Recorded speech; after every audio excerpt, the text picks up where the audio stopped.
all together, and if you have any funny stories behind the scenes. Thanks for answering my questions. I love you guys so much. Oh my God, Kiara! I love your vibe and your energy and the jumping. It was so full of energy. We had an amazing time working together, and there's something so well. Catherine likes the drama queen. No, I'm just kidding.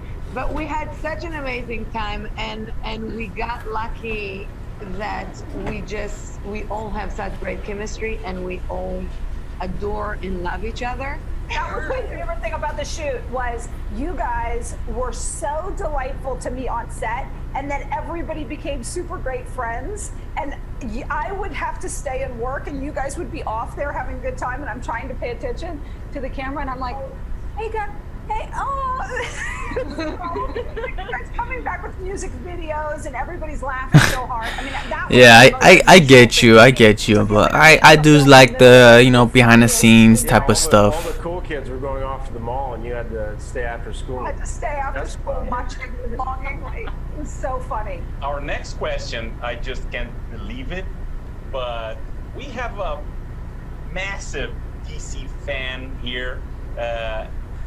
I think maybe some of you may recognize. Take it away, Venus. Hi, it's Venus from Miami, so I'm a huge fan.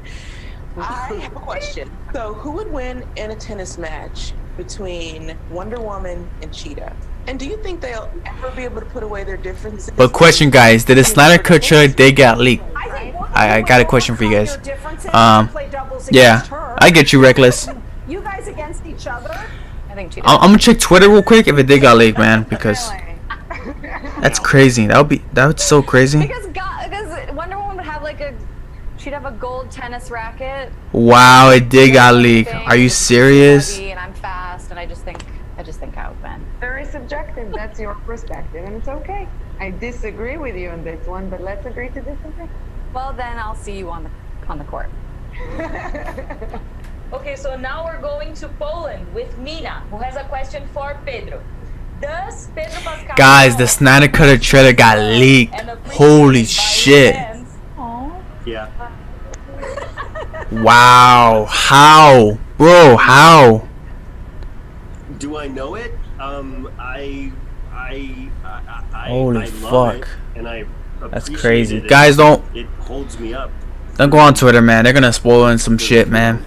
Tough times like these, and I don't know. I'm just so grateful that that question exists. Basically. Next up is a question from Salma in the US for Chris. Hi Chris, I'm so happy and so excited. Bro, that's a paid actor. To Wonder Woman 1984. Hey, Kim Kardashian bootleg. How does it feel to be the fish out of water in the 80s from your return, now having Diana Prince got you around? Yeah, that interest and curiosity, I would say. It was kind of like it was a good lesson for me as a human being to remind myself to open up and not be so cool, you know, not be so over everything. And, you know, and my job again is to be in love with Gal, which is not a hard gig, and try to make her giggle, which is always fun. He does so much more than that. But I like that you always sum it up that way. Now we have a video questions for everyone from Erin Lynch in the US. Hi, my name is Erin, and I just wanted to know what was your most memorable moment on set. Thank you. I love you. Yeah. We love you back. I know what mine is. When Gal and I were fighting. Well, I mean the characters were fighting, yeah. And we were practicing the stunt, and we got it down, and it was great, and it was going really well. And she grabbed my hair, I think, and wig just came. Grab it. It got stuck in my gun. Oh, it got stuck in your thing, and I don't know if we were tired or also it was just we laughed so hard. Mine was in Washington. I mean, the fact that we'd shut down all of Pennsylvania Avenue to make this huge film. The little 8-year-old kid in you is can't believe believe that you're doing what you're doing and that you get the privilege of doing it. I don't know, it feels like a dream in some kind of way, like you're stepping into the fantasy of playing make-believe on this scale in all the films that you ever wanted to be in as a kid. So that was a pretty special moment, I think. Can I change my answer? Yes. That was so beautiful. We've got one last question from a very special guest.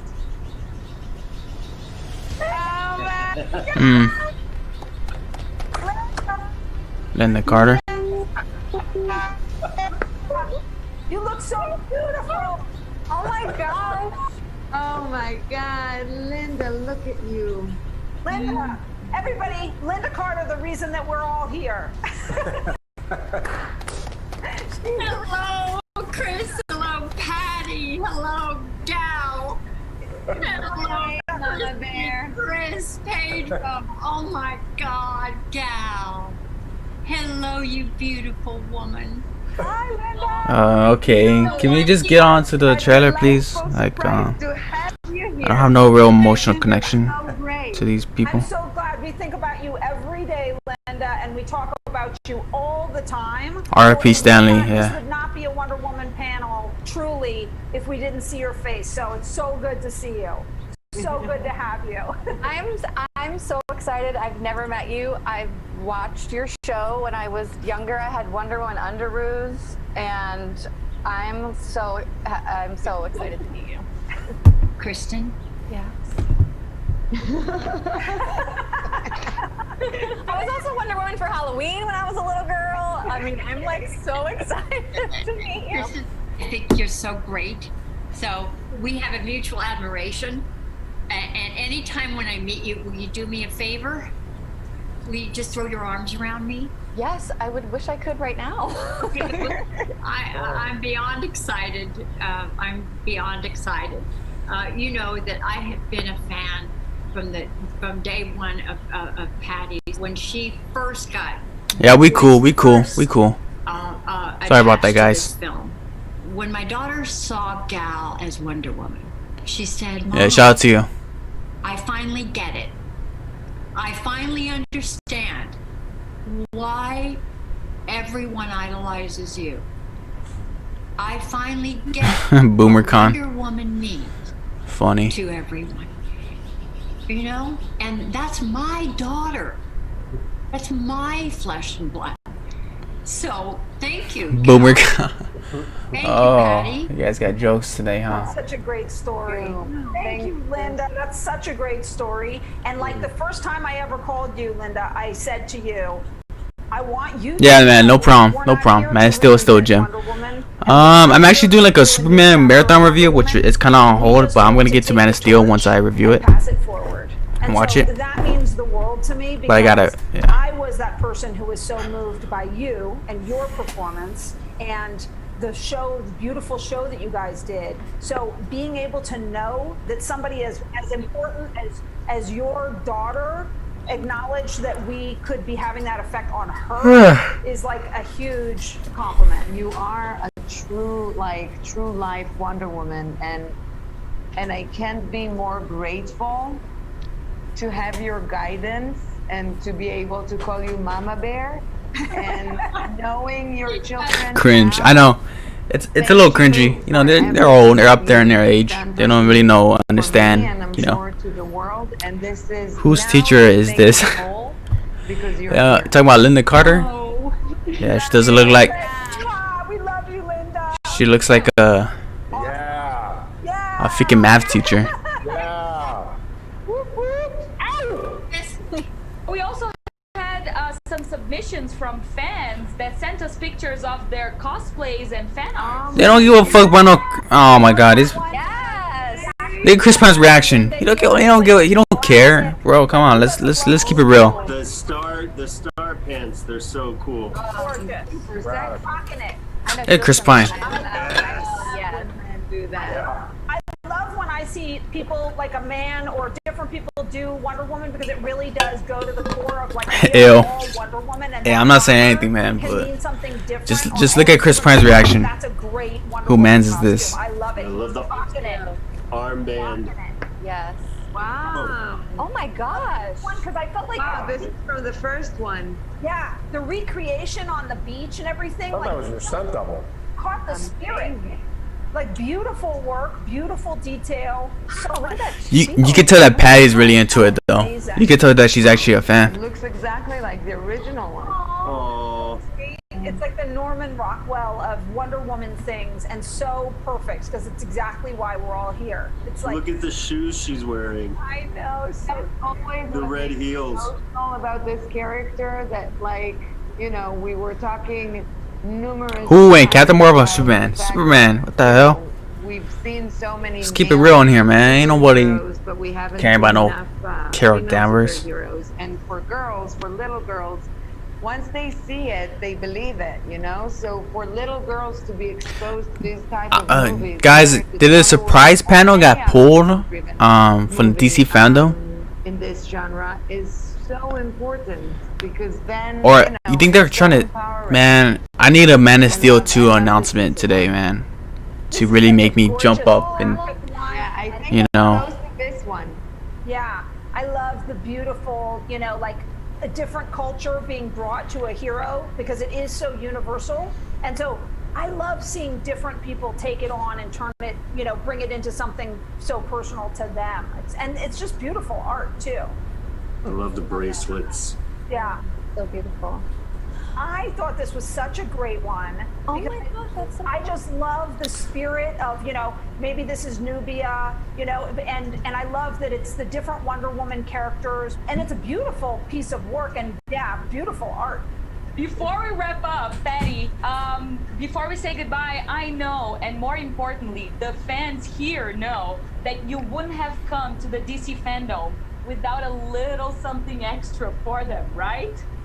That's right, guys. We are so excited to get to be here and see everybody and get to talk to everybody and answer questions for everybody. But it wouldn't quite be a good fan event if we didn't share a little something back. Here we go. Here's a trailer. have Our second official trailer. Here we go. to show you guys right now.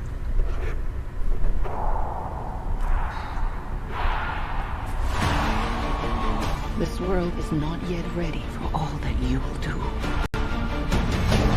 The time will come, Diana. And everything will be different. Wow.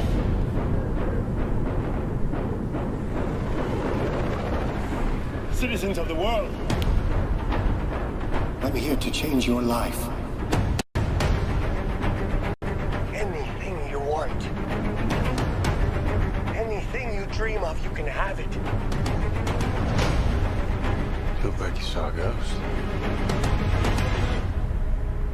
Diana, look at you. It's like not one day has passed. I don't want to be like anyone. I want to be an apex predator. You've always had everything, while people like me have had nothing. Well, now it's my turn. Get used to it. Oh shit.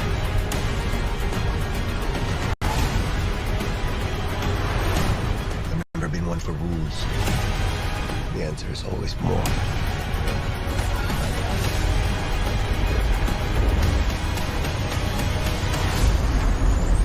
The way I fly, they will never find us. I forgot to tell you. What? Radar. Will they shoot at us?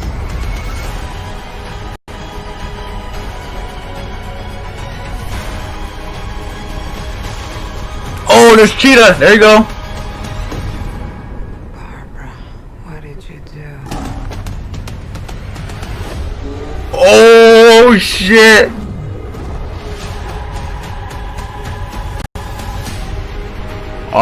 Okay. I liking that. On this one, I figure you are, but you know what? I'm ready to go. I think we can do better. Parachute pants? Yeah, Does everybody parachute now? No release date. That was great. That was amazing. Thank right? you, Patty, for this. Thanks.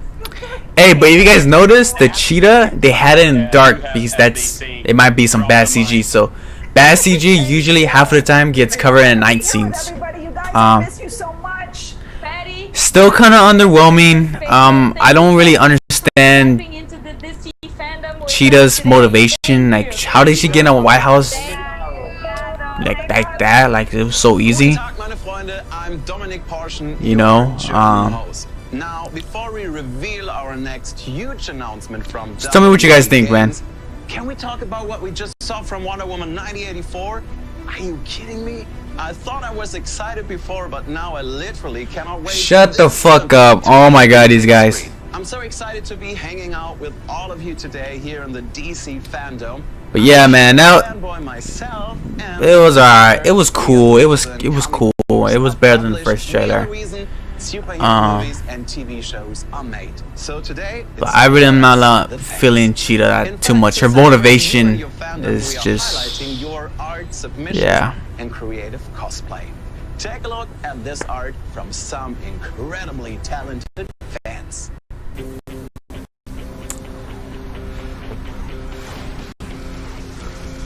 Ugh.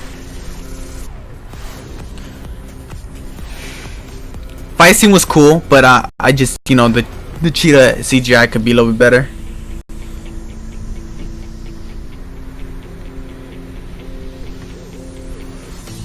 Spider-Man swinging through the building.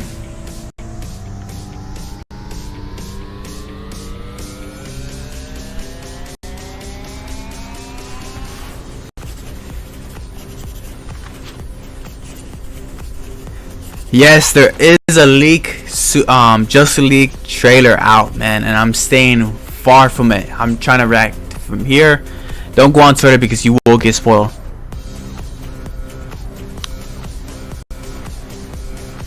Yes, I'm a Predator fan. Hey Zeus, thank you for joining. Of course, for being a Basic Entertainment member. You're a moderator. Tell the people to subscribe. Follow the Instagram pages. Put the links in the link in the chat. And if anyone gets out of line, like Toxic, then get them out of there. I can do in a minute.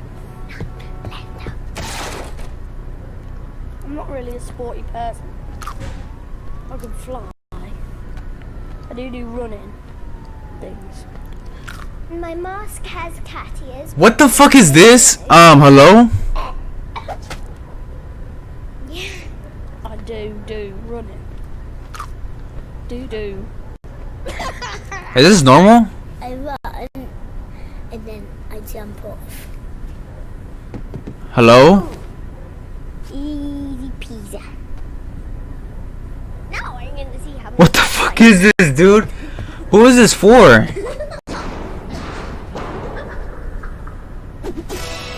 What the fuck was that? Are there any gamers out there? What? I can't hear you. Oh my god, this guy is cringe. That's more like it. Now, I think it's safe to assume that the gamers are sitting on the edge of their gaming chairs right now, glued to their screen. Why is Marvel fan? Hey, I'm a Marvel fan. Let's not be toxic. We're both eating out here, but DC's eating right now. To tell us more about it, please welcome Billy Batson's alter ego, Zachary Levi. Hello, interwebs. It's Zachary Levi, your favorite household Shazam.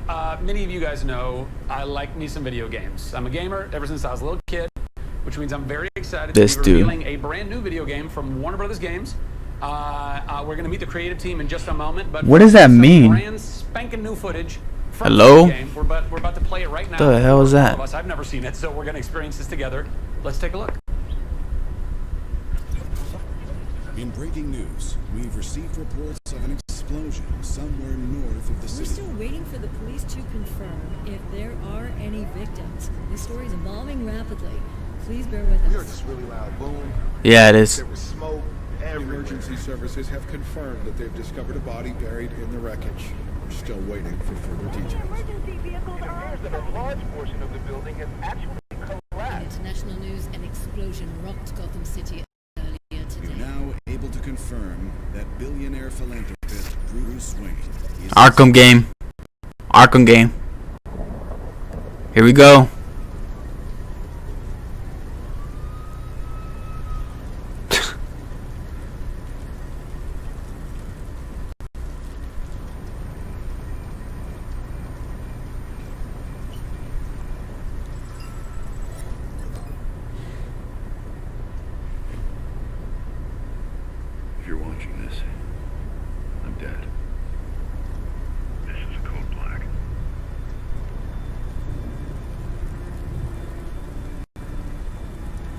This message was automatically triggered when I destroyed the cave and everything it contained.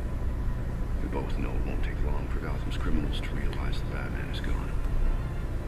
And you can't count on the GCPD. Never trusted us since Jim died.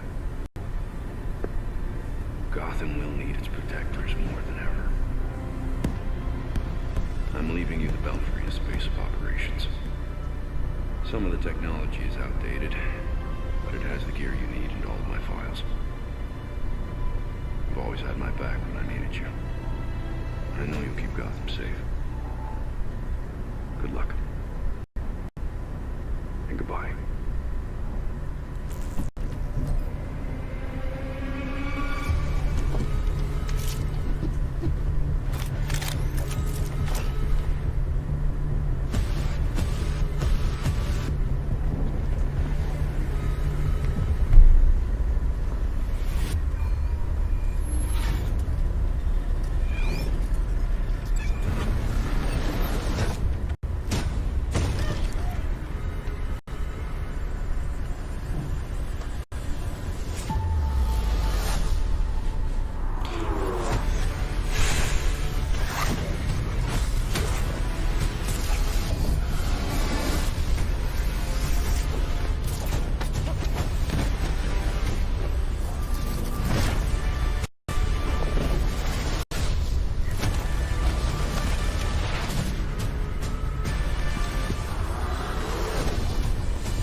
No one talks about them.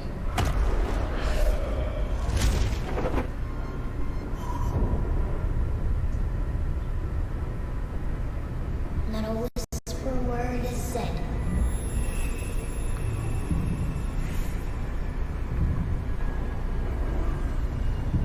For if you try to crush them, then the town strikes you dead. Supposed to be the Night Owls. 2021, so no fall release date. I'm Patrick Redding. I'm Fleur Marty.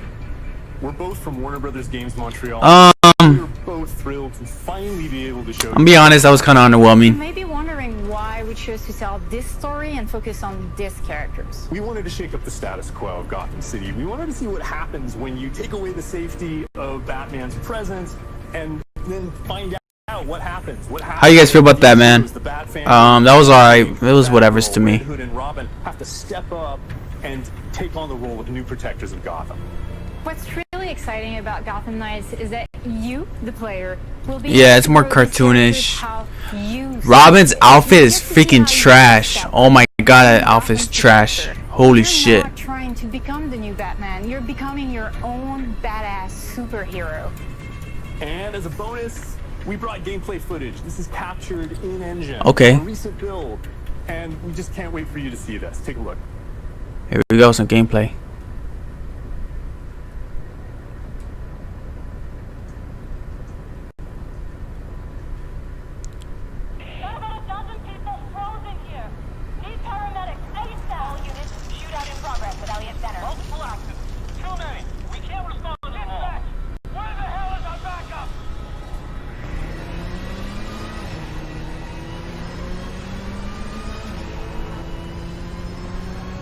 Belfry, Elliott Center is covered in ice. Whatever's causing this is localized at the top. Definitely Freeze's handiwork. You'd best hurry. That's what the bike's for.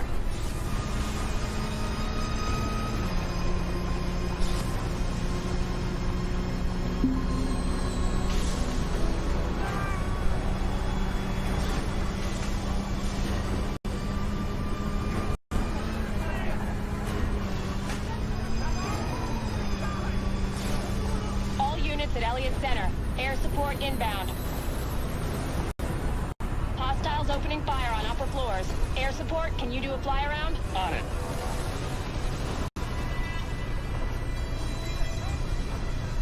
We need a way to get through that ice. We need to get past these guys first. Looks like Freeze is back with a vengeance. If he wants a fight, he'll get it.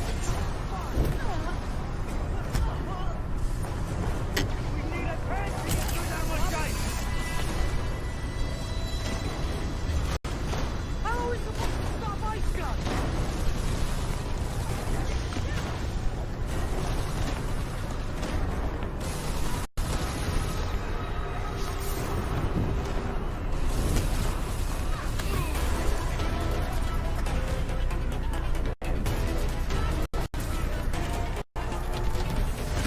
Oh, that's cool.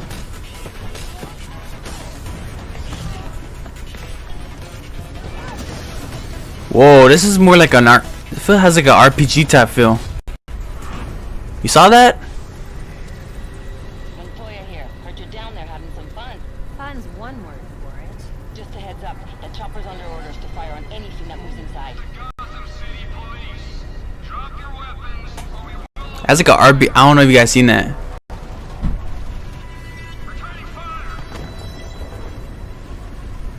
The storm is getting worse.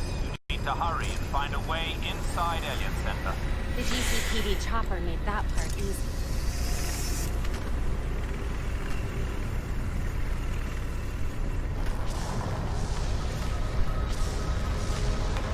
This doesn't look up to code.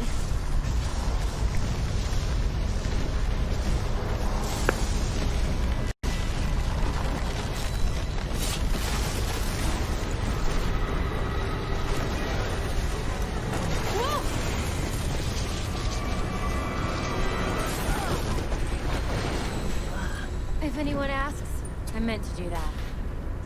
I won't say a word. Looks like Robin got a different skin right there. Tours were still going on when Freeze came through. Yeah, man. I don't know about this game, to be honest with you guys.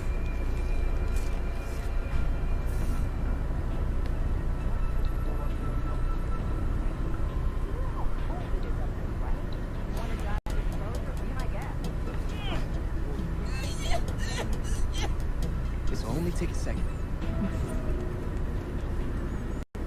How do you feel about that Robin outfit? Looks like a more like a Red Robin type beat. Look at that, it has like a health bar. That's new. Is there any counters? It doesn't look like, man. I think they changed up the gameplay.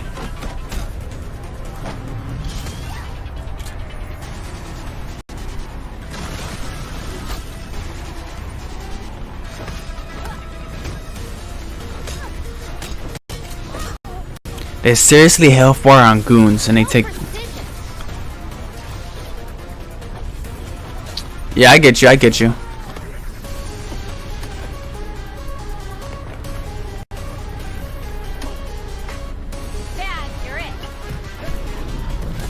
Oh, I like that.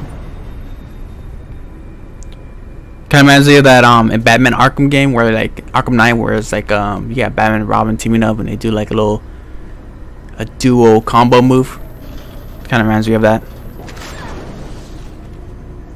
Not the safest time to take the elevator. Yeah, it doesn't feel like an Arkham game. It feels something different. I think it's because it's WB Montreal games instead of Rocksteady.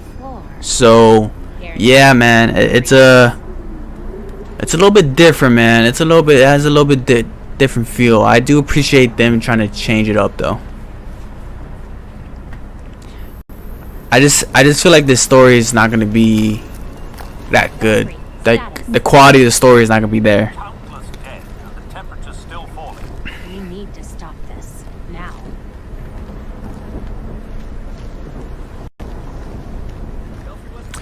The thing with this though is that with Suicide Squad, I don't really care. Like, I rather prefer a Suicide Squad game than a Batman game, because me being a Batman fan, yes, I love the Batman concept, but I want a Superman game or Flash game. You know, we need to explore more characters.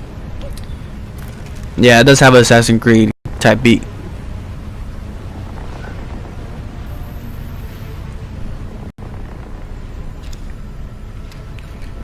Yeah.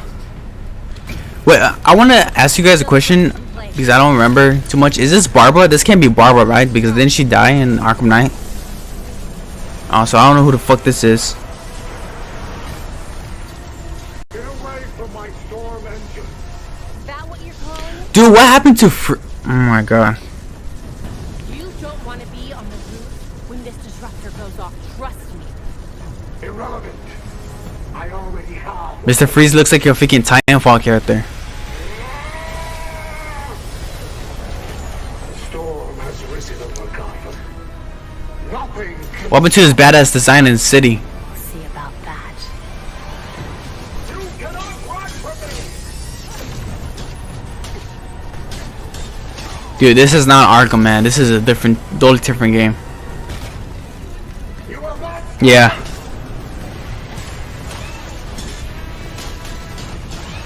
Oh yeah. I got confused. I haven't played the Arkham games in a while, especially Arkham Knight.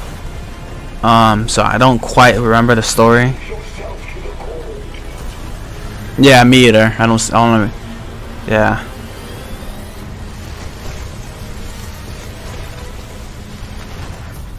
That was amazing! That was so good! That was so good. Thank you so much, Patrick, and Dude, for giving us this insight. I don't know, Zachary Levi just wants to be a normal dude, but why is he like not like, you know, buff enough? You know, like, bro, you're going against The Rock. How you're not like, you're like that? Callum from the UK asks, what has driven you in the direction? Facts. Oh my God, facts. Etsy, Ants, whatever. Sorry if I'm pronouncing it. I'm not good at pronouncing names. Facts. He's just a generic, let me destroy the world type villain. No, man, no. He was so good in City, so good. We had did all that. That keeps challenging you, keeps serving up danger. Facts. That's facts right there. This story is gonna be cartoony, man. And we want to be able to deliver that in co-op play. This was the plan. I honestly don't know, but thank you for the info. What goes into deciding which characters? It's a gamer, Ace Gamer, and Ed's been dropping facts. Thank you guys. Make sure you guys like and subscribe the channel. Nice likes. Thank you, man. Thank you. Heroes who embodied different aspects of that family. The detective side as well. You know, this could be a cool game with the 4-player type co-op, because you got 4 characters, so that could work. But I think this is gonna be more cartoony than those Arkham games, and when that comes in, the story is gonna be of a downgrade too. So Gotcha. Okay. yeah. Now we have Riley from the United States. Homegrown. Riley from the United States asks, could you give anything more on this WB Games Montreal game? Any other little tidbits? Yeah. We're actually sort of standing in it. The Belfry will be a very important location in Gotham Knights. Yeah, I mean, you know, we gotta keep a few secrets. We're gonna have. And the counter hours are gonna be like the main villain. But why did I can tell you this: the mystery in Gotham Knights is way bigger than just the protocols. like Mr. Freeze is just stripped down from like a generic villain? Well, our game is coming out in 2021. They don't got and nothing we else. Can't wait for everyone to play it. Thank you all for tuning in. Thank you, Patrick and Floor, for sharing everything that you have. Yeah. Everybody out there, I hope you've been enjoying DC Fandom. Continue to enjoy DC Fandom. I'm Zachary Levi. Mwah. Love you. I do appreciate Zachary's like a fan of DC. You could tell he is, but man, like I feel like you'll be more committed as a movie star, you know? Like, I don't know, that's just me. Honestly, I've been yearning. You know, I'm just a skinny little kid too, but he is a movie star who getting paid millions. I guess dreams really do come true. And don't go anywhere. We will be back with the Flash in a flash. So unless you can be Ooh, the Flash is coming up, guys. Be sure to stay with us. Hey everybody, I'm Tyrone Edwards, your Canadian host. and I want to know how much you're loving DC Fandom. So tweet your replies right now with the hashtag. Hey, DC Fandom been pretty cool, man. It hasn't been bad. It hasn't been bad. Global virtual experience, the only place to hear the latest announcements from DC. We've got one for you now, so let's check out what's new with Sandman from the creator. Alright, I'm gonna take a little break. I'll be right back. Guys. DC Fandom. I am Yvette Nicole Brown, and I am so excited to be here with you for the Sandman Universe Into the Dreaming DC Fandom panel. Today, we'll be discussing the comic book series and how it's been expanded with new stories, adapted into new media, and how it continues to enthrall audiences all around the world. Let's meet our awesome panelists. As one of the most popular and critically acclaimed graphic novels of all time, Neil Gaiman's award-winning masterpiece, The Sandman, set the standard for mature lyrical fantasy in the modern comics era. It has been translated in over 15 languages and is available in over 30 territories. I am thrilled to be here with Neil Gaiman. Hi, Neil. Nice to see you again. Hi, Yvette. Lovely to see you. Oh, you look so good in your little box. Now, Neil, you started The Sandman as a ground-up reimagining of an older DC property. At what point did you realize how much bigger the story could be? Did you know from page one, or did you find it on the way? A bit of both. Started in 1987 when I was a 26-year-old writer, and I'd been asked to write a monthly comic for DC Comics. And all I knew was that I needed something that I could go anywhere with, that I could tell any kind of story, because I'd never had to tell a story a month before, and I didn't know if I could. So Sandman was originally imagined as something that would let me tell any kind of story I needed to tell. Probably by the end of the first year, I knew what kind of thing I was doing. And I'd say by the middle of the second year, I knew the shape of the whole story, and I knew what was going to happen. I knew who was going to live and who was going to die, more or less. And then it was a matter of just holding on tight and hoping against all hope that I actually would be able to tell that story before it got cancelled. The original Sandman, the first book, Preludes and Nocturnes, is 8 issues long. And it's 8 issues long because at issue 8 was when they would call you and tell you they were cancelling. Oh. And that you would have, you had a year, so you had 4 more issues to wrap it up. So I had, my whole plan was it was going to be an 8-issue storyline and then 4 short stories, and then obviously we'd be cancelled, except we weren't cancelled. 30 years from the original series, what's exciting to you about seeing the story continue, both in its new adaptations and in the Sandman universe comics? Not feeling like I made a slice of history.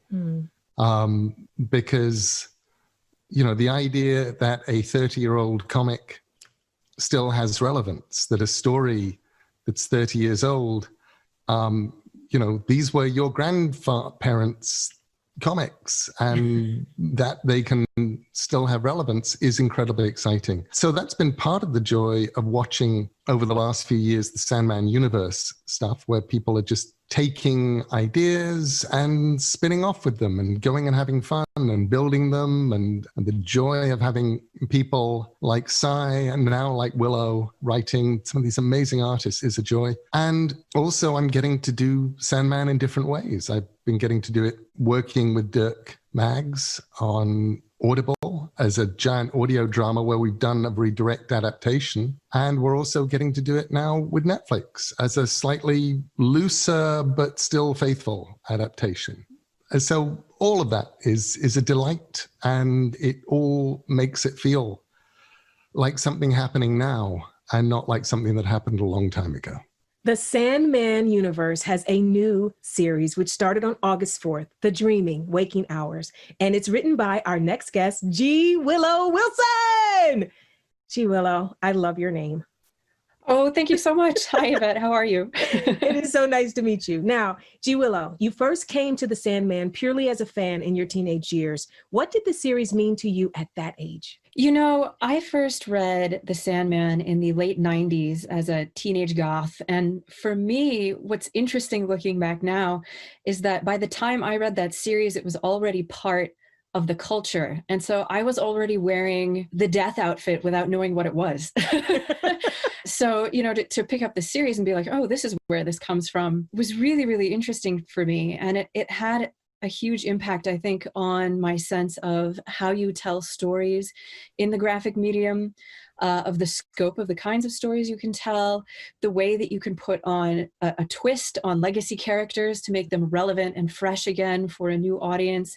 And all of those tools that I was sort of unconsciously picking up reading that series at that age, I think have been tremendously valuable to me, you know, in my own creative life, reimagining different stories and working in, you know, sort of the Sandman universe. So it really feels like coming full circle. Now, when you learned you were going to be writing the Dreaming Waking Hours, what did you want to bring into the universe that wasn't there yet? What was your in to the story? When you're dealing with a legacy series that is as beloved as The Sandman is, you have to kind of balance two things. Number one, the history that longtime readers have with the series, the emotional investments that they have in that place and those characters, and also creating a new entry point for people who might not be as familiar with the series. I was sort of going through this roster of characters who've lived in the Sandman universe and in the Dreaming over the years and thinking, who haven't we heard from yet? And at the time I was going through a bout of insomnia and I was thinking to myself, my God, you know how happy I would be to have a nightmare right now, because at least it would mean I was asleep. And it was like a bolt out of the blue. All of a sudden, Ruin, this nightmare who's tired of being a nightmare, wants to be something else, was kind of there and complete. And I was like, oh, there it is. That's the in. That's how we get back into this history from a point of view that's conducive to bringing in new readers, and that maybe gives us a fresh perspective on this really beloved set of characters and place. In my 20s, I used to have terrible nightmares. And then somewhere around year one of Sandman, they kind of stopped. And they stopped because every time I'd have a nightmare, I would wake up so happy. And I would scribble it down. I'd grab a notebook by my bed and I'd put the details of whatever this awful nightmare was. And I would just be so happy. And they just stopped. And I figured that whoever sent the nightmares just got tired of getting the wrong reactions from me. That's amazing. I cannot wait to read Waking Hours. Okay, so let me just calm myself down, silence my inner fangirl.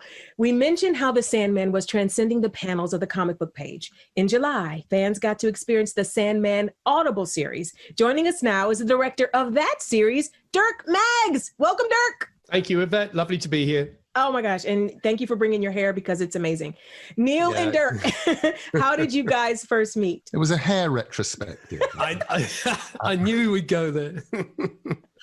We failed to meet, although we first encountered each other in about 1992 when Dirk was doing, he was adapting The Death of Superman for British radio as an audio drama. Yeah. And it became a huge phenomenon in the UK. And Phyllis Hume, who was at DC Comics back then, decided that we should become acquainted. And she gave Dirk Sandman graphic novels, which was, Sandman was still being written. And Dirk read it and went, this is a drama. And what happened then, Dirk? And then the BBC said, I think we've done enough comic book stuff with you now, Dirkie. Off you go and do some terrible comedy instead. And so that was it. We didn't do it for the BBC. And I thought that was it, game over. So it was very sad because I'd never read anything like it. And actually, I thought of all the things we were doing, and I'm very proud of our Superman and Batman. But I thought, wow, this guy is writing some interesting stuff here. Wouldn't it be great to put it in a studio? Little knowing it would take 28 years to actually get there.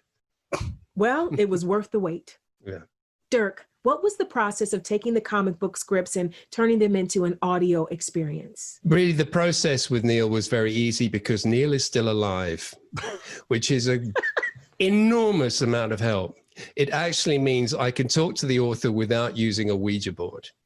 And not only that, but the author in this case is a supremely kind, indulgent, patient man who will put up with the questions of someone who normally is just a drummer, and give him intelligent replies. So it was wonderful to have Neil accessible, and the real joy was to actually get Neil's original scripts, which he wrote at the time for the artists. And one of the things about the scripts is they're kind of like the blueprint. They're kind of like the scaffolding behind the facade, which is the story. And you get into Neil's mind at the time when he's writing him, 27-year-old Neil, and what he wants to see. And what, I don't know if Neil, you knew this, but there's real poetry in your descriptions that no one but a single artist would read. Well, I know you know that now because you've been reading these descriptions as part of the narration, but really they were a piece of literary art in their own right, the script. So I had those to base things on. We'd come to the decision that we were going to stick pretty closely to the original work, because why wouldn't you? Effectively, there is nothing needs really changing. Occasionally here and there one might just, you know, touch slightly on the steering wheel, but there is nothing much you need to do. And they just rock. They totally rock. So Neil as narrator now is being Neil the writer. We're in his head. And then off the page, I'm going to extend this metaphor to snapping point, come the characters and we get this wonderful sort of sense of being inside Neil's head. The nicer part, the classy part. The classy part. Okay, well, besides the star actors, you had to cast something like 150 other parts. Kudos to you. What was that process like, Dirk? Well, I've got to say, our casting team, Marielle and Nicola, who were doing a lot of the casting, did a fantastic job. There are way many more parts than we could comfortably deal with in a given situation, with a studio that probably held 6 people and was really only built for 1. If you know the Marx Brothers works, you'll know there's a thing called the stateroom scene where they're trying to cram into a cupboard on a boat. Well, that's kind of how it was in this situation. I had to think of a way through this, and I thought what we need is all the very best audio voice actors in London. And London is a really good place to get voice actors because, of course, BBC still runs spoken word and drama and so on and so forth. So actors as busy as Michael and James, who was in a play at the time, you know, you're not expecting to see them. You're getting people who normally would get a marquee, who are coming in as part of the ensemble, and everybody kind of checked their egos at the door. And we ended up with a really lovely situation. There were certain episodes, like, for example, A Midsummer Night's Dream, where the temperature in the studio kind of climbed into the late 90s. But the upside was that the cast, we were pretty much doing the story from soup to nuts. So if you're in the room with them, you're watching one of Neil's greatest stories just happen in front of your eyes with a bit of extra Shakespeare here and there.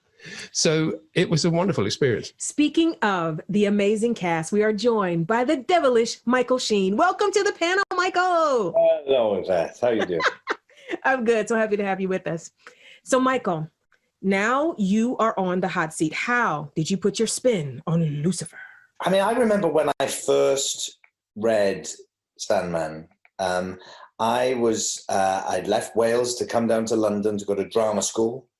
And one of my fellow classmates at RADA, within the first few weeks, said to me, do you read comic books? And I said, no, I don't. And I thought, like superheroes? I'm not really into all that. And sorry, DC. And he said, here we are. And he gave me some Alan Moore. You know, he gave me V for Vendetta and Watchmen and Swamp Thing and Constantine and Sandman. And I remember reading the first few Sandmans, and it just sort of, it did literally change my life. It sort of both reinforced what I was already interested in, but opened doors to whole universes for the rest of my life. I mean, it created my taste, really, I suppose. It led me to finding out about Joseph Campbell and comparative mythology and Carl Jung and I mean, all kinds of stuff. It just blew my mind. And certain things really stayed with me. And one of those things was the character of Lucifer, when you first meet him early on in the story, and that kind of young Bowie look. That image had really stayed with me. So when I came to do Lucifer, that was there at the back of my mind. And I loved the idea of of someone who looks very angelic. I mean, he is an angel. He's the fallen angel. And that young Bowie with the curly blonde hair is very angelic and sort of chirpy. Hello, you know, and it takes you by surprise. You're expecting Lucifer to be Lucifer. And of course, you don't have to. It's like, hello, Dream, how are you? And I love that idea of sort of surprising the audience and pulling the rug out from under their feet, which Neil is so brilliant at. And of course, the first thing I ever saw to do with the Sandman was the cover of Preludes and Nocturnes, the Dave McKean art. And even from that, I knew I was entering into a whole other world. And then, of course, getting to know Dave many years later was a bit of a dream come true. He is such a singular talent and such a singular vision. It was weird with Sandman. I think we had this huge fight on our hands right in the very beginning when we told DC that the title character Morpheus would not be on every cover. I remember them coming back going, but how will people know this is Sandman? And we said, well, because the word Sandman will be on every cover. And having lost that battle, they never fought again. They were like, okay, well, obviously we don't know what this thing is, and they're doing things that break all the rules because you have to have the character on the cover and they aren't. So they're just doing their thing. And it really was Dave having that fight. And also around Sandman 9, Dave refusing to be fired. Karen Berger fired him. He was in New York and she said, we don't have time for you to do any more Sandman covers. And he said to me, I've been fired. And I said, what are you going to do? He said, well, I'm going to spend the next 2 days painting the next 8 Sandman covers, and then I'm going to send them over to her and I'll see what she says. And that's what he did. He just made the rest of the Doll's House covers. Amazing. He did all the covers and sent them over. And what was she going to do? They were brilliant. Of course, I'd spent a fair amount of time with Neil fairly recently when we did Good Omens together. So I got used to Neil being on the other side of the camera and close to me, which I liked. But he's sort of creeping ever closer, like a game of Grandma's Clock. Is that what it's called? Where, you know, every time I look around, he's not behind the camera now. Now he's actually standing next to me in the recording studio, narrating the damn thing.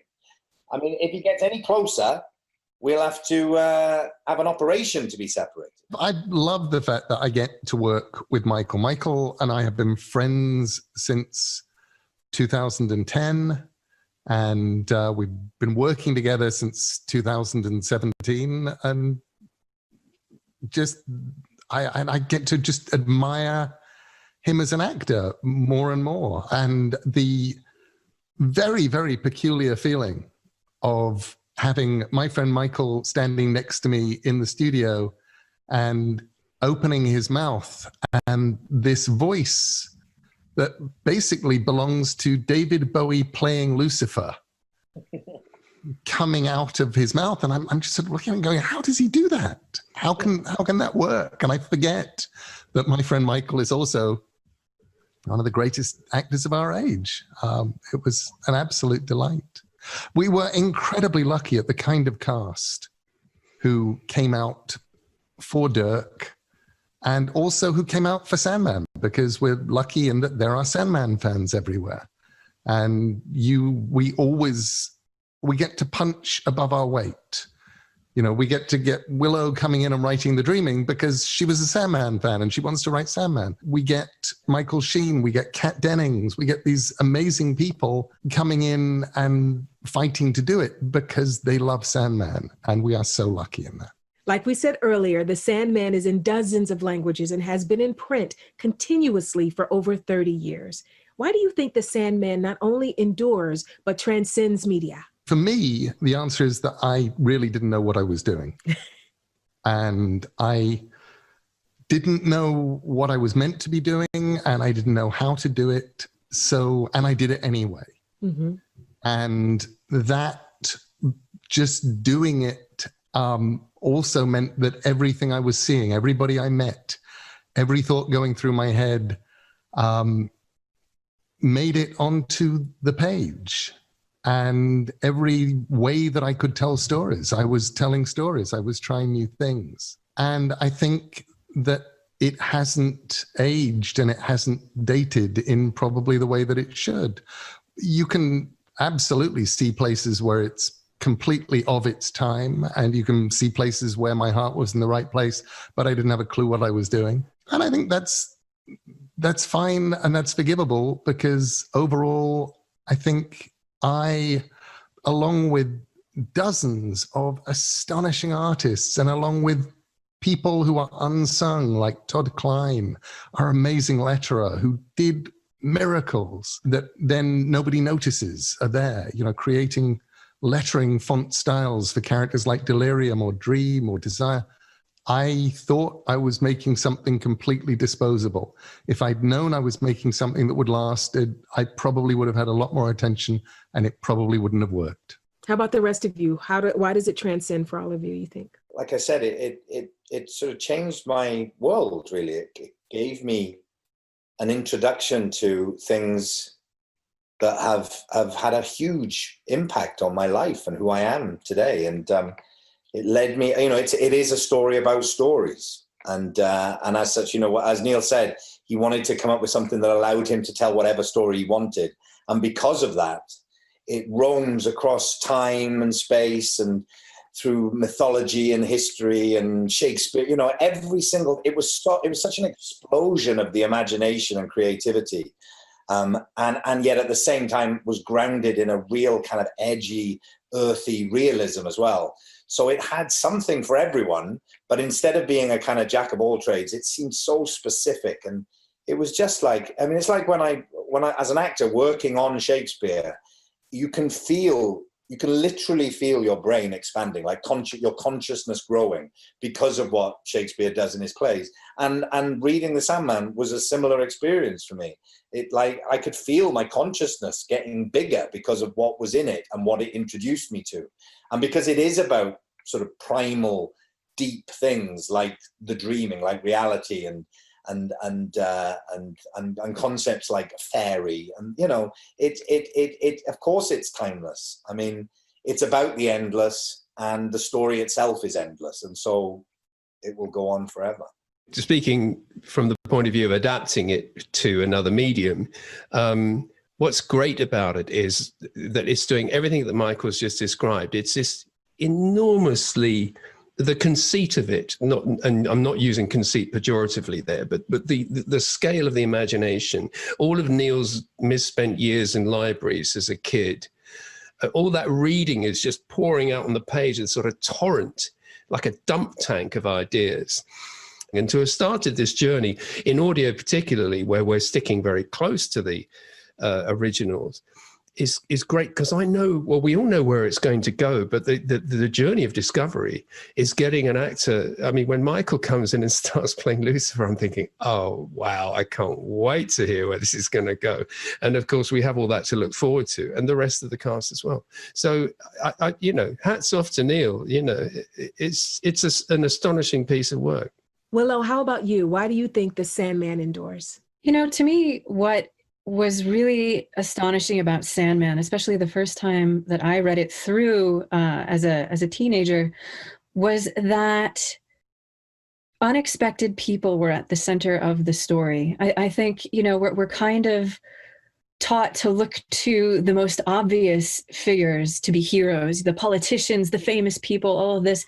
Whereas in Sandman, the guy sitting next to you on the bus could be Lucifer or the King of Dreams. And as such, you get stories about characters who I think were kind of pushed to the margins, especially at the time in other types of stories, right? And now they're at the center.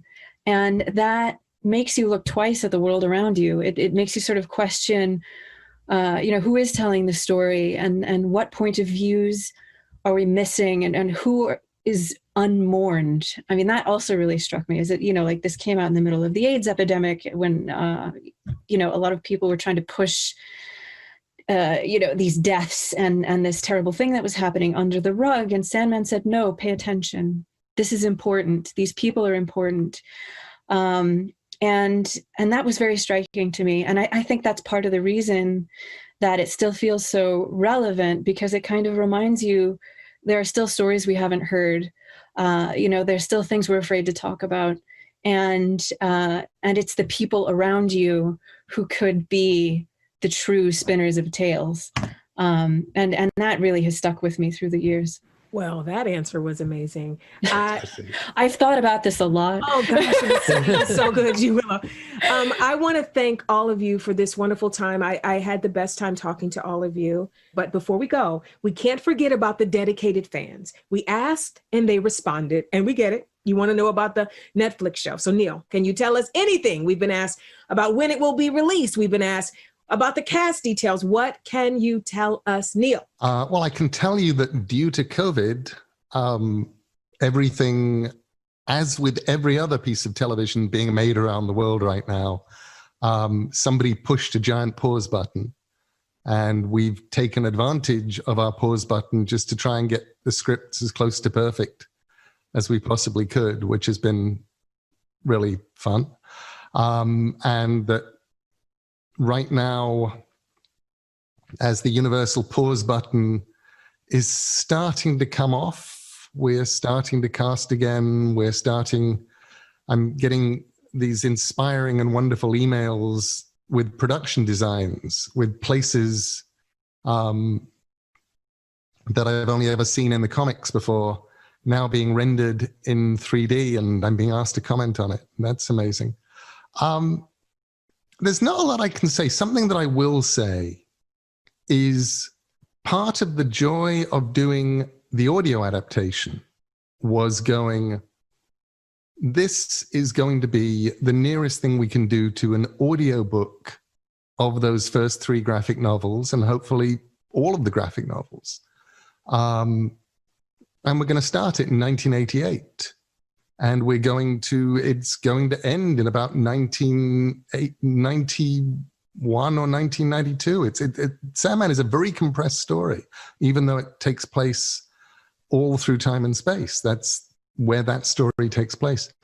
What we're doing with Netflix is saying, okay, it's still going to start in 1916, but the thing that happens in Sandman 1, the point that the story starts, is not 1988, it's now.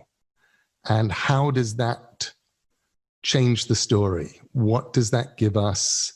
What does that make us have to look at that we wouldn't have had to look at if we were setting it as a period piece? What is that going to do to the gender of characters? What is that going to do to the nature of characters? What's that going to do to the story? And that has been an absolute delight, because it means we are always being true to the story and being true to the characters, but it gives us tremendous freedom to go, okay, if we were doing it now, what would Sandman be? And that, again, is very liberating. Well, as a fan myself, I cannot wait to see it. And I just wanted to share that I was a tiny part of the Sandman universe. Check this out. It's a drawing by artist Domo Stanton of me flying through the city. Lovely. Mm-hmm. I look good. Well, thank you all so much. It's been wonderful chatting about the Sandman. Thank you, G. Willow, Dirk Maggs, Michael Sheen, and of course, Neil Gaiman. Thanks for joining us, and enjoy the rest of DC Fandom. Dreams, nightmares. All right, we're back. Thank you guys for waiting up. Officially in and can't wait to dig into Sandman. That shit was lame. Oh my god, that shit was so lame. These old white guys, the crazy hair, crazy. Nobody cares. That shit was boring. So I'm back. Oh, what is this?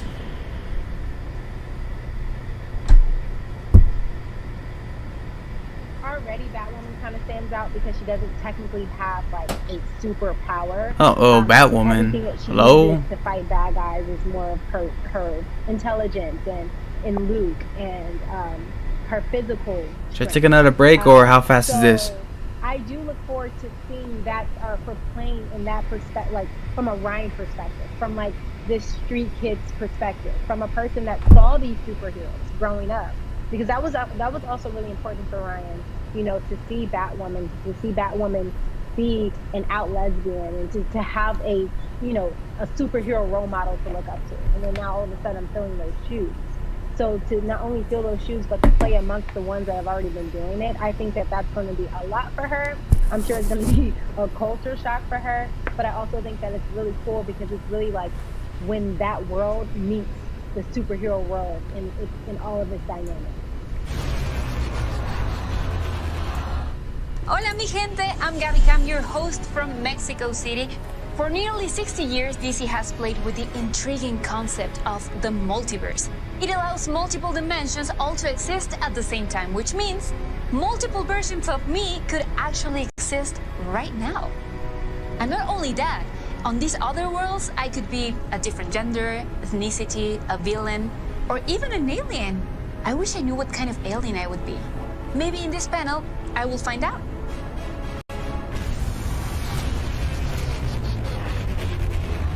To be a mod, you have to be a loyal Basic Entertainment member. So make sure you guys like, make sure you guys subscribe, make sure you guys show up to these streams, show up to the videos, comment on the videos, follow the IG pages. It's not that hard. So yeah, but I do shout out to support.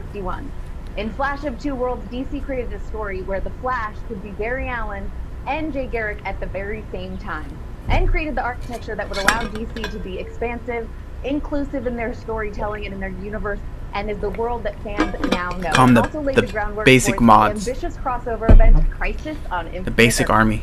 Crisis on Infinite Earths brought the DC multiverse to fans, bringing together DC superheroes and supervillains in a truly epic event. But this is not the first time DC has explored the multiverse, and trust me, it will. I don't know about the Skull DC fandom. Go to the link. Go to the schedule part, and I think it should pop up there. But I don't know, man. You can watch it with me if you want. Here in the DC fandom, I am so excited to have our own crossover moment and talk about what the multiverse really is for DC, how it informs every story DC tells, and how fans can expect to see it on the page or on the screen moving forward. I'm Tiffany Smith, and I'm so excited to welcome our panelists here today. Yeah, I don't know, man. We have got a legendary comic book artist in his own right. I don't know. He is Sorry also about the that, chief man. creative I'll try to send a officer link and publisher again. for DC, and he sits at the heart of everything DC does, Let and me is give you a the link. master of the multiverse. I got Jim you. Lee.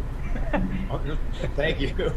Next up, he oversees DC's films, which run the gamut from The Joker to Aquaman, and has huge plans for where DC movies are about to go next. Walter Hamada, how you doing, sir? Hello, I'm good. Great to be here. Walter Hamada, let's One go. of the key architects of DC's Arrowverse and the amazing Crisis crossover event.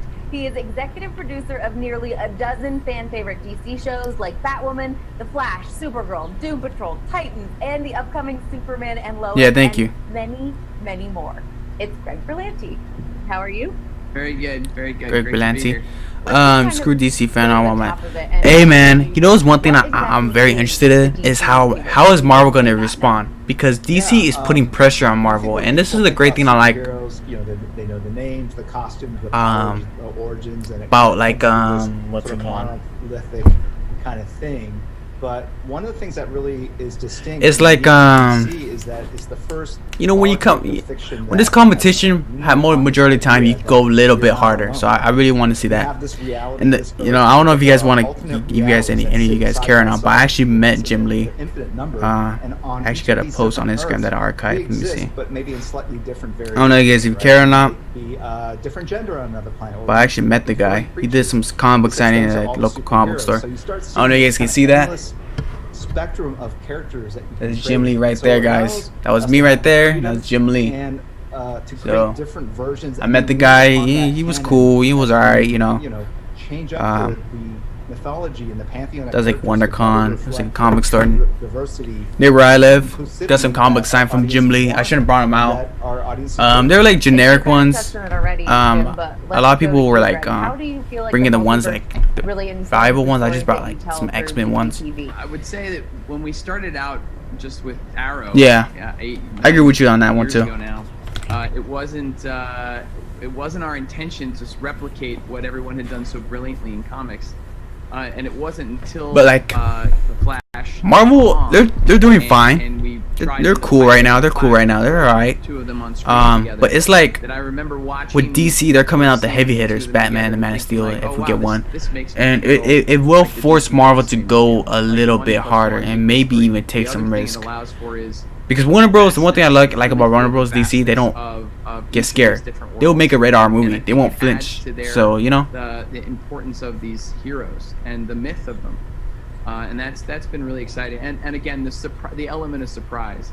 If the universe that we're all I'm gonna have to get a Rebel after this, man. I'm showrunners and creators and directors and you know, what was it called? Walter and Sandman panel was so freaking boring. No one give the if we could go freaking to flying all those fuck different about places that. and still be tethered together. I think just as an audience member, I want to show up and not know like who might I see here, you know, and I think that's incredibly exciting. You need to know that guy's answer right there. And I think it's something Walter. too where, you know, we talk about comic book writers getting to play with the characters in different ways. Same thing on the TV shows where it's when you Hey, have a character from no one problem, show to man. another Hey, show, that's what I do those for writers now the get to fans, the play basic with army, that the basic character fans. or a different I try to help you guys out, you know. Which I think I'm the also a fans, fan at the end of the day, and myself I'm also like a normal person like you, you know. Yeah, that's a lot of fun for the actors. They love it So when make they sure you play like, villain make sure you versions subscribe, of make sure you themselves stick from around for more another planet. videos in the Everybody loves to future. play a villain. You face some of the greatest evils known to man, and you defeated them. If you think so highly of yourselves that you can defeat any threat that comes your way,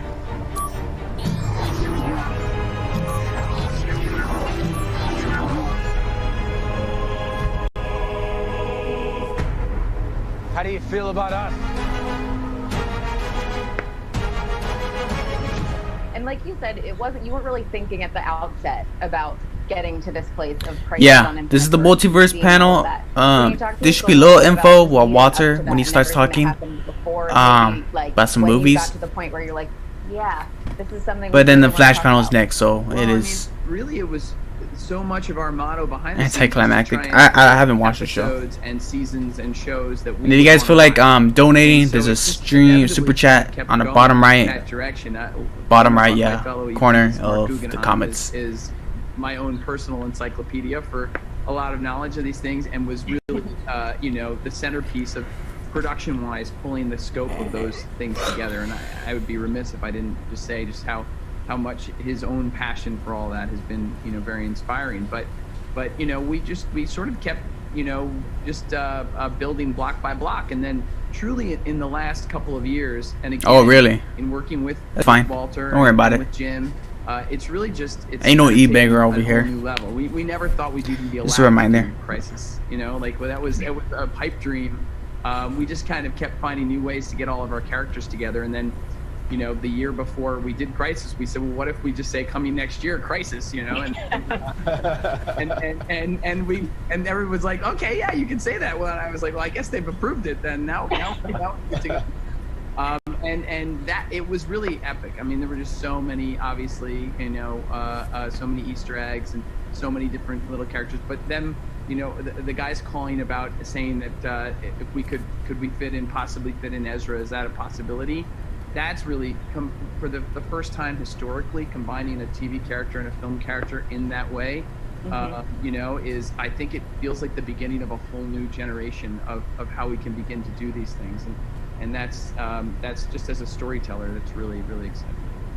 Well, I feel like a kid in a candy store being like, we got Crisis on Infinite Earths, what's next? Yeah, who's that girl? Can you talk a little bit about what's Love going me to that. happen in the world post Crisis? That light skin type, Well, we are Hispanic, yes, you know, so many- little culture in there. I certain like that worlds type of have stuff. been combined. Nice eyebrows. We're Shout out to the mindful of bushy that, eyebrow gang. We're the you best know, out in here. terms of how that will affect certain shows, and you know, in What's terms that? of What was her name, guys? Do you guys crossover remember her name? Next year, I think truly because of COVID right now and the pandemic, our aspirations aren't quite as large. We'd just like to start shooting again. That would be, you know, nuts.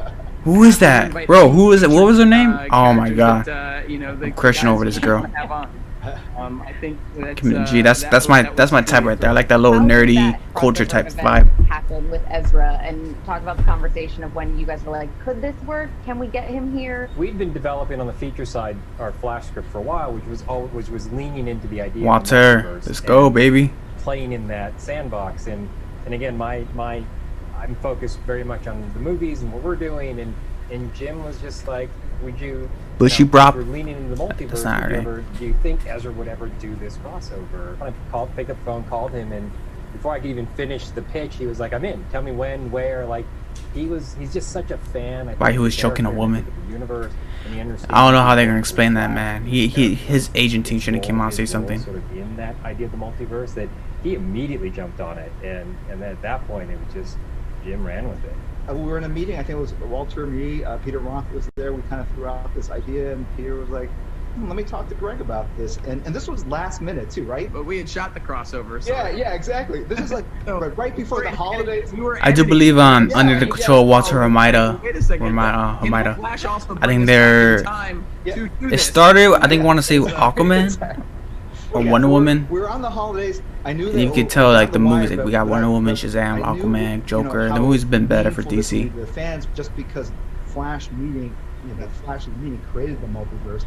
That the fact that this had never been done before, and that this was new footage. A lot of the stuff, like with Green Lantern, was kind of old footage. This is new stuff, and we had to track down the costume for Ezra. Luckily, he still fit into it. And Peter, spoke with Greg, and Greg graciously allowed us to do this at the last minute, very last minute. And Mark wrote dialogue at the last second, sent it over. It had to be kind of vague enough to not create too many expectations, but kind of solidify the fact that this is happening, that these Flashes are both the Flash in different universes.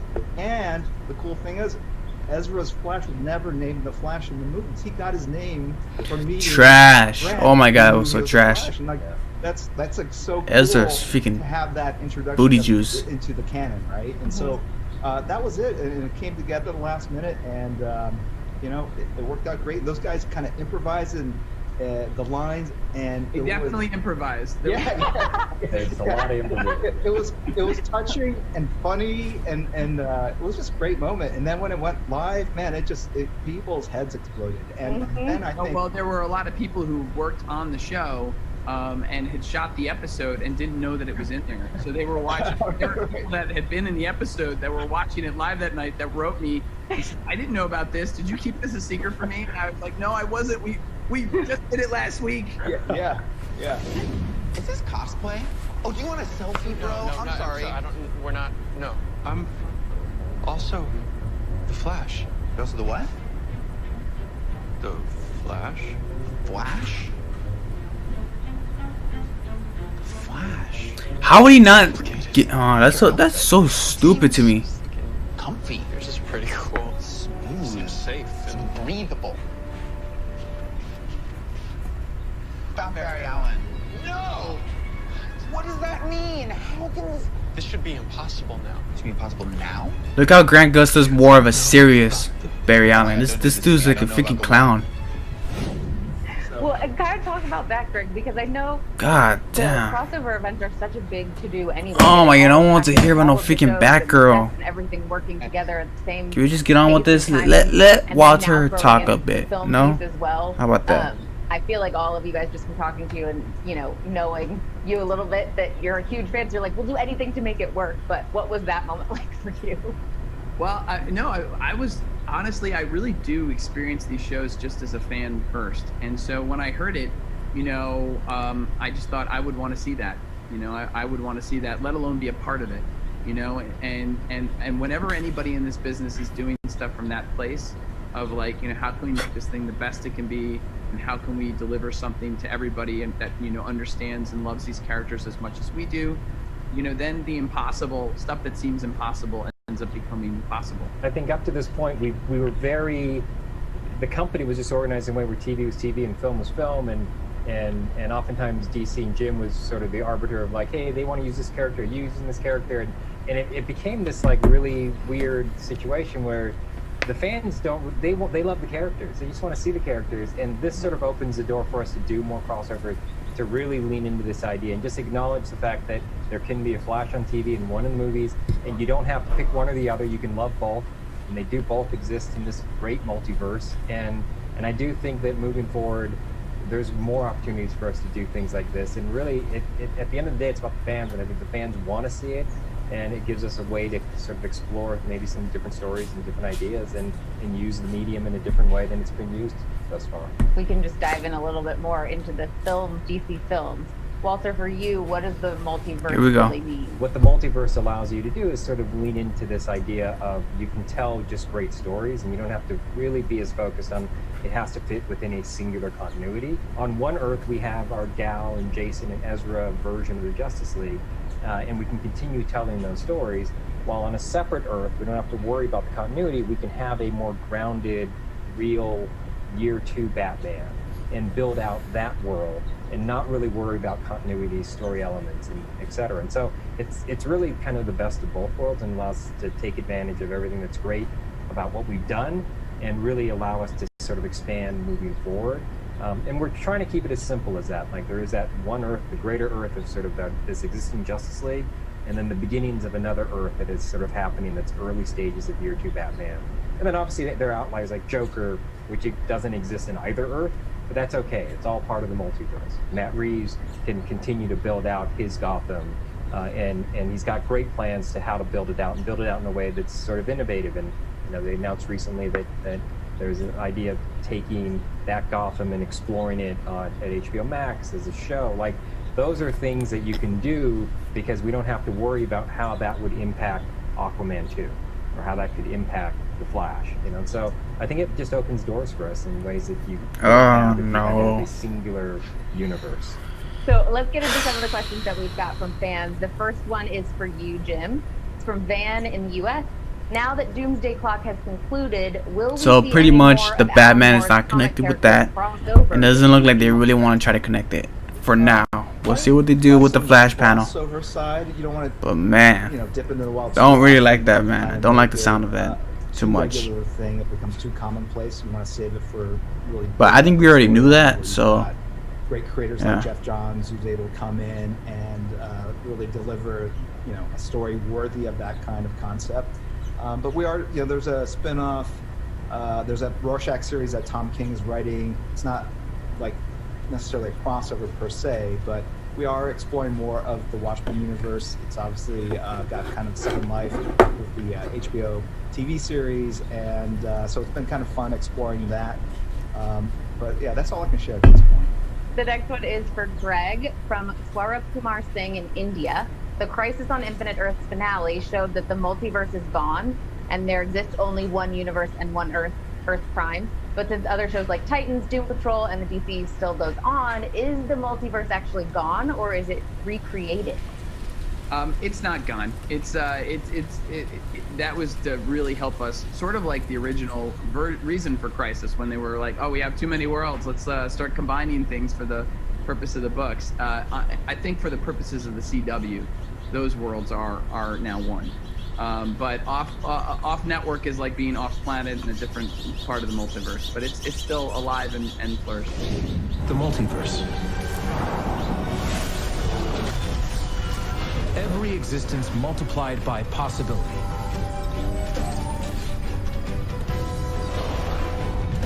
And spread out before space and time in infinite measure.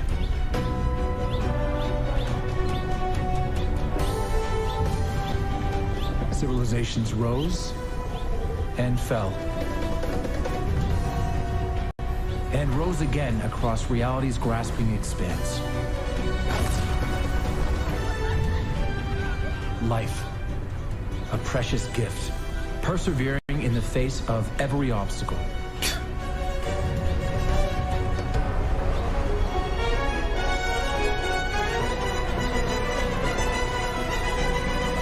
Until, finally,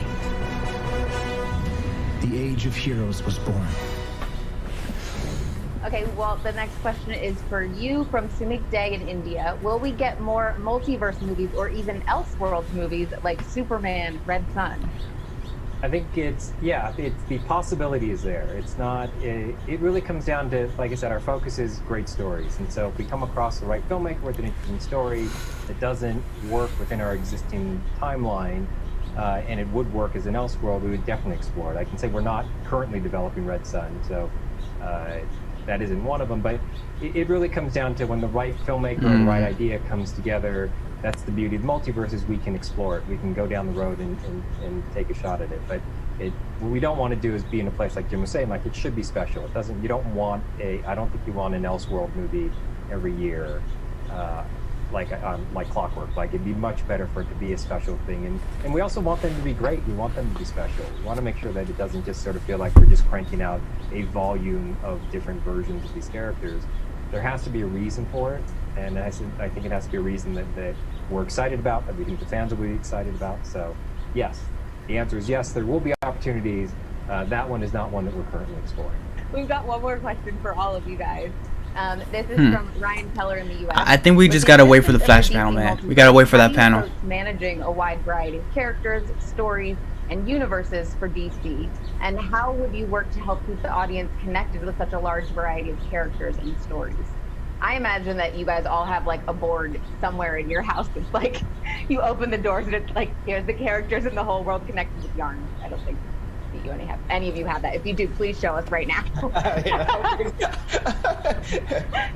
It's like one of those True Detective scenes or something where it's just like newspaper yarn, just yarns and pins. Yeah.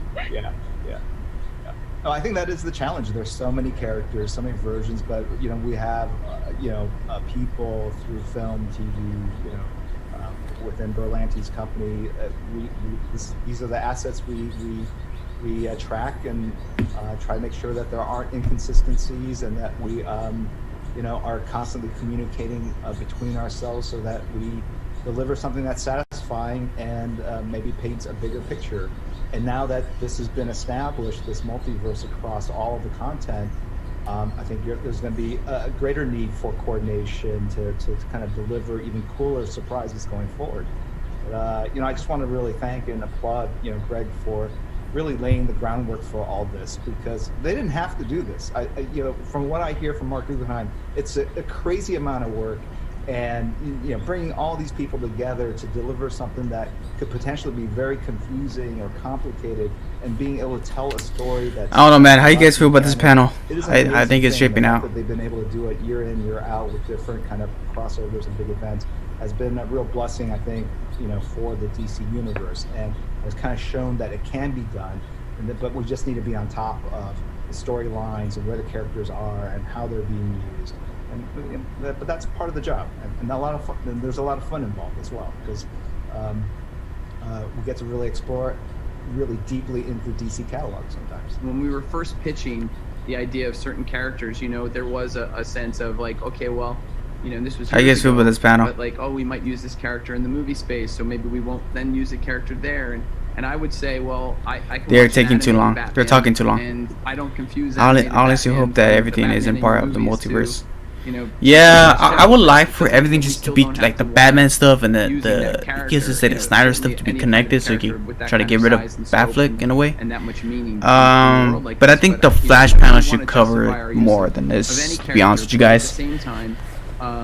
Ultimately, but they are talking a little bit too much, just a bit.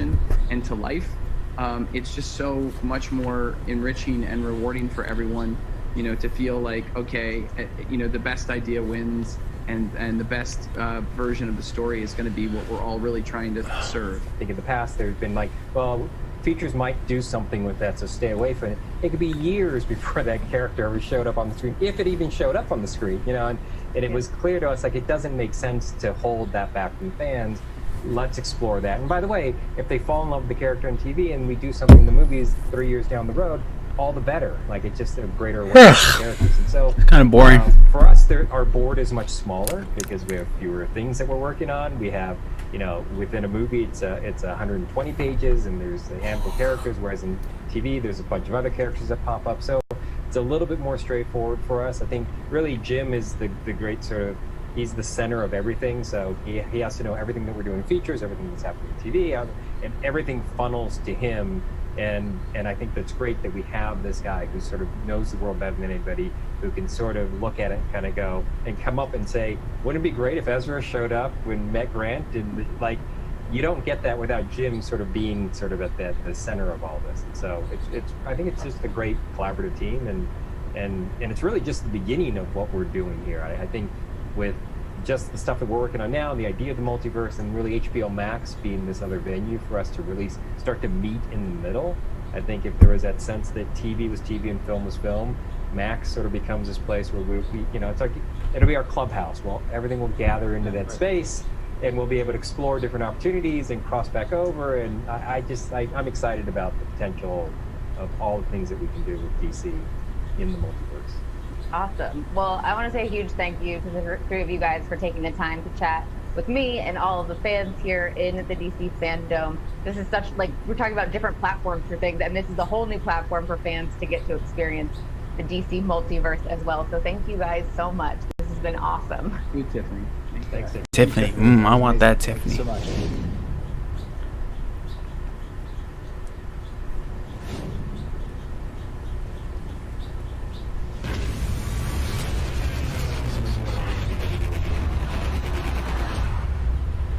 Alright, the Flash panel should be The next. future certainly looks bright for the DC multiverse. I'm still not sure what I will look like on Earth 26, but I can't wait to meet me there. Now, if you're a big DC fan like me, then I'm willing to bet that you cannot wait for the Flash feature film to electrify the big screen. The good news is that you don't have to wait that long, because we are going right now with the filmmakers Here we go. the Flash himself, Ezra Miller.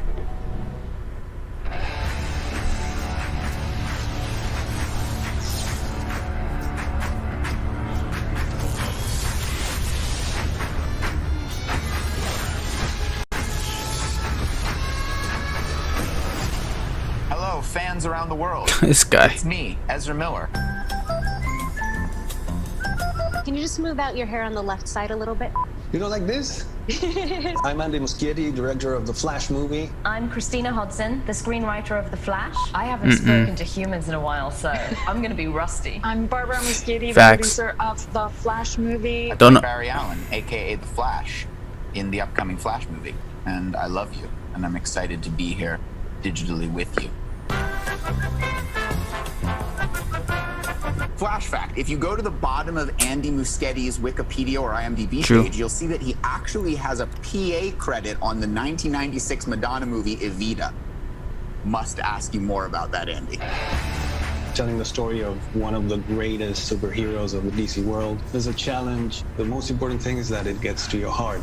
Growing up with Batman and Superman and Flash, it was an opportunity to reconnect with childhood experiences reading DC Comics. Flash fact, DC Comics actually stands for Detective Comics. Comics.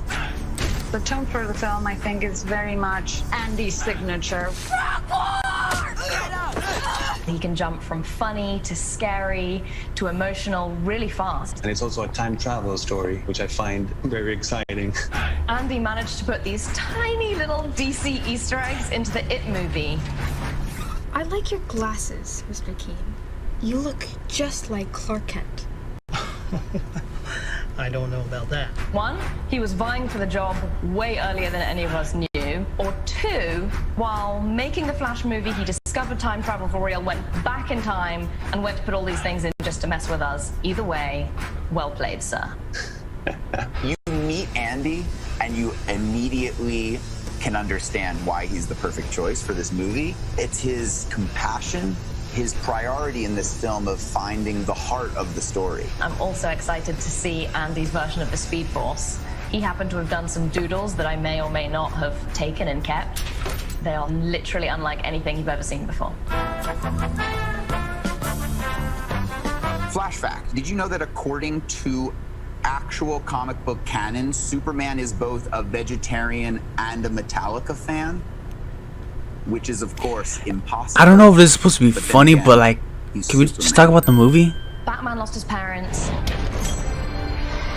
Superman lost his planet.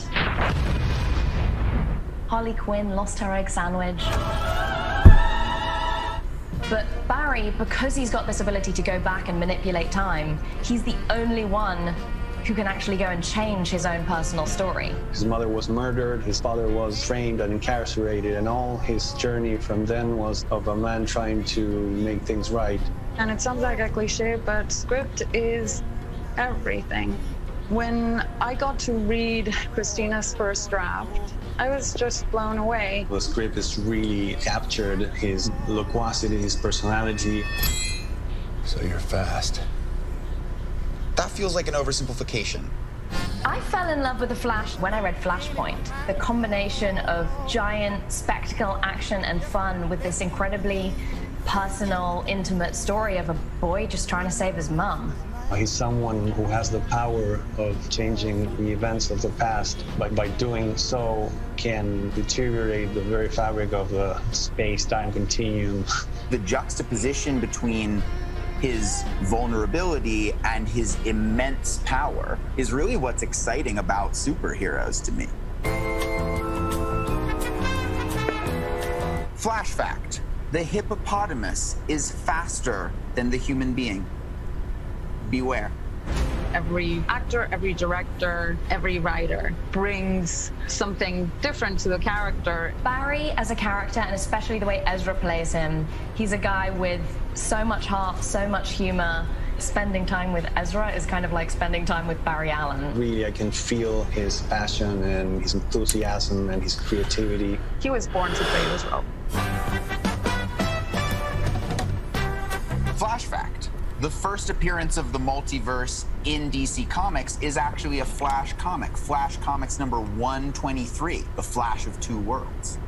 Time travel isn't simple. It's not always a straightforward case of go back and change one thing and another thing changes in the future. This film is immensely important because if you look around at the DC universe, obviously we have all of these characters that exist within their own bubbles.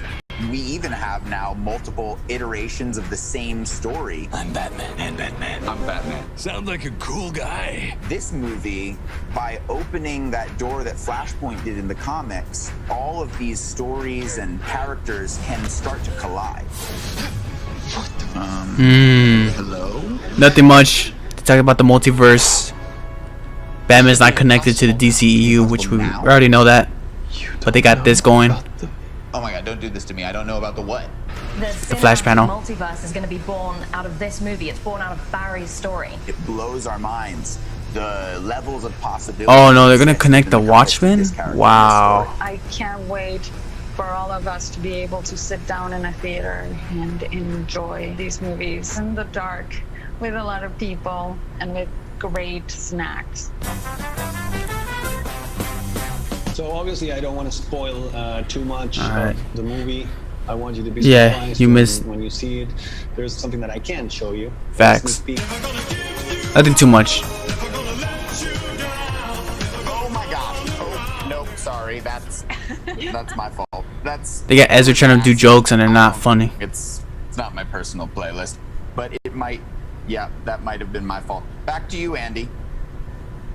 So I'd like to share a couple of concept art drawings. Concept art. Barry Allen's new suit. He gets a new suit! Let's go! As you can see, I don't really like it. Organic. You can see light. But new suit! But new suit! It has been built by yes! Bruce Wayne this time. Michael Keaton. Flash fact: the first ever Batman movie is actually an unlicensed Batman Dracula movie made by Andy Warhol with a soundtrack by the Velvet Underground. It's unreleased. New suit. Yes, man. I wanted that. And I highly recommend watching them. They're extremely strange. There are so many potential crossovers in the multiverse, so many cool things that you could do. I would really love them to do a two-hander with Wonder Woman. I think they would solve a lot of problems, let me tell you. I'd like to see Game of Thrones crossover. Instead of all the months that it takes traveling from Winterfell to King's Landing. It looks like I like that more skin type outfit than a robotic type outfit that Snyder give them. I actually already have a weird behind the scenes DC multiverse crossover. My best friend growing up is Rob Pattinson's older sister. So I've actually known the new Batman since he was 2 years old and in diapers. I would like the Flash to meet in the multiverse Nicolas Cage. Not the Nicolas Cage Superman that never was. I want the Flash to meet Nicolas Cage, the person in this world who I believe probably does have the ability. Really want to see that. Transcend space. The Tim Burton Batman Superman movie. Proposition.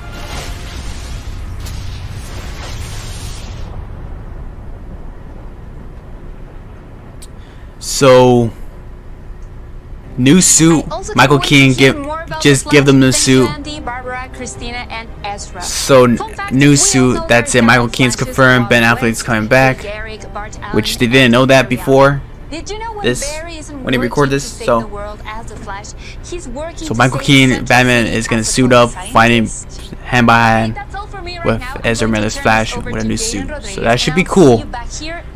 That should be cool, man. DC Fandom, I'm Jaden Rodriguez from Australia, and I'm so excited to be here with you all. I just gotta say that being a total superhero freak that I am, I'm totally loving being a part of this epic DC event. And you can't talk about superheroes without talking about the man himself, Batman. I mean, dude, can you imagine how awesome it would be to be Batman? In fact, if there's anything better than watching Batman, it's watching two Batmans, or Batmins. It doesn't matter. Let's have a look at this mashup of two fan-favorite Dark Knights who happen to reside in the opposite ends of the Bat spectrum.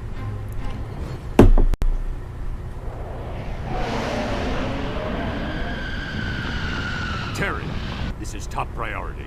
Go ahead, Bruce. A Wayne Powers deep space probe is receiving an anomalous communication. I'm patching it into you now. Is that you? Clearly that's not me, Terry.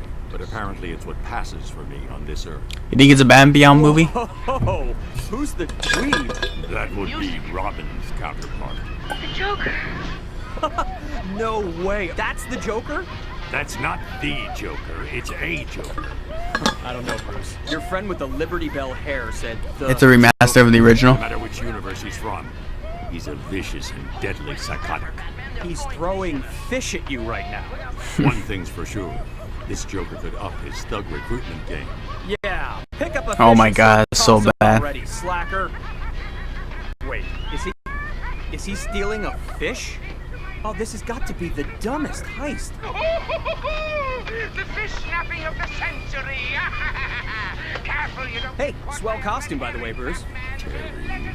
Must have taken forever to get the iron-on bat symbol just right. Terry! To the Batmobile! Oh, this ought to be. Actually... that ride's pretty sway, Bruce.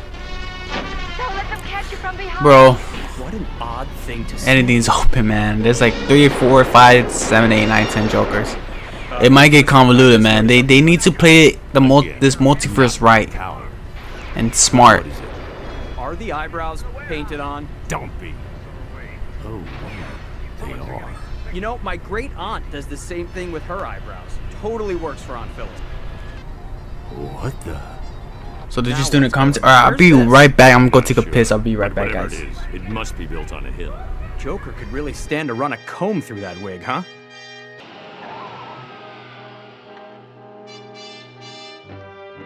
Oh, easy, Boy Wonder. Let's not forget we're wearing elf shoes and support hose. And who is he even shushing at this point? What's with the 57 random telescopes lying around for no reason? Something's fishy here, Batman. Beautiful! The Gotham High girls volleyball team's gonna be ticked when they find out their net was stolen. Actually, I'm not sure which is more disconcerting. His trap, or the fact that these two can't seem to find their way out of it. How about a fish fry? Ooh, fish fry guy here is angling for a promotion. Settle down there, fish fry. Wait a minute. What is it? Look at the Joker. Is it my imagination, or does he... have a mustache? Now that is just not right.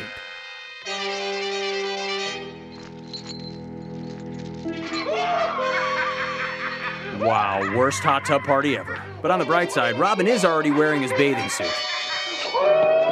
I couldn't possibly deprive that poor hungry clam of its dinner. Hold up! That's a clam?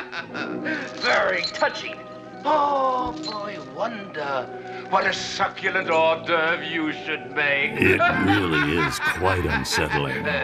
Well, a giant man-eating clam is... Wait, you're talking about the mustache again, aren't you? It's mesmerizing. I would have gotten out of this in 2 seconds. Aunt Phyllis could have gotten out of this in 2 seconds.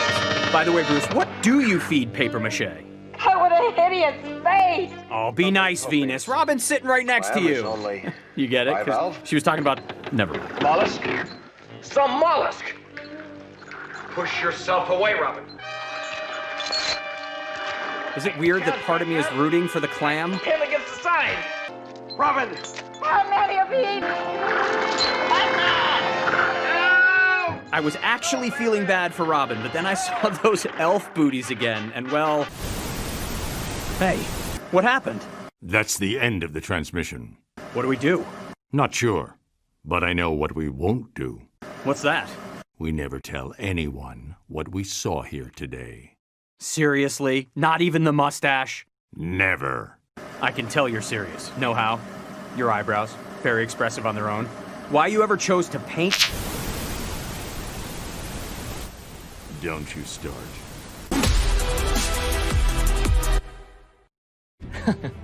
I love it. Batman has such a great sense of humor. Okay, devoted fans teamed up to show out in force at the DC FANDOM. Let's take a look at some of the best group cosplays, and coming up is a showdown like you've never seen before. Stay tuned for lots of fun and games with the Suicide Squad.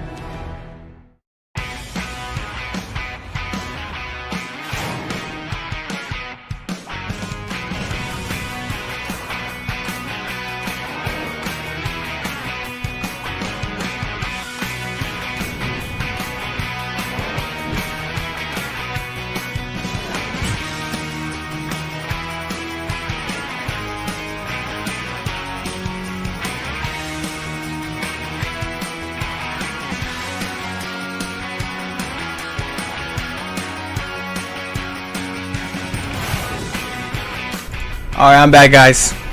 Had to go take a little break. The Doomsday timeline affected the main timeline, so there are 3 Jokers in the main timeline. They are supposed to be representing the different ages, like the Golden Age. Yeah, I get that, but you know, I doubt they will bring that back in like the movies. You know.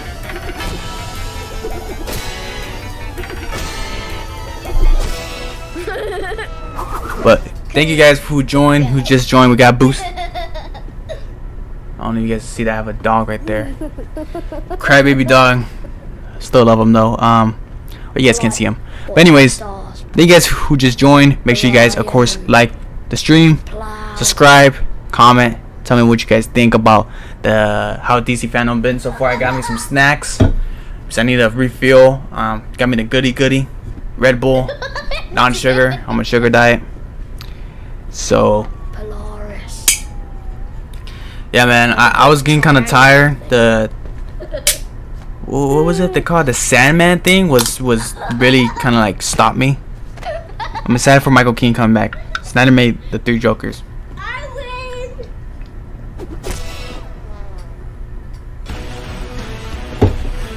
Suicide Squad, let's go. Snap. Yeah, it'll be cool to see him back. I know that if I was ever in trouble, I would call upon this next Here we go. to help me out. As you know, director James Gunn announced in February that filming had wrapped for the Suicide Squad. And right now, he's taken a break from the edit bay to be here with us to discuss his vision for the film, answer fan questions, and have some insane... We should get a trailer. This panel's gonna be long because there's gonna be a shit ton of people. Of course, share some never-before-seen content with us. Check it out. This is amazing. I'm so excited to be here at DC FANDOM with all these This fucking guy. I don't know about this guy, man. Good filmmaker, but I've ever had making a movie. I am still working hard on it every day from morning till night, but we're having a great time creating something incredibly. Amanda Waller, who was so different for the time, you know, in terms of being such a strong woman, but not kind of an anti-hero, but kind of bad, kind of good, not physically the same as everybody else you saw in comic books. And I just thought she was so cool. And of course, I loved all the characters and Boomer and everybody. And I just had a great time reading that initial run. My name is Maisha Kondakar, and I'm a loyal DC fan, and I'm making this video from Dhaka, Bangladesh. I have a question for James Gunn. which DC character were you most excited to write about for the Suicide Squad movie, and why? Meisha, I think the character that I was the most excited to write for was Harley Quinn. I've loved this character ever since Paul Dini first put her in animated shows. I think that there's a sort of chaotic trickster god nature to her where she's just always going off in random directions. And as a writer, that's a really fun thing to deal with because she takes you in places where you don't know you're going to go. So a lot of it was me writing for Harley, and a lot of it was Harley doing some of the writing for me during the Suicide Squad. Hey, I'm Jake from State Farm, and setting aside the massive amounts of damage that you must have had the squad rack up in that one scene, can you confirm the number of crashes and explosions? You know, asking for a friend.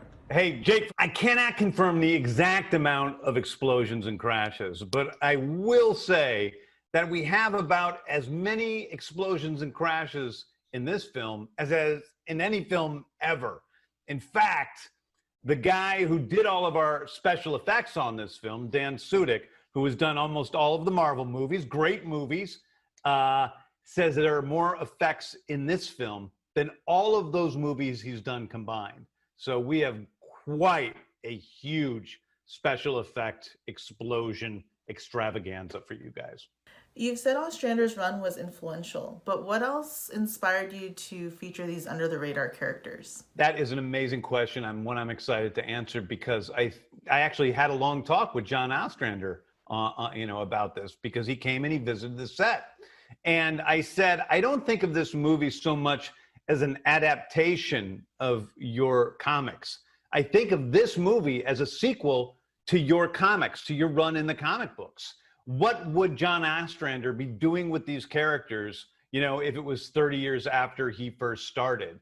And so I think that it has the spirit and the lifeblood of the Ostrander books, but I also like to continuously take in new supervillains, other supervillains who have sometimes been in the Suicide Squad comics over the years, but also a lot of, characters like Polka Dot Man and Ratcatcher who have never been in the Suicide Squad, but who I just think are great DC villains who have something to offer and that we could have put into the movies. So that is where my biggest inspiration comes from.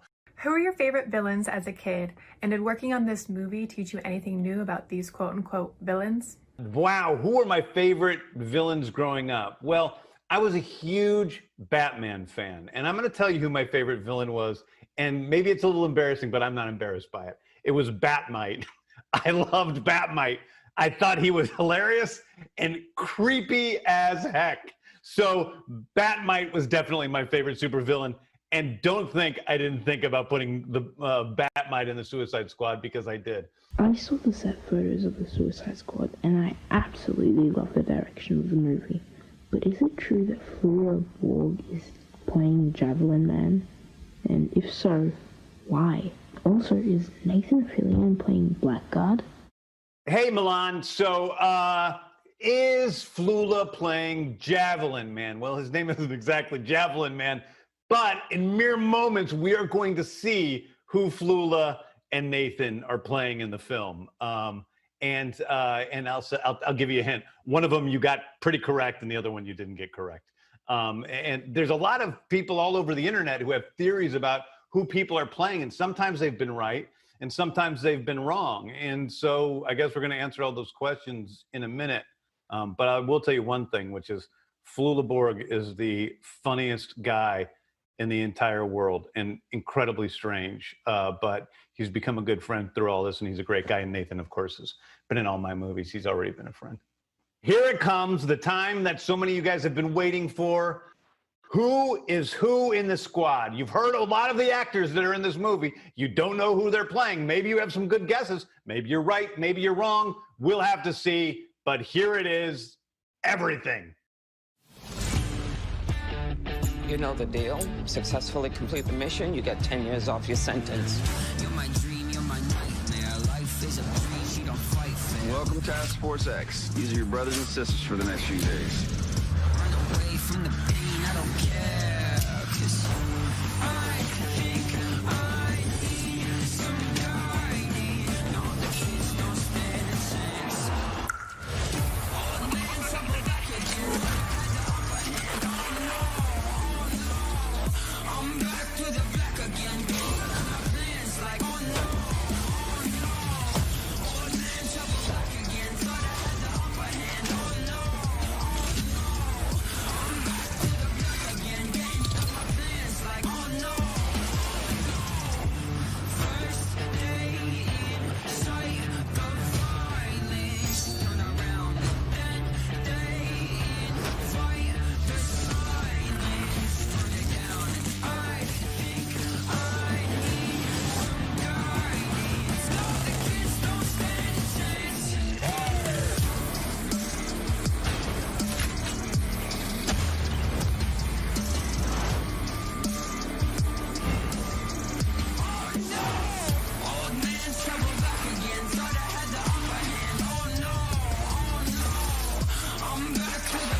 Introducing the cast and the characters they're playing of the Suicide Squad. First of all, we have Idris Elba as Bloodsport. John Cena as Peacemaker. Yeah. David Dastmalchian as Polka Dot Man. Jai Courtney as Captain Boomerang. Nathan Fillion as TDK. Lula Borg as Javelin. This is like a really messed up Brady Bunch. Daniela Melchior is Ratcatcher 2. Pete Davidson is Blackguard. Yeah. Mei-Ling Ing as Mangao. Michael Rooker, unfortunately, is Savant. Had to put him in the movie. I deal with the devil. Peter Capaldi as the Thinker. Sean Gunn is Weasel. Steve Agee is John Economos and our on-set King Shark. Yes. Alicia Braga as Sol Soria. Juan Diego Boto is General Presidente Silvio Luna. Real great guy. Joel Kinnaman is, of course, Rick Flag. Viola Davis is Amanda Waller. And, of course, Margot Robbie as Harley Quinn. Hey, everybody. Here, together again. Together. Good. Good. Are you excited to be a part of DC Fandom? Yes. Super excited. This is going to be great. Well, we're going to have some fun here. We're going to have some competition, which it's not fun unless there's somebody winning and somebody losing. And so I would like to have a couple of team leaders, and I think it only makes sense that we have the people in charge of the Suicide Squad, Viola Davis and Joel Kinnaman, as our team leaders. Hey, team leaders. Ooh. And why don't you guys go ahead and let's pick teams. Bloodsport. Thanks. Thanks. Definitely. All right. I'll take my girl, Harley Quinn. Yeah. All right. Yay. I will take Savant. Oh, good for you. Wow. What a bad mistake. That is a bad pick. That is.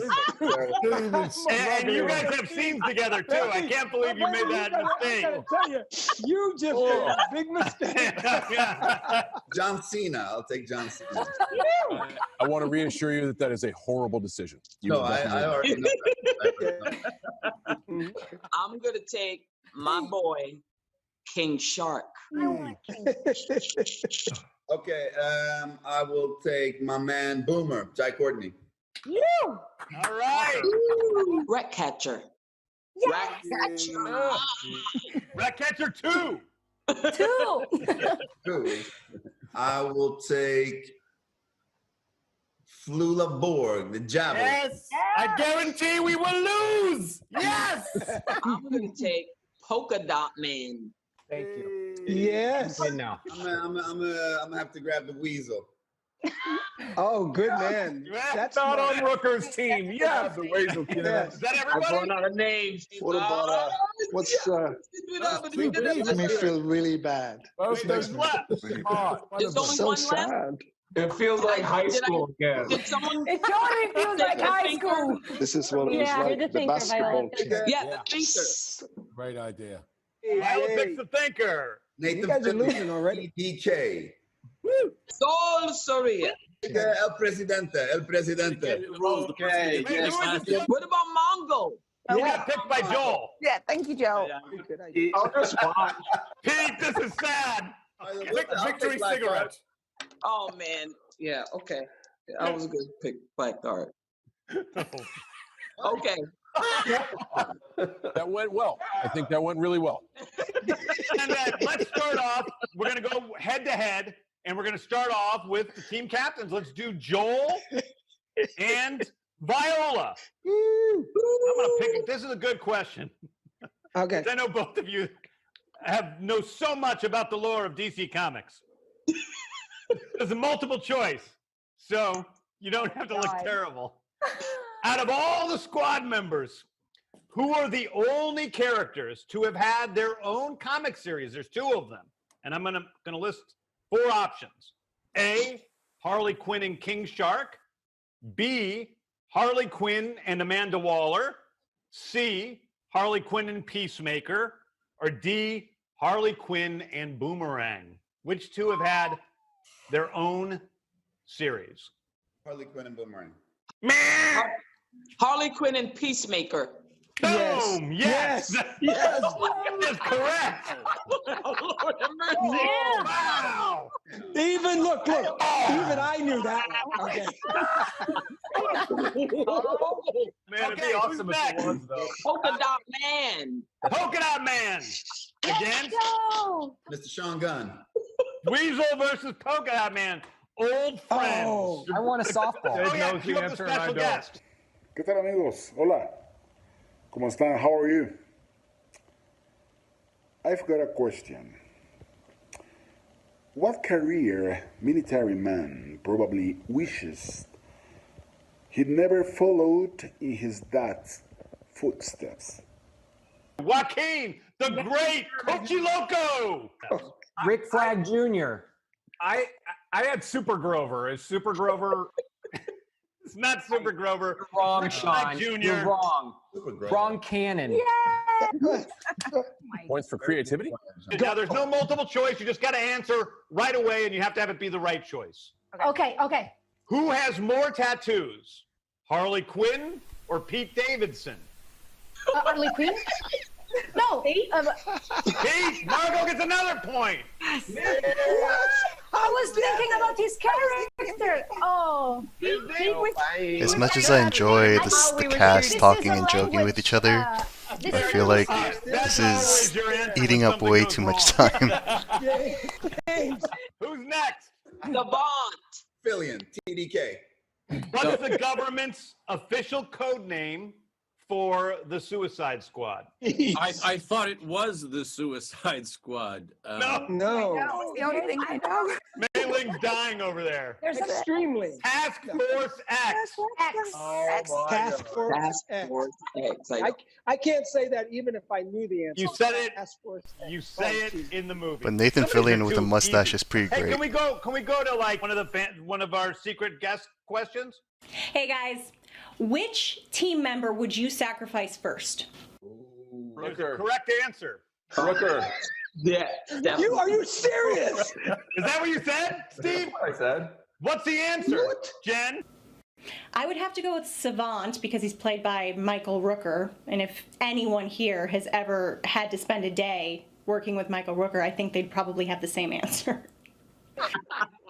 You know what? People are always like that. They always want to get rid of the most dangerous one first.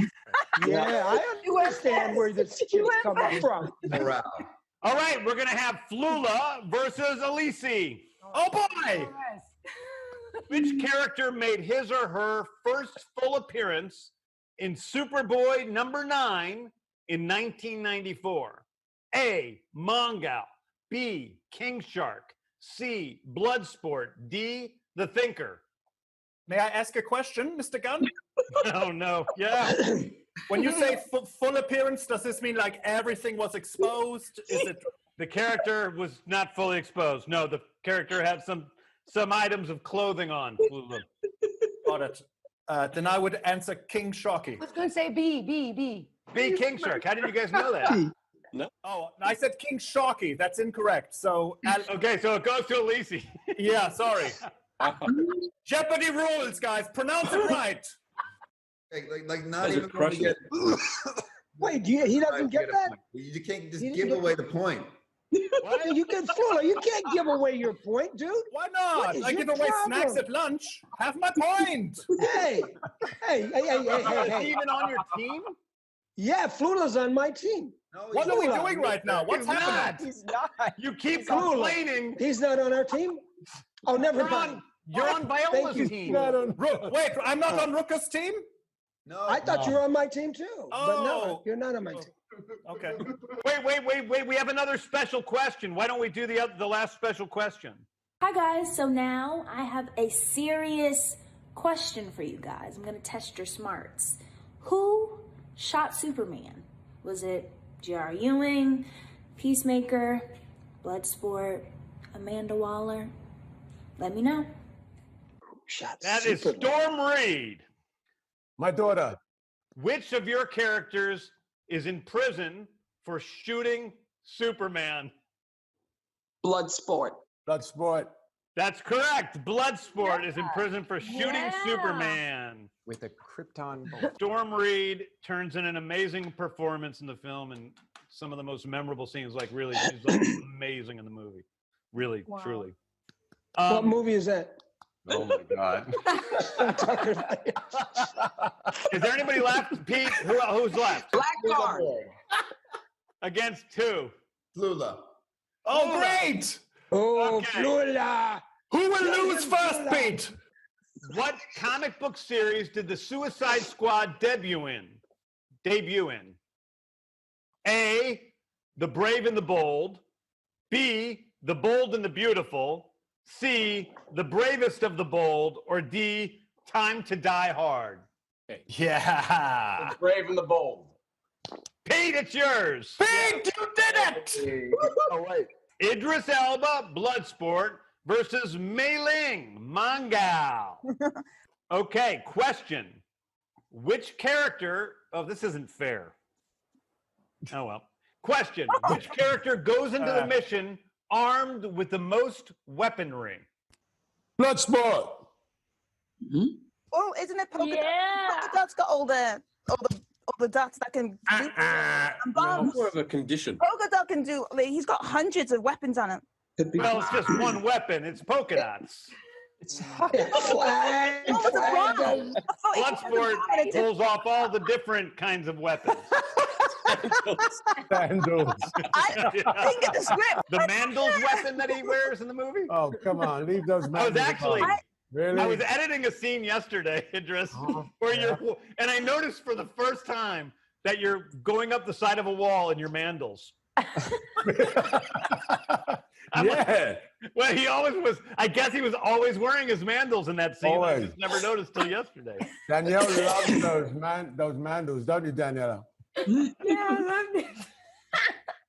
Okay, who's next? Yeah. If given the chance, which superhero would your character like to take down?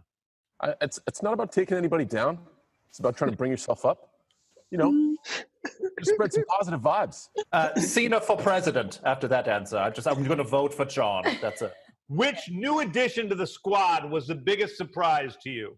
I think Weasel was the biggest surprise. You're going to expect him to be this crazy animal. He can't even. I mean, come on. Wait till you see Weasel in action in the movie. How is the movie? How does it look? It's amazing. It's amazing. Like really, truly, it's just the most fun I've ever had. I love the movie. The studio is overwhelmingly happy with the movie. Wow. It's the action is great. It's funny. And it's really dramatic in the right places and very touching. It's great. And all of you guys, I mean, just down the line, it's just the greatest cast I've ever worked with by far. Just every single person is amazing. It's just a once in a lifetime thing for me. It was a blast to make, and it's just cutting together just completely fluidly. But honestly, I'm so grateful to all of you guys, except for Rooker. But I can cut around them pretty easily. So he's looking at me every day on the cutting room floor. They don't even do that anymore, do they? It's all digital. They made it digital for you, so we don't even have to look at you on the cutting room floor. I just got to say, what an amazing experience it was. And it's because of you and all of these guys. You know, the atmosphere on that set was so positive. And such a warm, wonderful, supportive place to be. You know, not everybody has been in a big superhero movie, even if they've been Doctor Who or anything like that. So to walk onto a set like that can be quite intimidating. But the welcome that you and everybody here provided was just fantastic. So thank you and everybody here for that. Leave it to the British guy to come in right at the end and say something beautiful that makes us all look stupid. That's what I'm here for. That's why I'm called the thinker. So the showdown champion, I believe, even though we haven't been keeping very good score, is Viola Davis's team. Rigged. Yes. Damn it. So you guys, right now, I have a little something special in store for you, which we have you guys right now, and everybody out there in the DC fandom universe are going to be the first to see a little behind-the-scenes action from the Suicide Squad.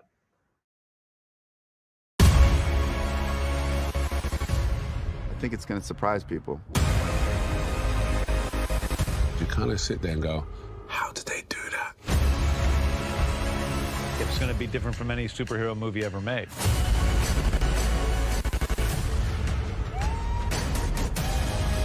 There's no one better in the world to direct the Suicide Squad than James Gunn.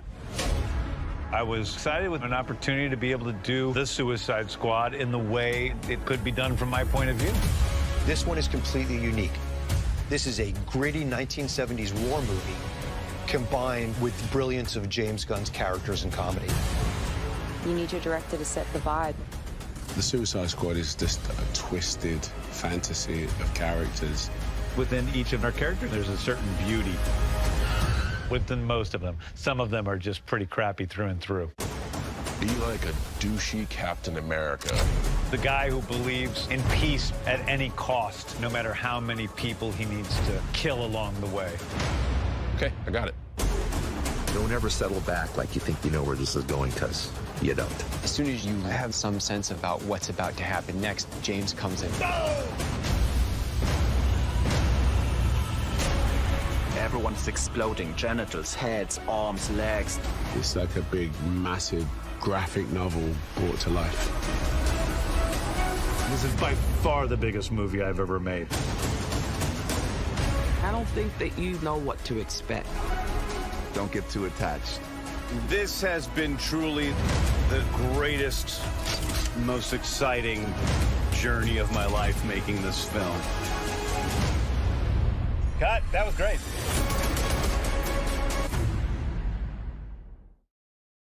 So that was it. What do you guys think of that new clip we just saw? Anyway, I can't wait for everybody to see The Suicide Squad in theaters all the way in August 6th, 2021. We're still working on it, but man, I am so excited for everybody to see it. And I am grateful for everyone out there in the DC universe who came and checked out and hung out with us for a little while and saw this train wreck that would have gone perfectly smoothly if not for Michael Rooker. So, thank you guys. Way to go, Viola and your team for the win. Ça va, DC Fandom? I'm Terry LTM, your French host, and I've got a big admiration for James Gunn and the cast. What a great teamwork. Now I'm even more excited for the Suicide Squad movie than before. How about you? Tweet us at #DC Fandom. And next, we have a very special DC fan guest with a question for Idris Elba. Gaël, mon fils, take it away. Idris, you're a sport fan. What kind of training did you do for your role in the Suicide Squad? Okay, so hi Gaël, Idris. So yes, I am a sports fan. I am a fan of all sports, but I played basketball, football, cricket, hockey as a kid, and then as an adult, I did kickboxing and a little bit of boxing. When I was training for this film, because there was a lot of work that we had to do, I basically didn't do a sport. I did a sort of general training package, which was more centered around my kickboxing training. So that's lots of circuits, lots of, cardio work, a little bit of weight training to get those big muscles up. And yeah, essentially working on that particular film, the work rate was so high, we were training every day on the job. So that's me. Turns out Gaël isn't the only tennis player who is a massive DC fan. Now let's check in with two other mega fans who, like us, share a mutual love for Wonder Woman. Tennis star Venus Williams and director Patty Jenkins.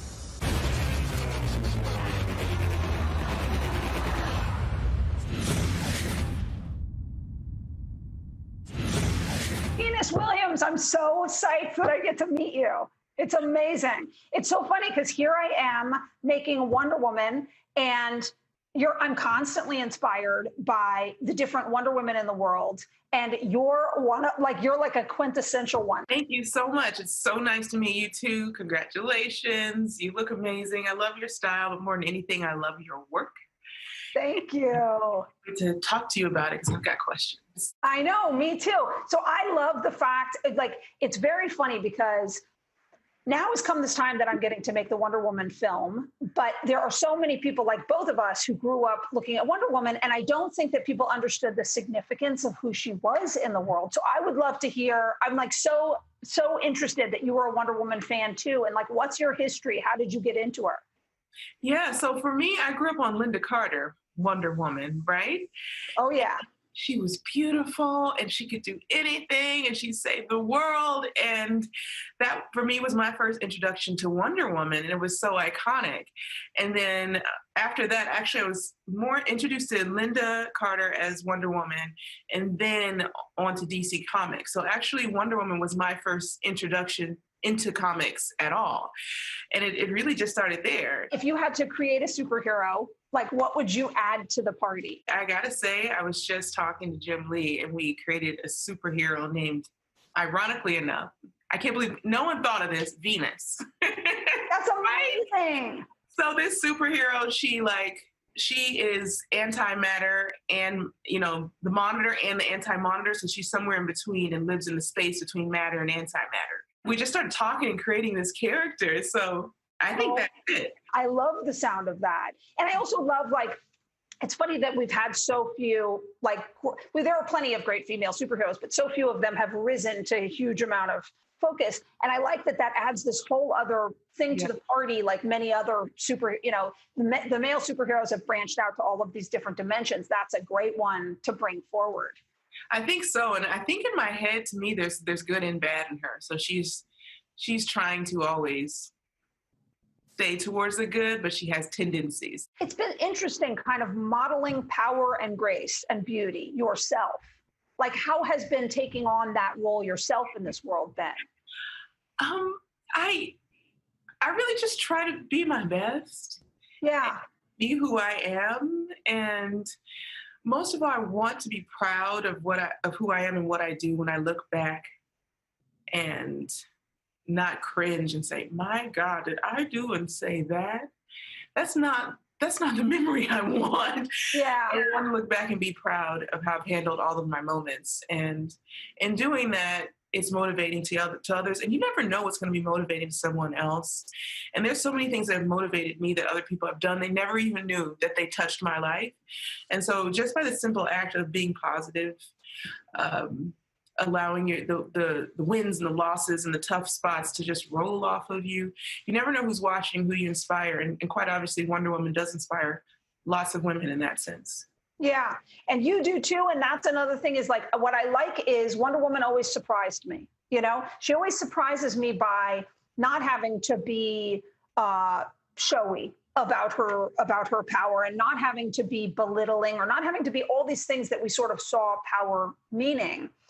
You're kind of defying all of these things now as an entrepreneur, because we all knew of you as a great tennis player, but then you've turned around and, like, started this amazing clothing line. Yeah, there really is no limit. And with my activewear brand 11 by Venus, that is honestly the value of it, is that you're going past the 10. You don't set a limit. I like that. Yeah. I like that. Yeah, that's what it's about. Being well, being positive, all those things help you to get past your limits. So you do have to take care of yourself so you can get there. And we always say better, not best. So best is a moment. I won Wimbledon at some point, but then maybe I didn't win the next year and someone else was the best at that moment. But if you're always going for better, then you're constantly transcending that moment best. That's really cool. I love 11. I got a chance to sneak peek your Wonder Woman inspired line, which is so awesome. And here's what I like about it so much. And it's funny because it doesn't surprise me that it came from you at all.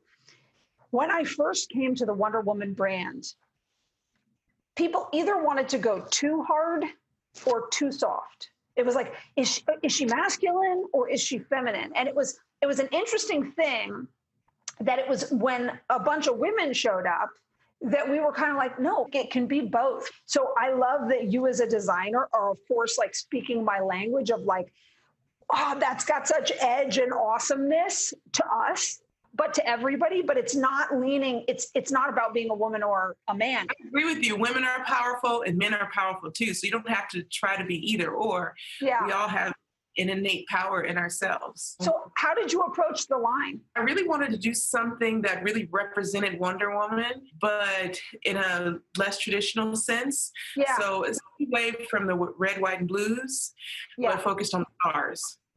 And especially with, of course, Linda Carter, I'm inspired by that. And I have to say, every time I design an outfit for the Olympics, it's designed after Wonder Woman.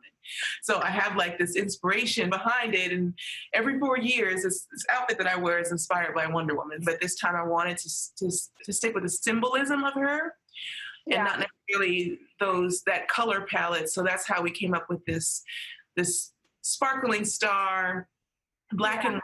Anyone can wear a black and white, and there's gold in it as well. And then these elements of surprise and wonder. And so we have these crystals with the amazing Wonder Woman crest. That's so cool. That's awesome. I think we talked about this already, but your first memory of Wonder Woman and kind of, well, you can talk about that, but also like connect that memory of Wonder Woman to where you are now. Making a film. Yeah. What's that feel like? And does it feel full circle? Because to me, it feels like something you were meant to do. Here's what's interesting about it. So my first memory of Wonder Woman is my mom never let us watch TV, and or alternately, we didn't have a TV. So I saw it at a friend's house. And I just remember just like the catnip zeroing in on it.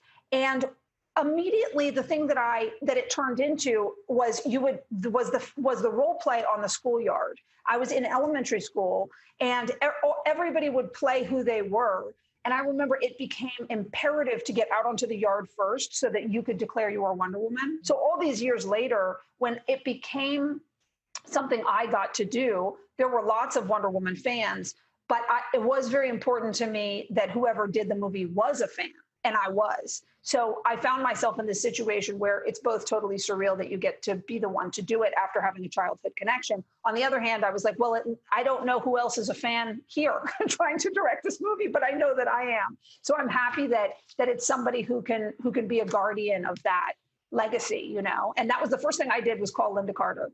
And I called Linda and I said, you're going to read in the trades that we're doing a new Wonder Woman. And I want you to know, we're not here to reinvent Wonder Woman or redesign Wonder Woman. I simply want to take the torch of something you gave to me and pass it forward to the kids of the next generation and people of the next generation.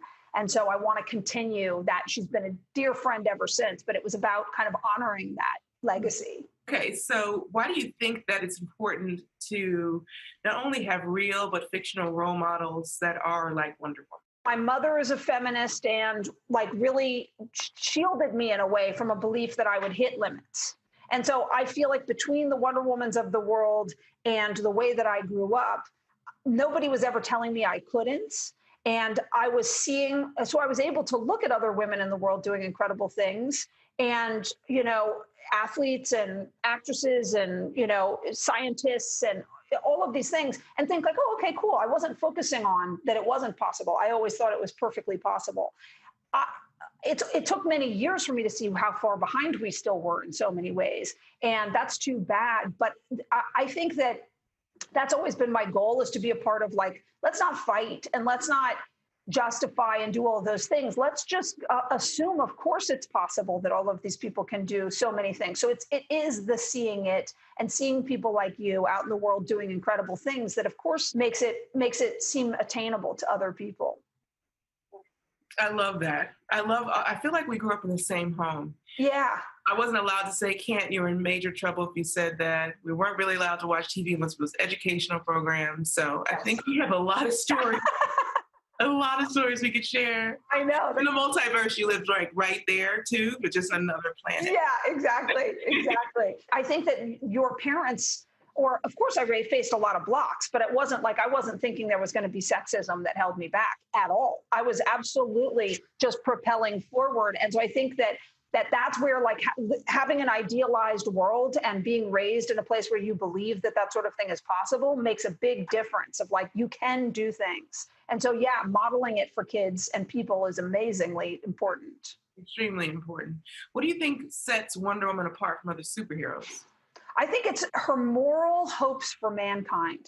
I can't think of any other superhero who, I think a lot of them who have great morality, of course, and lots of complex things, but someone whose mission even is to make mankind better. She's not perfect or above it either. So her own struggles to figure out how to use her power and be helpful is so interesting to me. I loved graphic novels right from the start because I loved Little Nemo and Slumberland, and I would look at all of these graphic novels, and then I loved superheroes. So I transitioned pretty easily over to sometimes comic books, sometimes more highbrow, comic book art books and things, and it came quite naturally.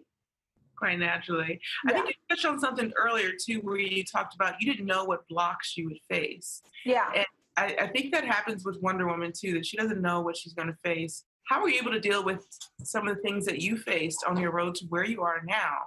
And what advice would you give for women who want to follow in your footsteps?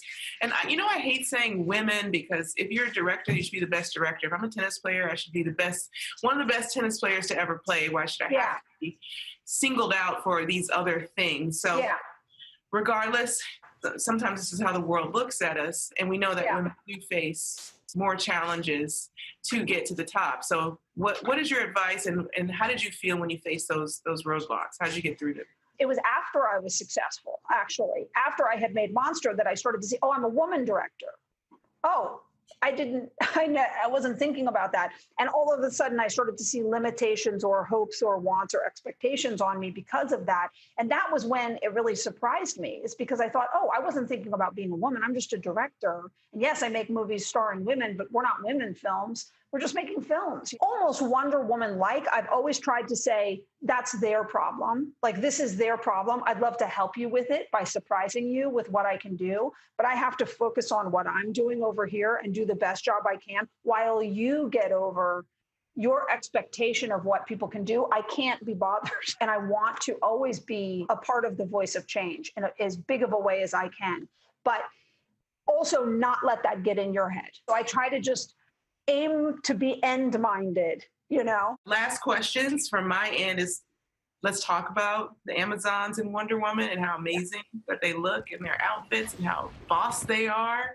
I love all of that. Can we talk about like stone women, costumes, and all of that? There are many set patterns for doing warfare and competition, but they all are very specifically masculine, which you don't really think about until you start trying to design it. And the fighting is, like I said, headbutting and so getting into what they would do, what competition would be, how it would work, and what kind of clothing they would wear. It's not unlike you and how you dress and the things that you design, where it's like they don't need to be sexed up in an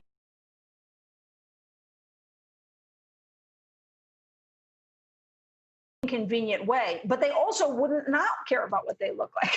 They'd also care and have ownership in what they're thinking that what they're putting on is both functional and cool. It's a fun thing to try to represent an entire world in this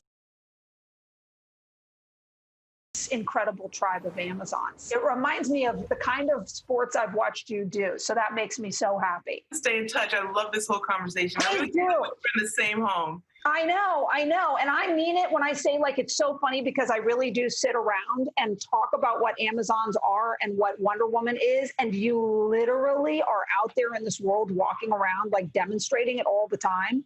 And that's what's so cool is like being the director of it. Sometimes people will say, I've never seen a movie like that before. And I'm like, yeah, but you see the women, you've seen the women, you've seen people like you. So it's interesting that it's such an unusual thing. So nice to meet you. What a pleasure. What a pleasure. Great to meet you. Nice to meet you. Bye. Bye.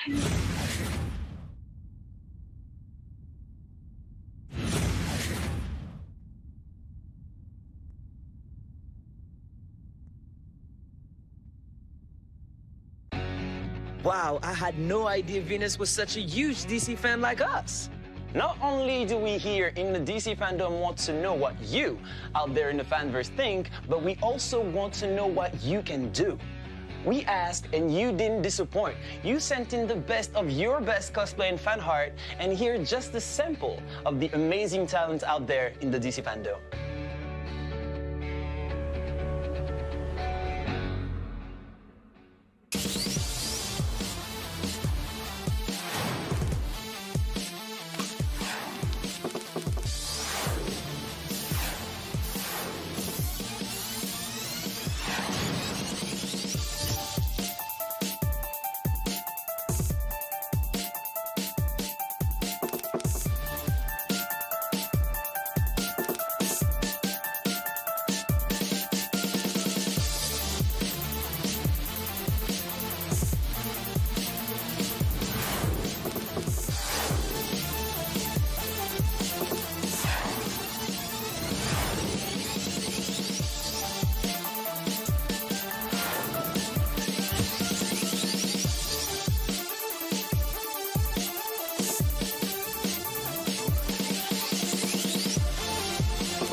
What is a boss?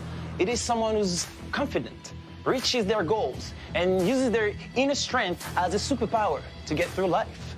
You do not want to miss this next conversation as we gathered some of the most electrifying females from Megan Good to Candy Spaden, the new Batwoman, Javicia Leslie, and more for a conversation we called Boss, Female of Color, within the DC universe, moderated by celebrity DJ D Nice and Grammy Award-winning singer Estelle. What's a boss? What's a boss? What's a boss? What's a boss? What's a boss? What's a boss? What's a boss? It's me. That's me. That's me. That's me. What's happening, folks? How you feeling? Welcome to the DC fandom. My name's Estelle, and my name is D Nice, and welcome to Boss, Females of Color within the DC Universe panel. right, we're going to start off by introducing some of the panelists today. Megan Good, who plays Darla Shazam on Shazam the film. And I'm a big fan of this show. Candace Patton, who plays Iris West Allen on The Flash. We got Nafisa Williams, who plays Anissa, Thunderbird, Blackbird on Black Lightning.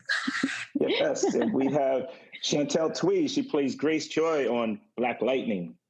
We got Javicia Leslie, who plays Ryan Wilder, a.k.a. Batwoman, on Batwoman. Hey. We also have Anna Jope, who plays Coriander on Titans. Hey, we got Damaris Lewis. My little sis, I love her. Plays Blackfire on Titans. And we have Tala Ash, who plays Zari Tarazi on DC's Legend of Tomorrow. Awesome. So we want to start this off with taking a minute to congratulate the newest boss of the entire group, Javicia Leslie, the first Black actress to play Batwoman. And look, this is huge news, given that only a few iconic Black actresses, Eartha Kitt, Halle Berry, and recently announced Zoe Kravitz, I know to hang around the Batcave, but they're Catwomen. Javicia said she want to be Batwoman. So, that's a huge thing. So we want to congratulate you and big you up for even doing that.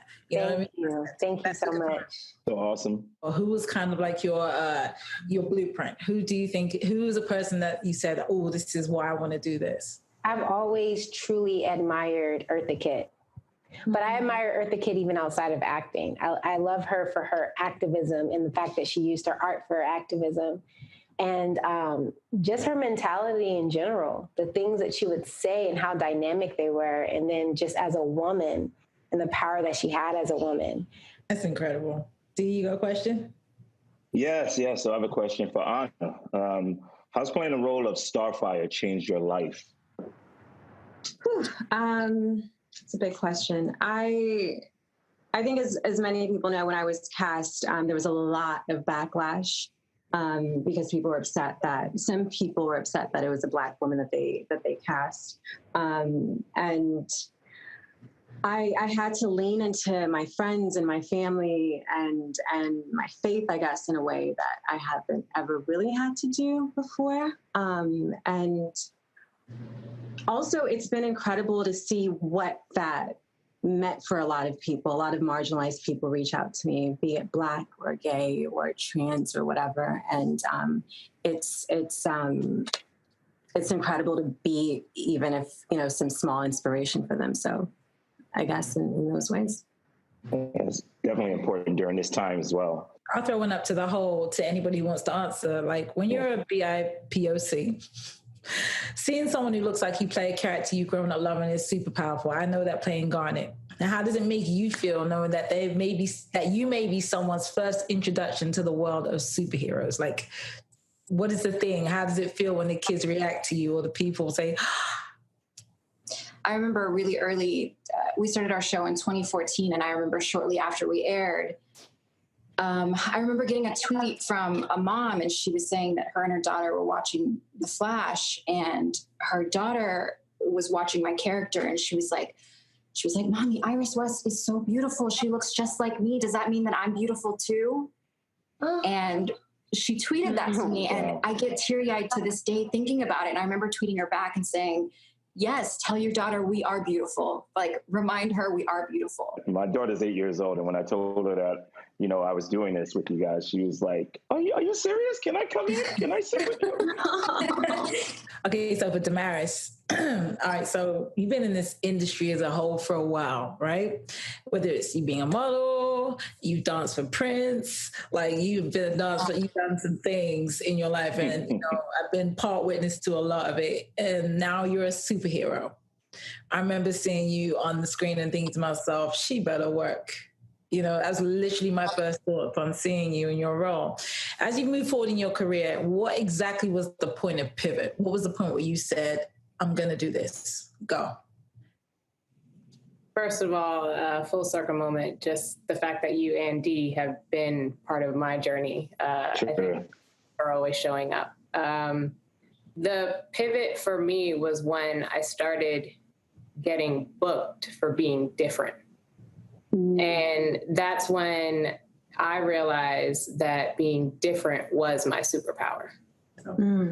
I have spent my entire life, you know, I had the luxury of working with Prince and have him being my mentor. And this is a person who prided himself on being different.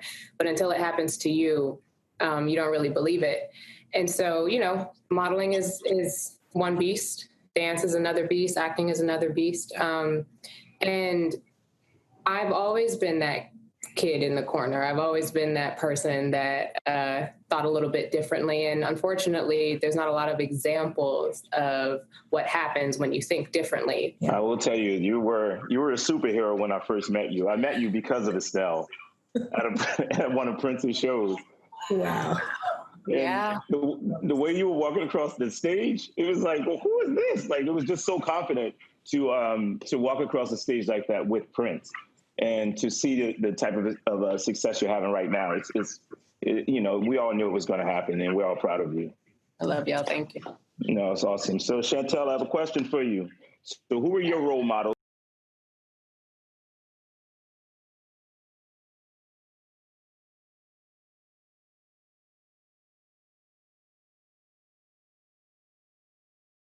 Whether females or just anyone in the industry, like who inspired you? I think growing up, I had Maggie Chung, who did a lot of Wong Kar-wai films, as someone I admired a lot.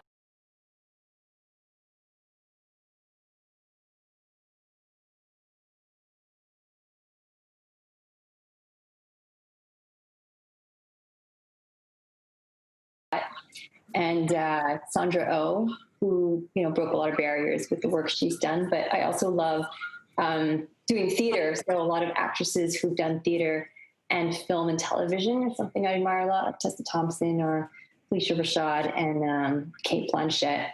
So I love actresses who use their craft, not just as, you know, a way of exposure, but really to like as a craft, digging deep and, you know, using it in a way that can change lives in their own lives. Like my grandmother, who, you know, left Vietnam during the war with her 10 kids, on a boat. Wow. I mean, that for me, the personal heroes in my life, I think probably have marked me the most. Wow, that's awesome. How do you liberate yourselves and or subsequently your characters from the hypersexualized, exotic stereotypes that can be attached to Black and multicultural women? And like, what advice can you offer young girls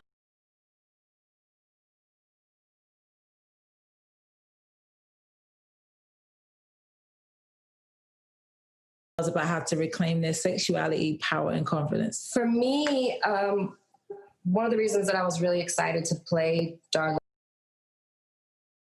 Dudley is because she's actually 8. And for me, you know, I have come from, you know, throughout my 20s, I was very much like that sexy girl, the love interest, the whatever it may be. And so breaking out of that space in my late 20s was really difficult. And what I learned was the fun thing is there's nothing wrong with owning your sexuality and wanting to be beautiful and sexy and strong and all those things. But also it's about, you know, as she was saying earlier, humanizing whatever character you are now living and breathing and finding the things about them that are human and real that people can relate to, that are not just an idea of like, oh, that looks great and like that's awesome, but like who is this person at the core that makes her not just relatable to other people, but especially as being Black women, relatable as a Black woman, because that experience is unique. No matter what the experience is as a woman, you're Black first, you know? And so I think at the end of the day, it really comes down to owning a certain part of it and being happy because we are women. You know, why should we not lean into all of who we are, but also being able to lean into all of it and being proud of all of it and figuring out how that works for each character. And for me with Darla Dudley, that was like a dream come true because I pretty much am like size somewhere teeter between like 9 and like 50 something in everyday life.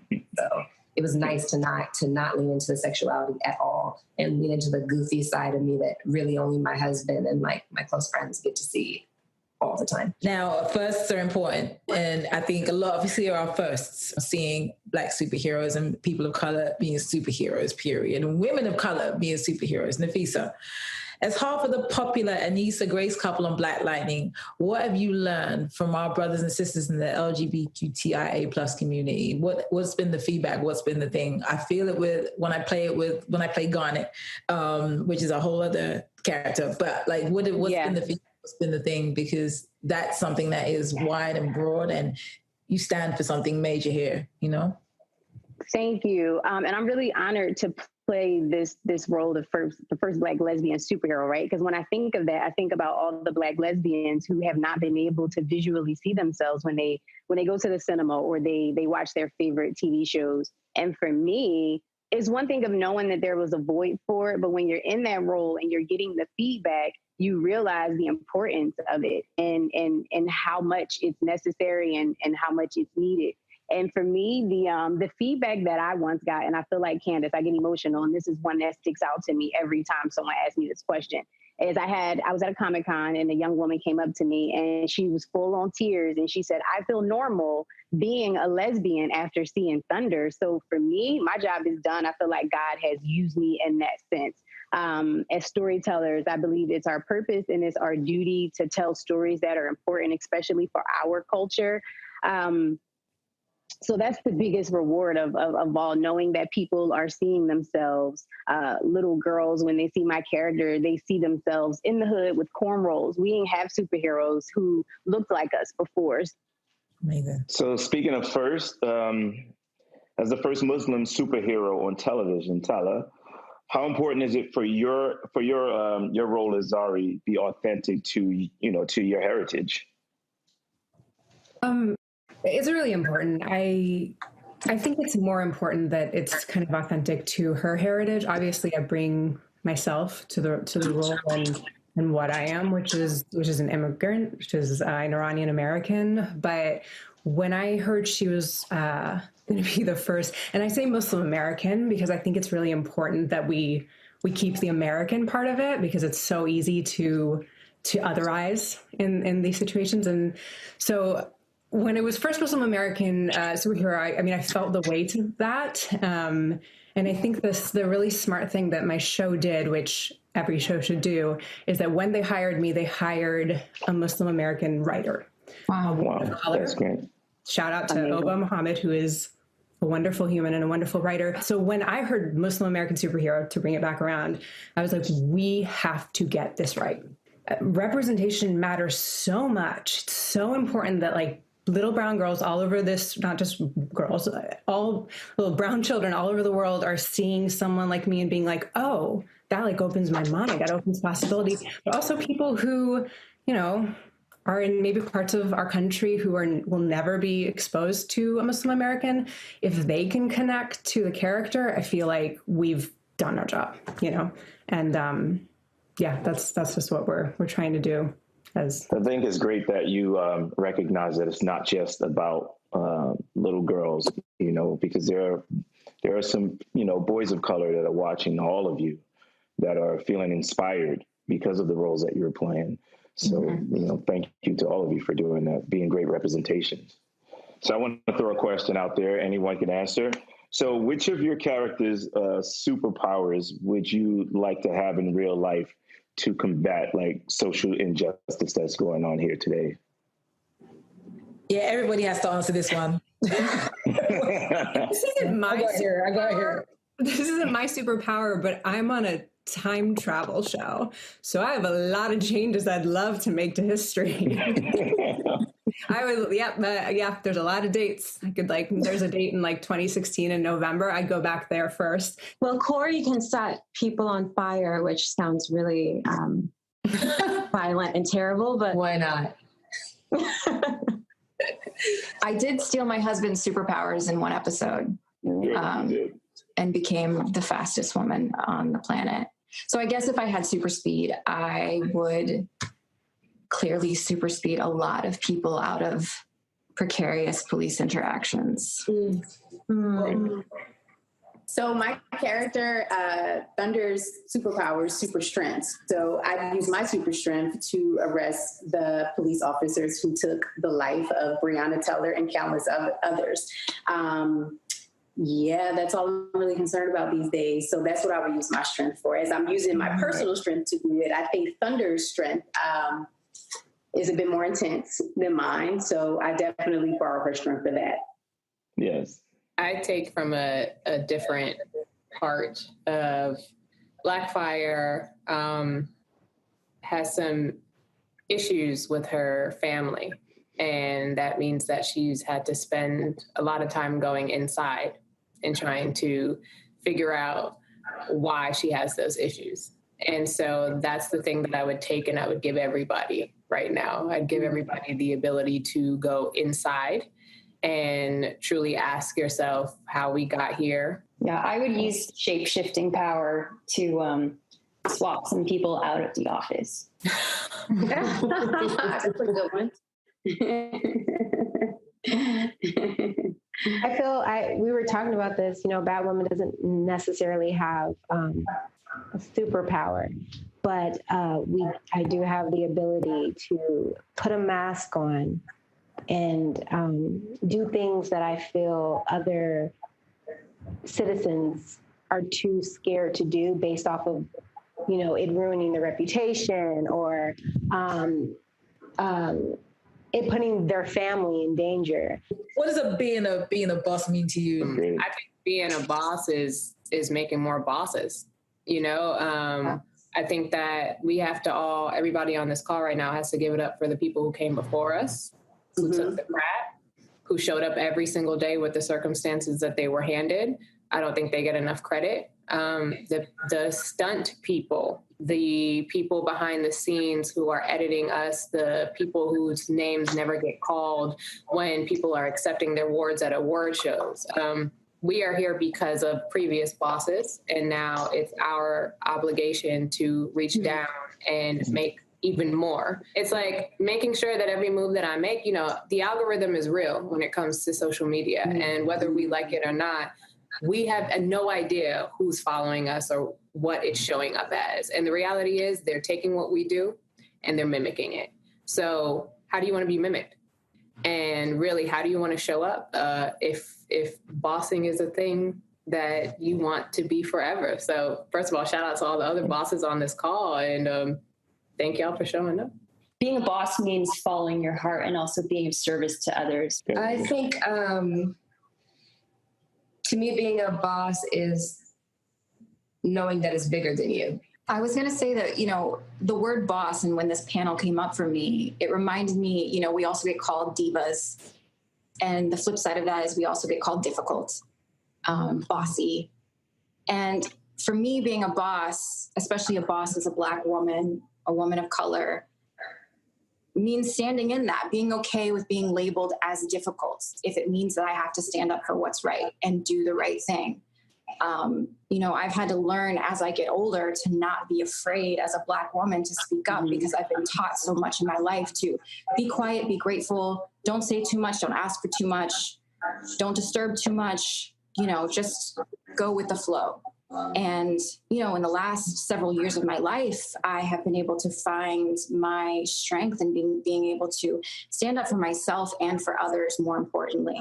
And I think often we get labeled as divas, difficult, and I love that we changed that title into boss, because that is really being a boss. It's really being a boss. Like when I go to work, I'm a boss. I'm a boss for me and I'm a boss for everyone around me, meaning that I will stand up for you. And if that means that I have to take on a label as being difficult to do the right thing, then that's what it takes, And I think that's what we have to do as Black women is be bosses for each other. So yeah, I'm proud to be a boss. Yes. That's great. Thank you for allowing me to be the only man in this conversation. D-Nice, thank you for being such a blessing to all of us during this pandemic. What you did and took upon yourself to do gave so many of us just light when we truly, truly needed it. So thank you for that. Thank you. Thank you. One more time, we're going to do a roll call. Okay. Do a roll call. Make some noise for Megan again. Make some noise for Karen. Make some noise for Chantal Tweed. Make some noise for Javisa. Make some noise for Anna. Make some noise for Damaris. And make some noise for Tyler.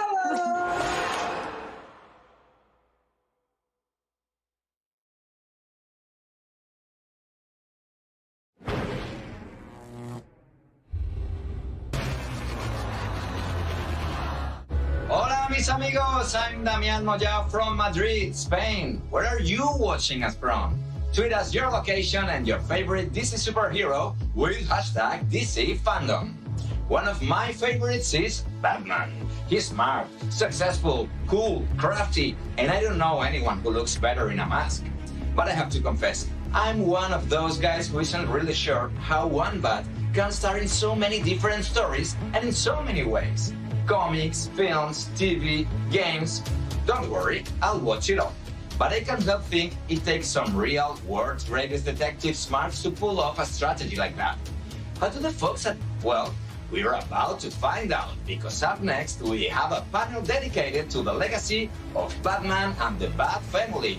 From The Good Fight, please welcome actor and bona fide Batman blur, Nyambi Nyambi.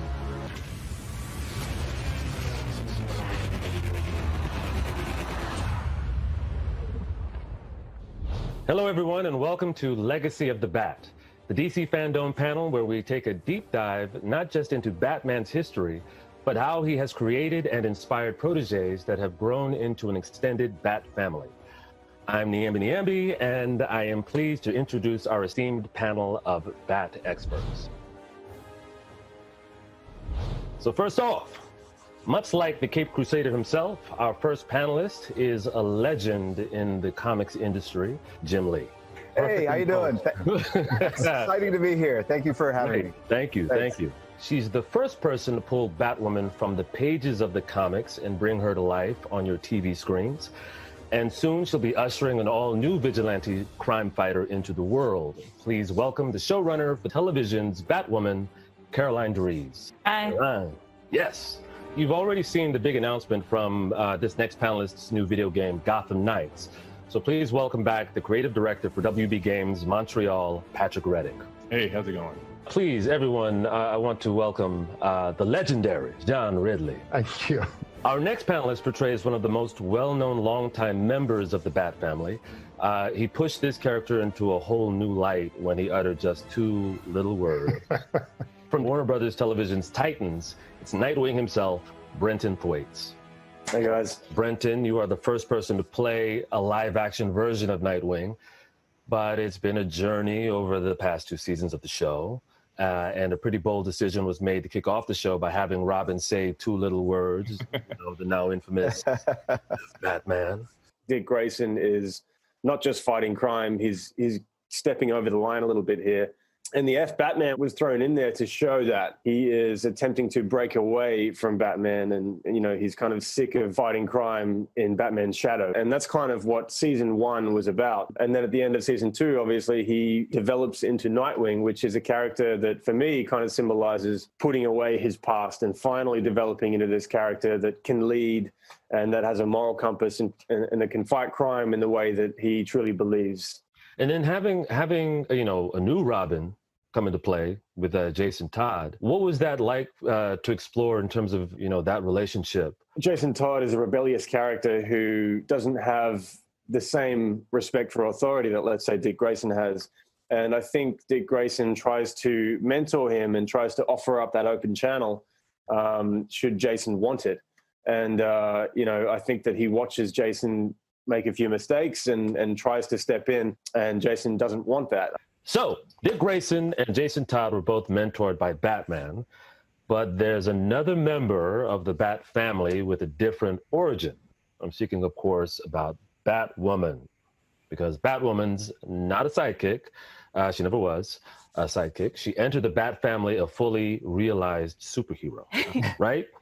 I think the fun that we had with season 1 is Kate, finding her way into being a superhero. It's all about the learning curve. And then it's the moral responsibility of learning, like, how do I deal with this and how do I best represent the Bat legacy? So it was really just about her arc into becoming the superhero. It's a very personal story in terms of what Kate Kane is going through. Why was that story so special for you? So my opportunity as a writer was to say, how do we represent Batman through the eyes of a woman, and in this case, through the eyes of a lesbian woman. And part of her growth was realizing, as Kate, I am a lesbian and I'm open and out and comfortable, but there's this irony in I put on this costume and I automatically hide that thing that makes me so unique. I think an important story that we tell this season is that Batwoman literally comes out of the closet so that people see not just Kate Kane, who's a cool badass CEO, cool girl. I want to see the superhero that I'm looking up to on the rooftop and saying, oh, that is somebody I could be someday.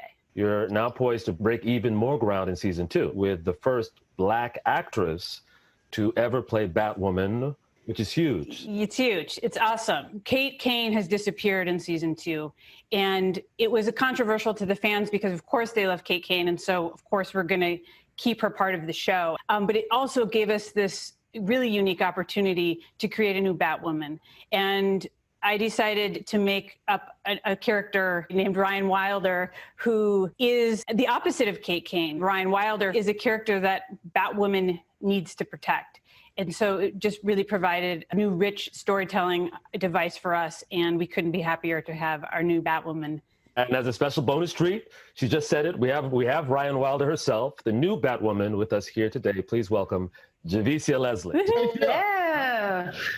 Hey. And how does it feel to be the new face of Batwoman? I found out an hour before everybody else found out.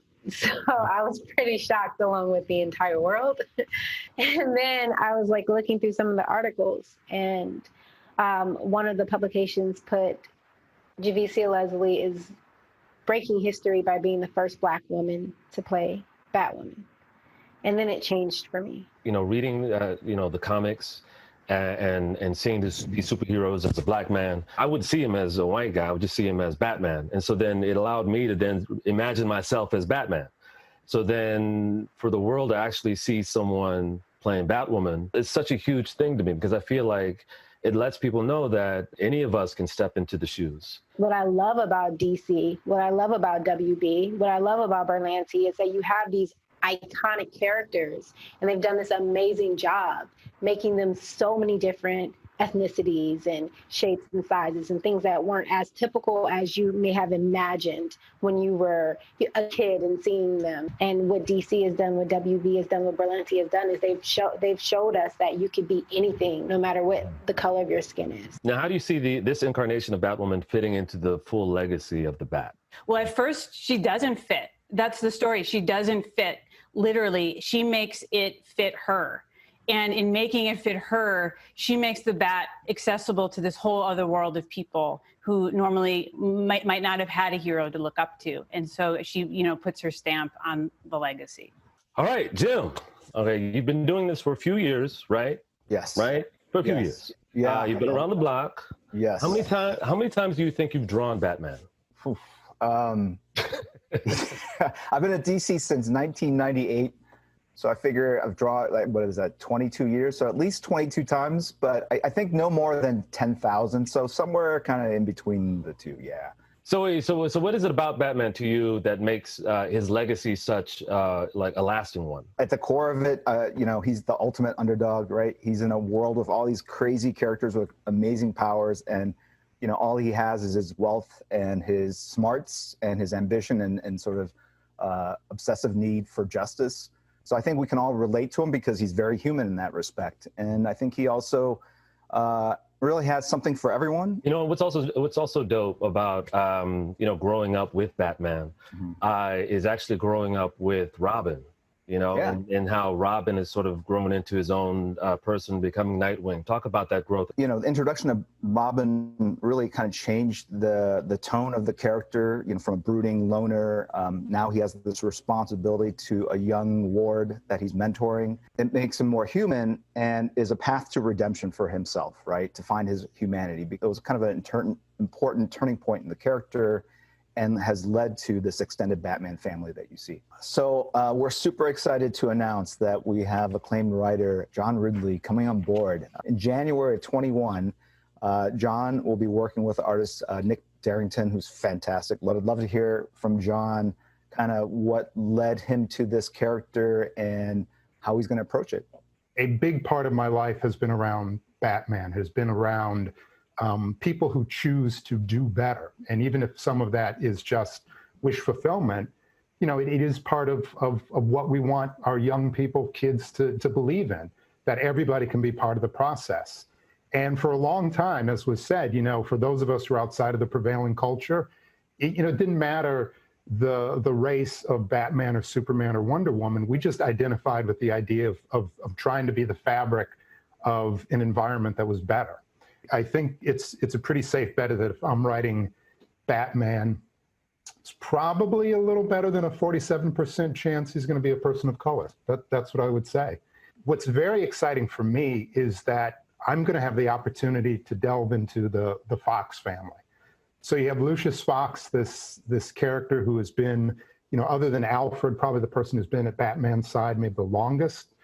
But he has a family, and this is a family that has secrets, has kept secrets from one another. It's a little bit different dynamic than the Batman that we've always seen.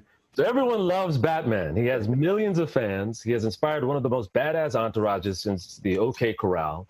And yet there is one amongst us, I see him smiling already, working on a game where Batman is actually dead.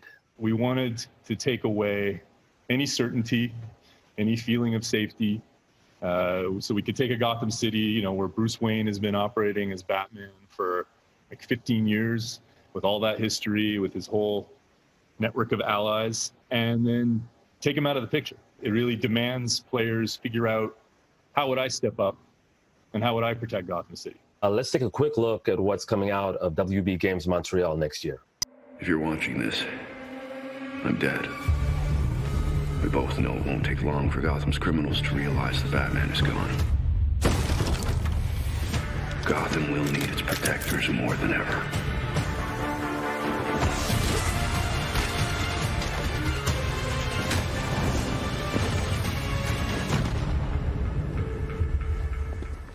Okay, so before we wrap up, we have a fan question brought to you by one of Gotham City's good neighbors. Jake from State Farm. Yeah, we all know Jake from State Farm. Take it away, Jake. Jim Lee, hello, hello, hello, hello. Wow, I'm a huge fan, and I love your work. I mean, obviously. Okay, let's get to it. So, James from the US asks, when you first started drawing Batman, what or who were your inspirations for your design for that character? For those of you that collect comics, I think one of my main influences is an artist named Neil Adams. He just brought this, sense of reality, fancy word, verisimilitude to his art. I just looked like it was real, like you go out and touch it. This is before there were movies and TV shows, so this is as good as it got for us. And then there was another artist later, Frank Miller, who, I was in college, and Dark Knight Returns came out, and that was real. That changed my life. I mean, that was the story that kind of inspired me to pursue a career in comics. So when I drew my own story in Hush, I actually started out drawing Batman kind of thick and blocky, kind of like how Frank draws it, kind of homage to Dick Sprang, which was an artist from yesteryear. But then as I drew more and more of the character over the course of the year and a half I worked on that project, by the end it was kind of leaner and looked more like a Neil Adams physique. Those are my two influences. Clearly, we're all big Batman fans here, right? We're all big Batman fans here. That's why we're here. I'm a fan too. This is one of my many statues that I have here. So I have a fan question for all of you. What would you say is your first memory of Batman? Obviously, Eartha Kitt was a huge influence because she was the first Catwoman. And to see that role and to see her really be her, because that's her personality in general, it really brought like this sexiness to something that was, to me, originally when I was a kid, I felt like it was a boy's world. Then The Dark Knight came out.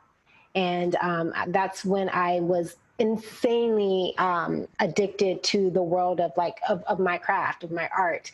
And to see Heath Ledger and all these iconic actors play these iconic characters is when I became obsessed. I gotta say, I'm with Javicia. As a kid, I knew of the world and was a fan of Batman, but it was really the Batman Begins, Nolan's Batman, that really, as an actor, threw me into the world. I agree. I think that was the first time I saw a superhero movie where I was just expecting it to be a superhero movie, and it was about a character, and it was that, Batman Begins, just how did this boy become this vigilante? I watched the Adam West TV show as a kid. I remember spending hours playing with the Batmobile and shooting little pellets out of the mortar in the back, and that's kind of my history of the character. John. There was a world's finest two-parter from years ago. It was Batman and Superman, who were captured and put into a Soviet gulag in like Siberia. Everything about it was so painful and torturous and grounded, but at the same time, it's about people being heroic when the odds are completely against you. Patrick Redding. I think for me, what hit me the hardest was Batman Year One. That struck me the most and made me really fall in love with that character in that world. Thank you all for watching. Be sure to stick around, and we hope you are enjoying DC Fandom.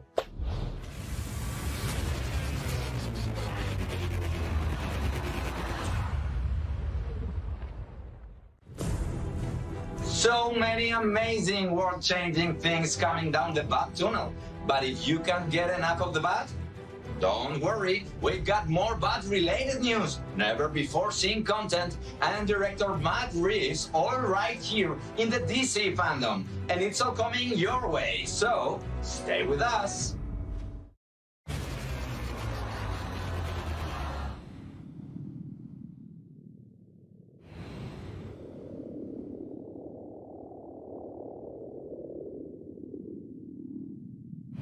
There's little bits of there's Batman stuff that is coming in that I don't want to talk about because that stuff is best left as a surprise, and those who get it and those who don't.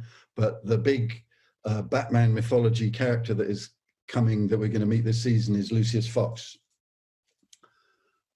which is very exciting. Not cast yet, so can't say who's going to play it, but he comes in mid-season and comes in a big way and is pivotal in turning the story around.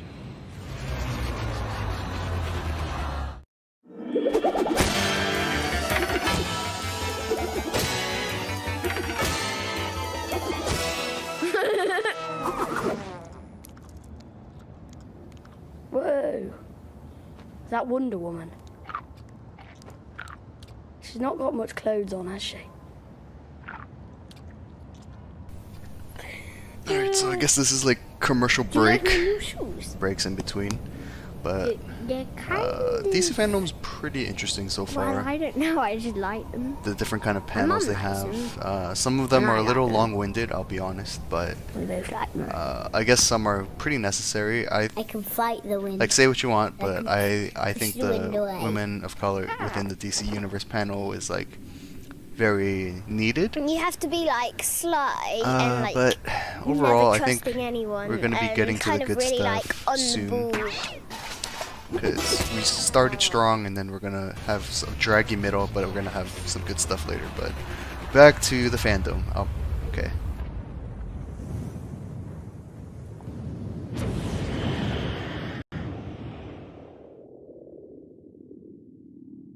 We're all working from home. And for the most part, when it comes to the pre-production, the script writing, the storyboards, design work, we've successfully transitioned to working at home. It's, you know, not quite as much fun to not be in the office and have everyone together, but we're doing it. That's not a problem. The thing that's been tough, as these guys have indicated, is voice recording, where, you know, we used to record everyone together as much as possible in a room for the first 3 seasons. Every once in a while, there was someone who couldn't make a session, and we had to pick up later. But for the most part, we bring everyone together, at least in small groups, if not the whole cast. And that obviously has changed. Everyone is mostly recording one at a time from their closets. Or their son's lower bunk bed that has like sheets and pillows, and yeah, it's interesting.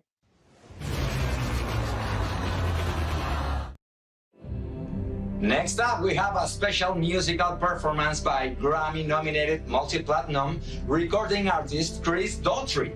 Inspired by the Man of Steel himself, the song was the lead single from Daughtry's 2013 album, Baptized. And we're so glad to have him here to perform this today. This is Waiting for Superman.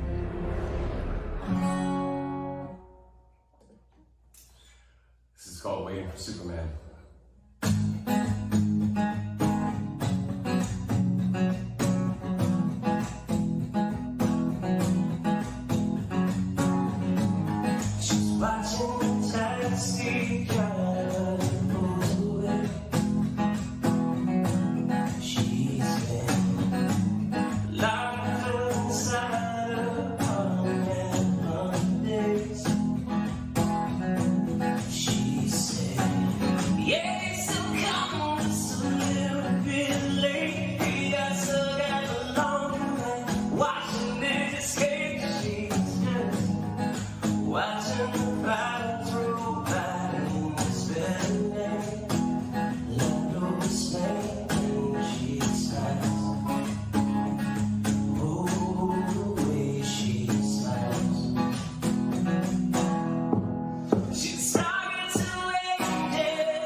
Hey, what's up everybody? Chris Daughtry here again. Hope you guys are digging DC FANDOM.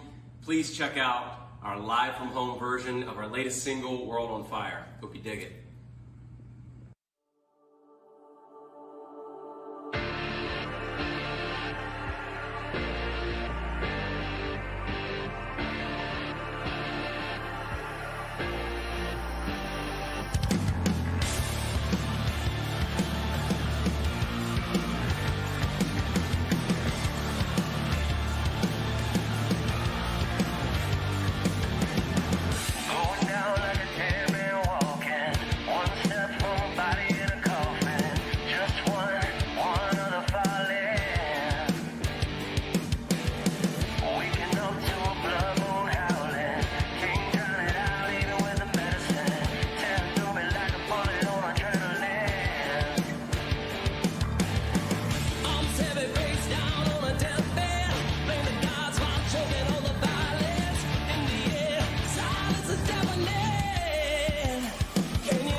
Cry.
I just love how the DC fandom is connecting fans from across the globe. We are all so different, but today we all have one thing in common, our love for DC superheroes. Okay, turning things over to Clara. Clara, take it away. Thanks, Damian. It's Clara here from the UK, and it is great to be here with all of you. And what an amazing show so far. Are you guys having fun? I know you are, but do make sure you tweet us using the hashtag DCFandom and let us know how we're doing. Now, when I think about our beloved DC superheroes, I think about how inspirational they all are. I'm talking Superman, Wonder Woman, all of them I love. Look, you can see they always put a massive smile on my face. Now let's get this party started! There are so few surprises left in the universe. This is gonna hurt. The world is full of monsters, and the only way to defeat them is to become one yourself. Oh, I love it! The chaos is so invigorating! Now, we should have known those guys wouldn't take a day off from all the mischief and all the mayhem. And let's just be honest, no one loves the spotlight more than a DC supervillain. So it looks like it's time for the Hall of Heroes to become the Hall of Villains. And personally, I'm all for it because DC has got the best, the Joker, who has undergone many iterations since his debut in 1940. And although I wouldn't want him plotting against me, I have to say, his choice in lipstick is pretty much perfect. So let's put a smile on our faces and have an in-depth look at one of the best baddies ever. Here's the Joker. You can call me the Joker. The Joker is the greatest supervillain ever created. I was a fan of the comic books, and particularly of the Joker. Biblical time, David and Goliath to Sherlock Holmes and Moriarty. I thought the stronger the villain, the stronger the hero. The Joker sprang into mind because cards were a big part of my family. It is that carnival mask of a clown that hides the horror lurking just below the surface. The Joker is a horrific version of Batman. Whereas Batman scares criminals, Joker scares the ordinary people. In the 1950s, you have a censorship movement which leads to the Comics Code Authority, which really is why all characters in the 1950s get goofy and weird. The writers and artists of the era felt very restricted. It was a dark time for America. There was an urgent need for heroes. 1966's Batman became a pop art campy comedy. Cesar Romero's playful, prank-loving Joker stole the show. As culture took a turn for the revolutionary, writer Denny O'Neil introduced the idea that the Joker was truly insane. We undid 15, 20 years of lousy comics code. So you got a tremendous amount of experimenting.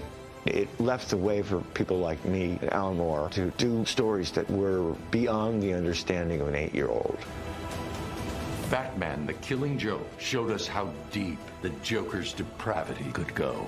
It's basically a horror story. The Killing Joke was the first time that anybody really started taking him deadly serious. It's epic. It's Joker's magnum opus. The Joker stories of the 1980s set the stage for a Joker that would twist the theatrical, colorful with the violence and insanity. Jack Nicholson as the Joker, that was just everybody's first choice. It goes beyond your expectations just because he's so good. Even in my own life, people have said, well, sometimes, Jack, relax with the humor. Oh, I got a live one here.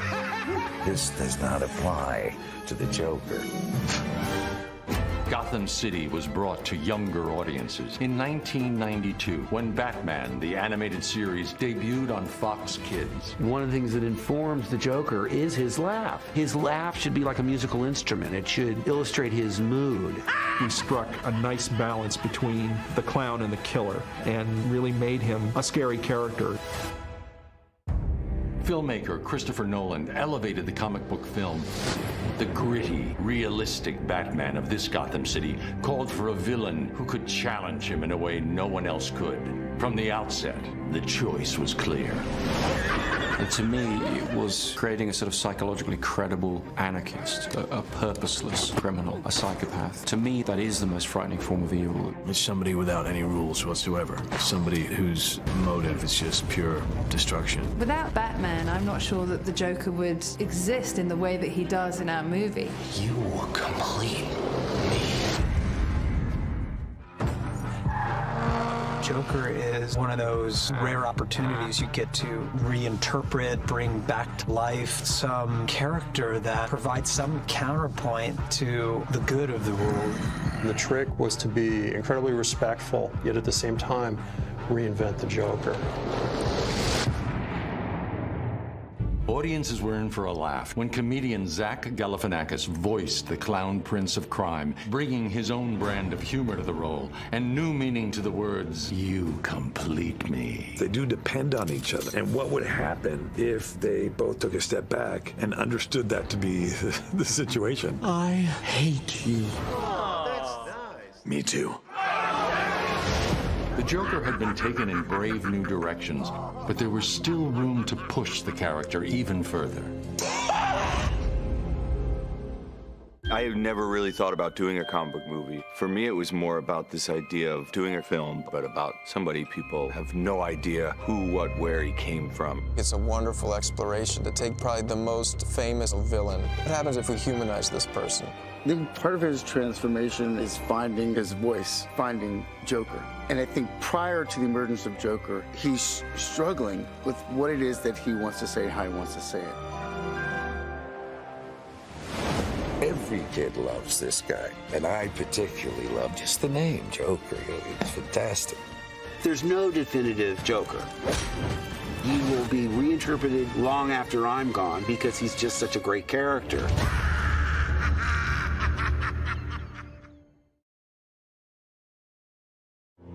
Who knew the Joker had such a rich history? But hang on a minute, of course you guys did. You're all the experts. Now, Jim Lee is an expert in all things DC. He is a world-renowned comic book artist, writer, editor, and publisher, and he's got his eye on some supervillain art. Take a look.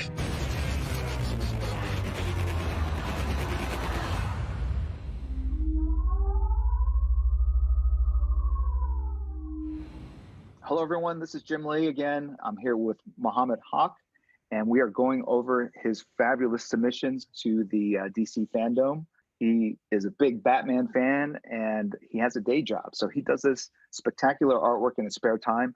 And I'm just going to kind of give him some feedback and hopefully kind of encourage him to keep pushing himself, as we should all push ourselves as we try to become and strive to become better artists.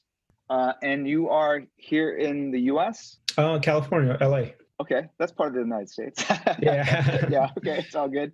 All right, so you're super close to, because I'm in LA too. First off, let me just say thank you very much for submitting your work to DC FANDOM. I loved all your single piece illustrations. Is this something that you're doing now professionally? Can you talk a little bit about your work, and do you do panel-to-panel work too, or is it all just single images, covers, that kind of thing? I pretty much draw or paint digitally for fun, as a hobby. I'm a creative director. I work on figures, collectible figures, pretty much art directing or doing concepts. It seems like some of these are like almost like poster images. Walk me through like this one. Like Mr. Freeze is such a cool character. I've seen artists draw his costume to be very simple, but I want to see him in more of a armor type, even more of an armor type design. And then even as you're doing this, are you imagining it in color, even though this is a black and white or tonal drawing? No, actually, when I draw, I don't think in color at all. I just draw a sketch, and once I'm done, if I feel like, you know what, I could add some color to it, then I'll add some color to it. The reason why I asked you if thought in color as you did this is because in my head, I'm seeing this in color, right? I'm seeing like this as a pencil drawing and create the light source using color. I love the tonal graduations, but maybe if there was if the light source are here, like coming out of this gun, what happens to this part of the figure with a stronger light source there, right?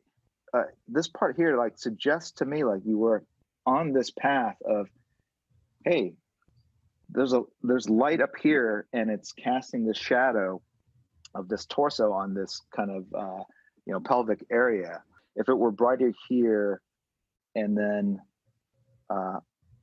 here, just in general, like on this side, right, and then darker,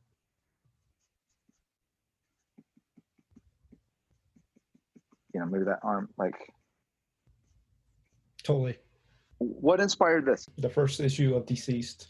Are there other things could have done to maybe bring the focus up here where, you know, it starts getting like more out of focus at the bottom, like a little more painterly?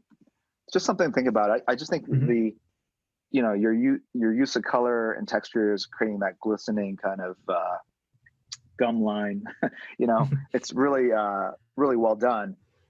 But again, what happens if it gets a little darker around the fringes? No, I get what you're saying. Right. So we're focusing on the eye right now, right? Yeah. So focused, you're not sure what you're looking at. You know, what happens if you play around with that?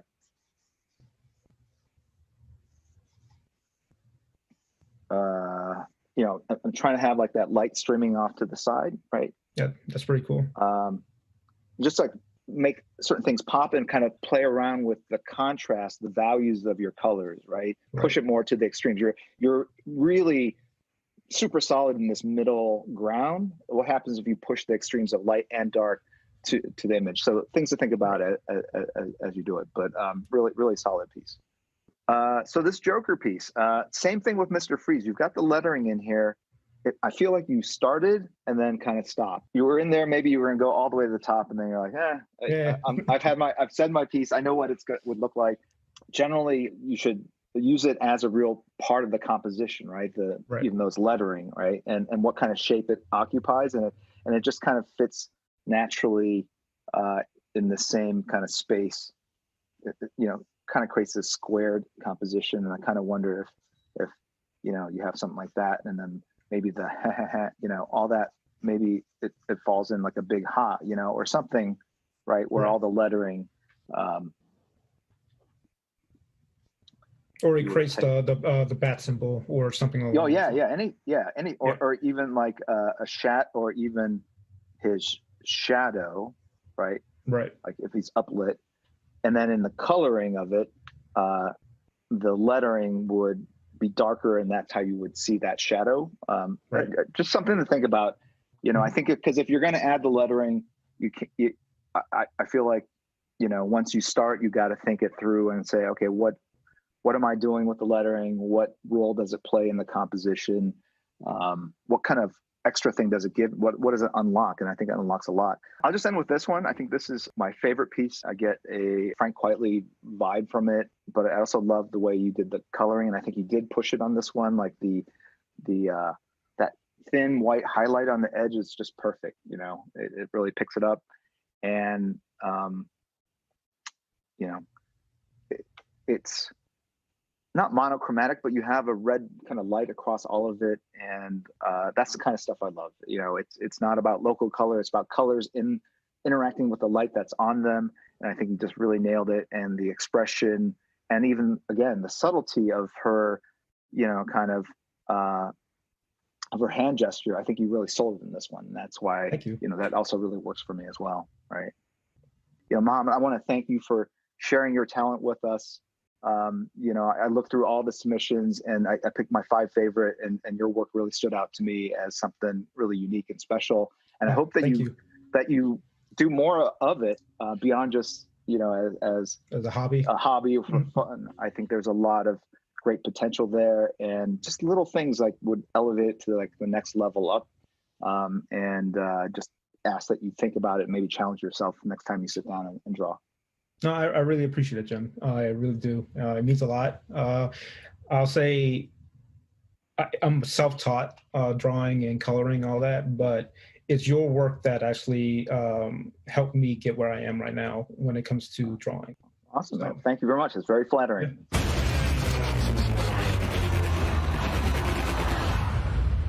Those art submissions were scary good. Now, from the page to the screen, actors and artists bring these DC supervillains to life, and in real life, cosplayers do the same thing.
Wow, seeing those incredible costumes makes me realise that I really need to step up my game this Halloween.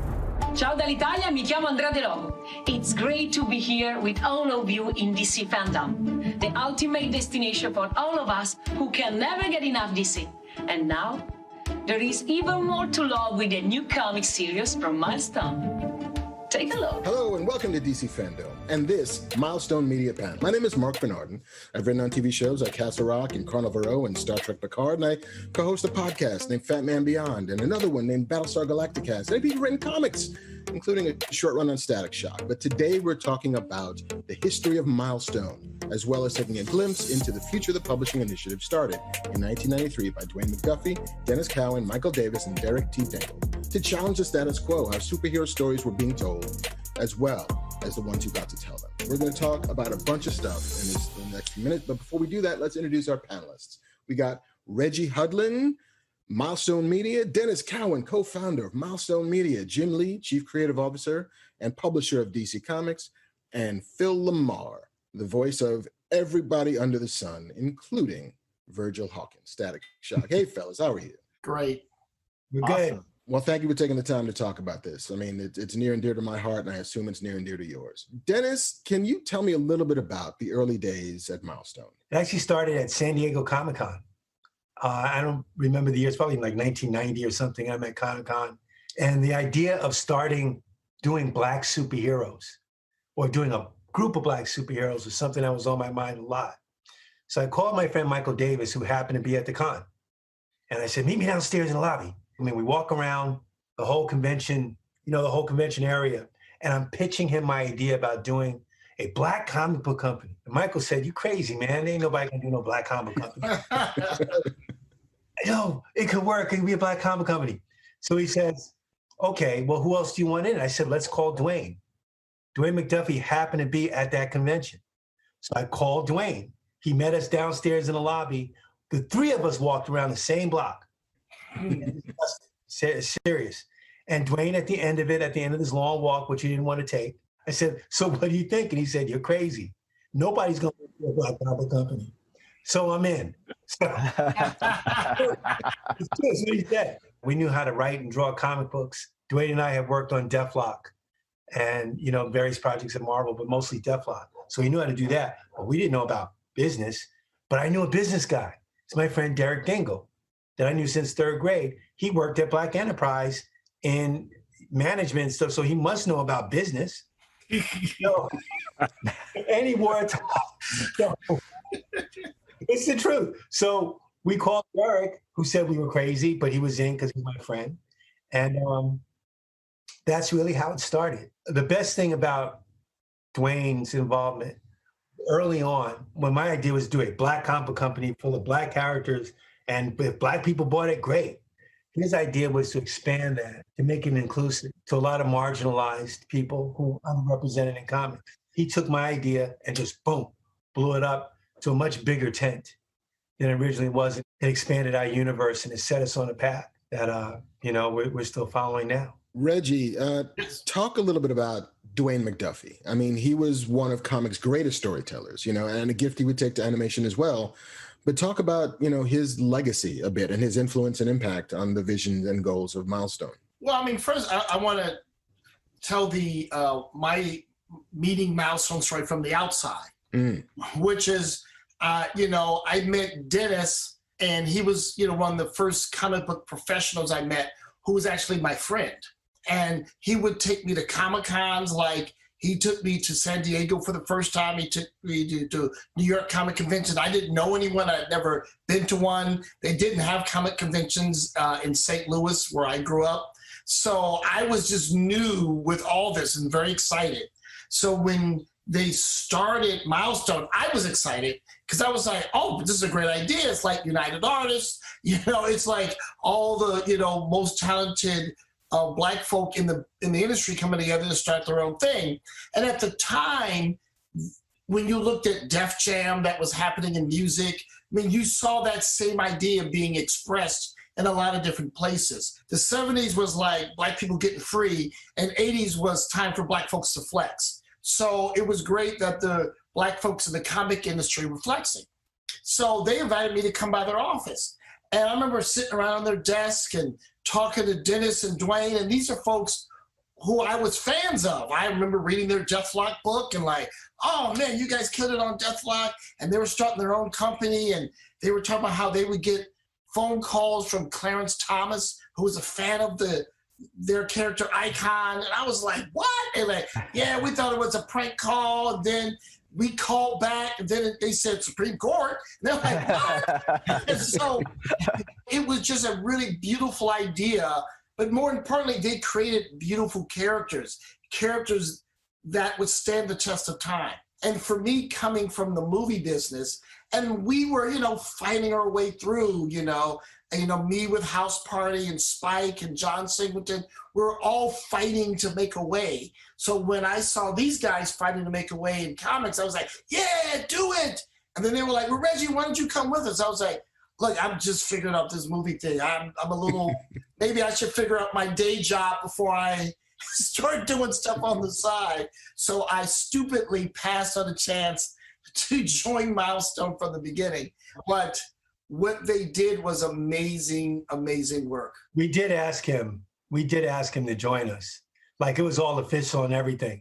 And we kind of tried to pressure him into doing it, and he had to beg off and stuff. But I asked him 25 years later if he could do it, just to see if he had changed his mind. And he had. You want to buy this Apple stock? Nah, man. I'm leveraged. I don't want this Tesla stock. Who's going to buy electric? Why you want a phone? There's no wire to it. Jim, you were across the street starting up Wildstorm at the time, right? Yeah, well, a part of Image Comics. It was right around the same time, I think like 92, 93, right? Yeah. And it was like a West Side Story, actually. Like, wait, those guys are starting up an imprint? Wait, no. We're starting up an imprint. And actually, it was a lot of the same kind of thinking, right? It's like we're a bunch of artists. It was United Artists, right? It was 6-7 artists that worked at Marvel that basically said, look, we don't want to work for the company more. We'll take our, we want to kind of grab destiny by our own hands. And we had the same realization. We have no business experience or skills, but we didn't go to a guy like Derek. We just did it without a business guy. So that was kind of the two different paths that we took initially. But I remember that first Comic-Con when they announced Milestone. They threw a party, and there were no parties at Comic-Con back in the day, right? It was like you just wandered around trying to find like open hotel rooms where people had like, case of beers, and you just kind of hang out. And they actually threw a party at a club, and I'm like, who do these guys think they are? Like, and they were all like dressed up in suits and stuff. I'm like, what's wrong with our tie-dye jeans and our mullets, and what's going on? You're trying to show us up? It was really interesting. Looking back on it, they were incredible. Like, look, they were thinking beyond just the world of publishing and comics. They wanted to present something that was bigger than that. And they had a very different take on it. And so, yeah, I think I was kind of jealous of the fact that they had style and panache. And, we were just drawing big characters like grimacing and jumping out. So, but that was a really magical time because there was a lot of electricity, a lot of like creativity. And Dwayne was a guy that took a lot of chances creatively with his work. I remember the stuff he did with Epic, Shadowline. I did some work there just because I liked what he was doing there.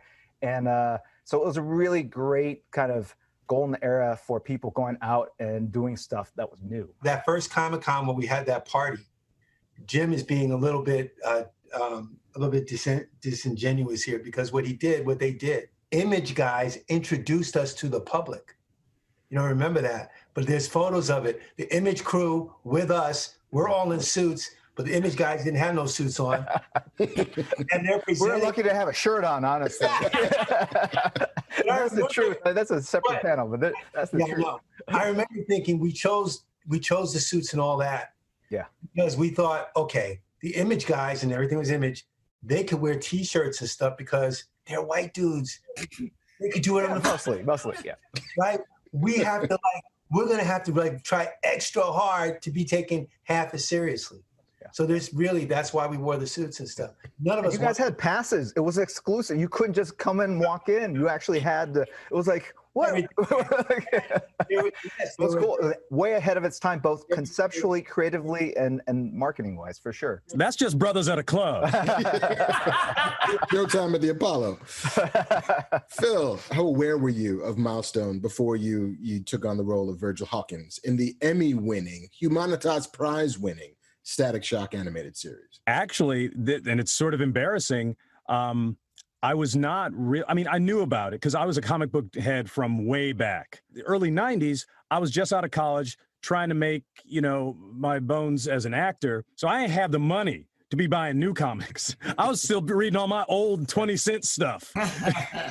So I didn't hear about Milestone until after it was launched. And it was like, oh, wait, what? That one day you got an extra $5 in your pocket. Let me go to my local shop. Because, of course, there wasn't the internet. So you didn't have access to information. And I didn't have no subscription to Wizard or nothing. Because, I was trying to date. See, people forget. There was a time when being a nerd was not cool. Absolutely. Crucial. Right? Crucial. So I saw it on the shelves, but I didn't know the story behind it. It's like, ooh, those are characters of color. That's different. This is a cool new look. I've never seen anything like this. Coming to it from the outside, as you did, who was Virgil to you? Like, what made him special? To me, Virgil was what I had always wished for as a comic book kid growing up. Black Spider-Man. Because you read those stories, and obviously, a good story can make you live it, feel it. It doesn't have to look like you. But when it does, it resonates on a whole other level. And for me, the issues of Static, it was so real world. The texture of those stories was so much more removed from the old 1930s. We are exhibiting the world. It felt like a comic book drawn by somebody who lived in a building that I could go into. Mm-hmm. You know what I'm saying? So that to me was the big difference. It touched on the archetypes that I, as a old school comic book fan, loved and honored, but it also touched on my life as a Black man in the real world. Like, I've never had these two things come together before. All right, we got a fan question here from Aaron M. Specifically, I think for you, Reggie. Is there any discussion about bringing the Milestone characters to the big or small screens?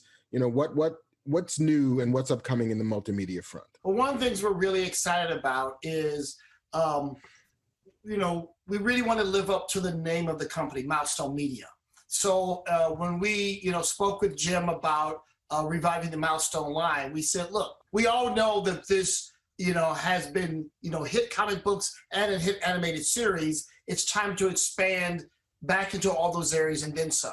So we're in serious conversations about, as we're launching the comic book series, developing a Static Shock movie.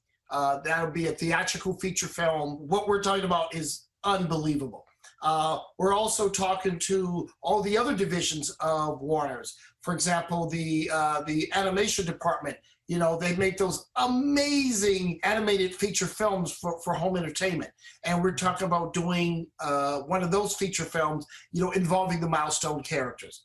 We're also looking at new media like podcasts and, doing a series of stories that will be available on podcasts. So you know what? We will deliver Milestone Media wherever you are, on whatever platform you want, whether you're a young kid, whether you're an adult, whether you're a teen, we'll find appropriate stories and get them to wherever you want to consume them. Well, I'm just saying, for that movie, talk to Scorsese for me, would you? Talk to Scorsese. They got the technology. I can play 14. Or Static needs a dad. Fantastic. How can I get that shirt? Do you have an extra? Because you gave it to me. What, 25 years ago or something?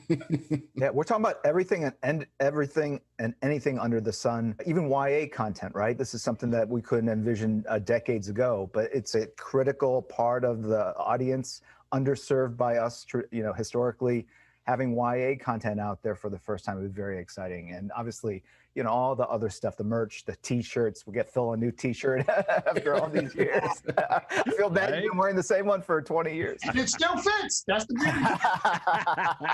What's great is working with Jim, who's had so much success at Wildstorm, at DC, who really understands the importance of what Milestone means and has been supportive at every part of the process. And we were very excited about the future of Static Shock, Icon and Rocket, so many great characters that we feel will exist on all kinds of screens. Jim, here's another fan question, this time from Daniel Perez. Do you have any future plans to officially distribute the original Milestone titles? Yeah, I think we've part of this panel is to share those share those plans. Right now, we're looking at a February of 21 relaunch for the line, and Reggie's going to speak to that a little bit, as well as Dennis. But as far as the back catalog, every single month leading up to February, we're going to release more of the backlist catalog out through our digital partners like Comixology and Apple and Google Play. Check it out. It's super exciting, and we'll see you in February. Dennis, we had a fan question here from Owen Seiler. Will we ever get to see another Static Shock comic again? Yes, we will absolutely get to see another Static Shock comic book again. Static is the first name everyone mentions anytime there's a Milestone meeting. I want to talk about hardware and everything else. Everyone else wants to talk about Static and what we can do. So that was for Reggie. So yeah, as far as Static Shock's concerned, we're very excited about Static. There's the original OGN, the graphic novel by Reggie Hudlin and Kyle Baker, which we're very excited about. But there's also a digital first Static Shock series that's coming out in February. It'll be available digitally first by an artist that we can't name yet, but we're very excited. If we could get him, we'll be so excited. And, Reggie's doing excellent scripts. He's also really outlining a lot of what's going on in our series. So the Static Shock series is going to have a lot of input from Reggie. So the short answer is yes, there's going to be more Static Shock comics. In fact, probably more Static Shock comics than even I was prepared for. Reggie, can you talk a little bit more about what else is in store for Milestone? Well, it's funny because, everyone has their favorites, and, Dennis is like, hardware, man, we're not respecting hardware. And I love hardware. I love it all. It's funny because in some of the early years, Dwayne McDuffie would say, Reggie, we really need you to write Static. And I'm like, I love Static, but who I love the most, Icon and Rocket. Those are my favorites. I love those characters so much. It's such a unique concept.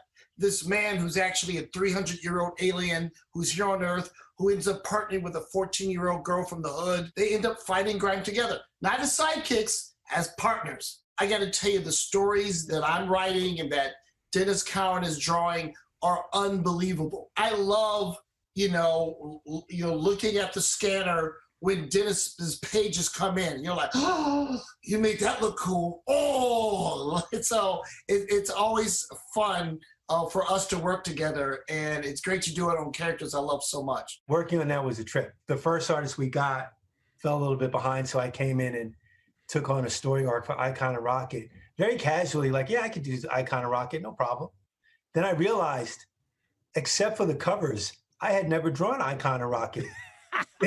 in like a story, I did the initial design. I did the first cover, right? 2 covers for Icon Rocket. And aside from posters, never drew him again, really, in any kind of significant way. So now I found myself having to draw this character that I really didn't know how he moved and how he really worked. So I had to figure all that out and pretend like I had it in the bag the whole time. Never let him see you sweat. But I was sweating that whole job. Icon and Rocket. Why they got me on Icon and Rocket? Where's hardware? So to recap, a cool Static Shock OGN by Reggie and Kyle Baker, a new ongoing Static digital first comic, an Icon and Rocket comic written by Reggie and drawn by Dennis Cowan. Absolutely no hardware. But also new content. We're talking about new characters being introduced, and we'll see you in February. Yes, sir. We're going to have toys now. Listen, gentlemen, I could not be more excited about the future of Milestone. And I'm so glad you asked me to be on the panel where I get to get all of this new information. I heard it first. But listen, thank you so much to everybody who showed up today. Thank you to Reggie Hudlin, to Dennis Cowan, to Jim Lee, to Phil Lamar, and thank you to the fans who have been stoking the flames and the fires for more Milestone. for decades. So thank you so much to everybody. Be good. Get Thank home you, Mark.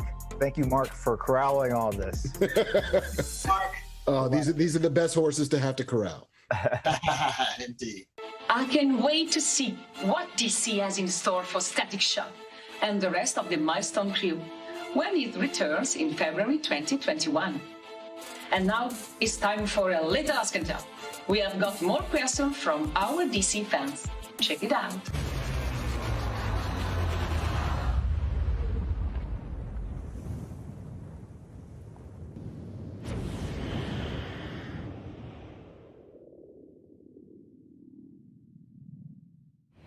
Looking at the metaphor behind these characters, and I can speak especially for Vic, when it comes to mental health and mental illness, the facade in which a lot of us have just as human beings, and this facade that we put on, kind of, letting everyone believe that we are okay. And I kind of see that as the superhero. I see that as Cyborg. I see that as, the cover up that we will have as humans, period, to be able to essentially hide behind what we really are. And season 2 is testament to when Vic goes out to try and work on himself and essentially tackle this PTSD and this mental health, he has to, physically, literally come back and take away and remove Cyborg in order to access Vic and word 2, even having to turn off Grid to be able to access that point of himself. And I feel like that's testament to us as human beings. Just kind of generally, we all have this thing in which we have this facade in which, when someone asks us, are you okay? And really you're not, but you say that anyway. The superhero that we try to put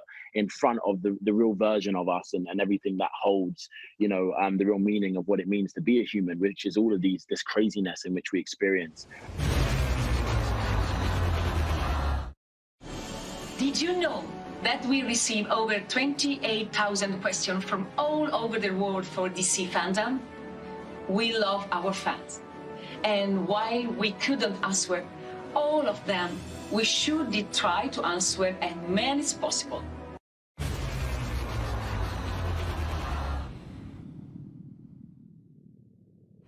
My question is for Breck, and I'd like to ask, what was your first initial reaction seeing the Stargirl suit for the first time?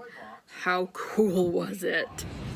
The first time I ever put on my super suit, it was so empowering. Just like my posture changed. It was the first time I truly felt like Stargirl.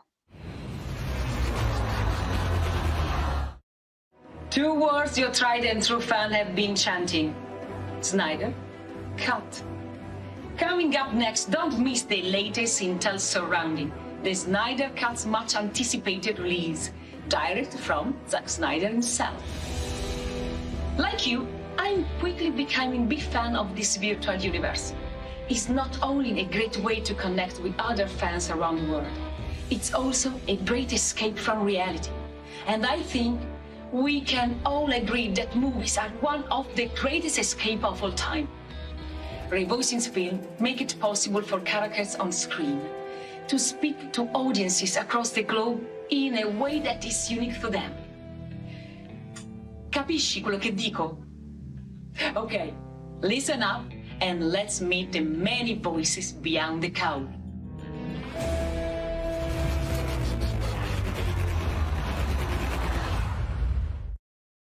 Commissioner Gordon! What is it, O'Hara? We just got a report. All the C-grade villains have broken into the energy plant. What are we gonna do, sir? The only thing we ever do, flip the switch to the bat signal.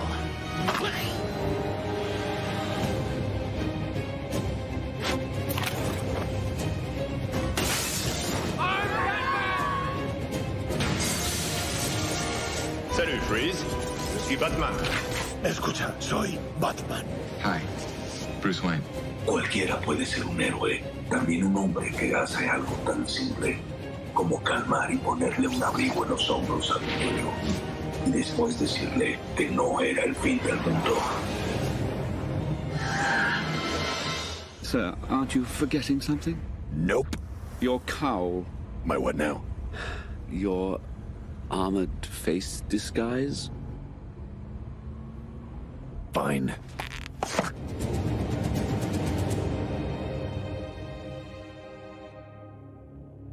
Hi, everyone. Will Arnett here. I'm here to talk to you about two of the most powerful words in the English language. Batman. Batman? Whoa! You're darn right, whoa. Wow. I still get chills every time I say that. But you see, here's the thing. Batman doesn't just speak English. Soy Batman. Je suis Batman. Ich bin Batman. Man, Batman. Batman speaks dozens and dozens and dozens of other languages thanks to voice actors from all over the world who have been dubbing Batman's voice ever since he first appeared on screen. Tu n'es pas la seule à savoir tendre des pièges, ô Vénus. Lo siento, mi oído de murciélago debe de estar fallándome. That means in their countries, they are Batman. Don't kill me, man! Je ne vais pas te tuer. Tu vas me rendre un service. Fais ma publicité auprès de tes amis. What are you? Je suis Batman. So let's meet some of these amazing actors from all over the world who, with their deep, dark voices, have been striking fear in the hearts of bad guys everywhere. So the first time I was voice acting was at the age of 9 years old. It was the 3rd grade in school. Someone suggested me that you have got a good language command, you have got a decent voice, so why don't you try voice acting? So I said, okay, let me give it a shot. Você pensava palco, com luz, com plateia, então aquilo ali era completamente o inverso do que eu estava pensando, assim.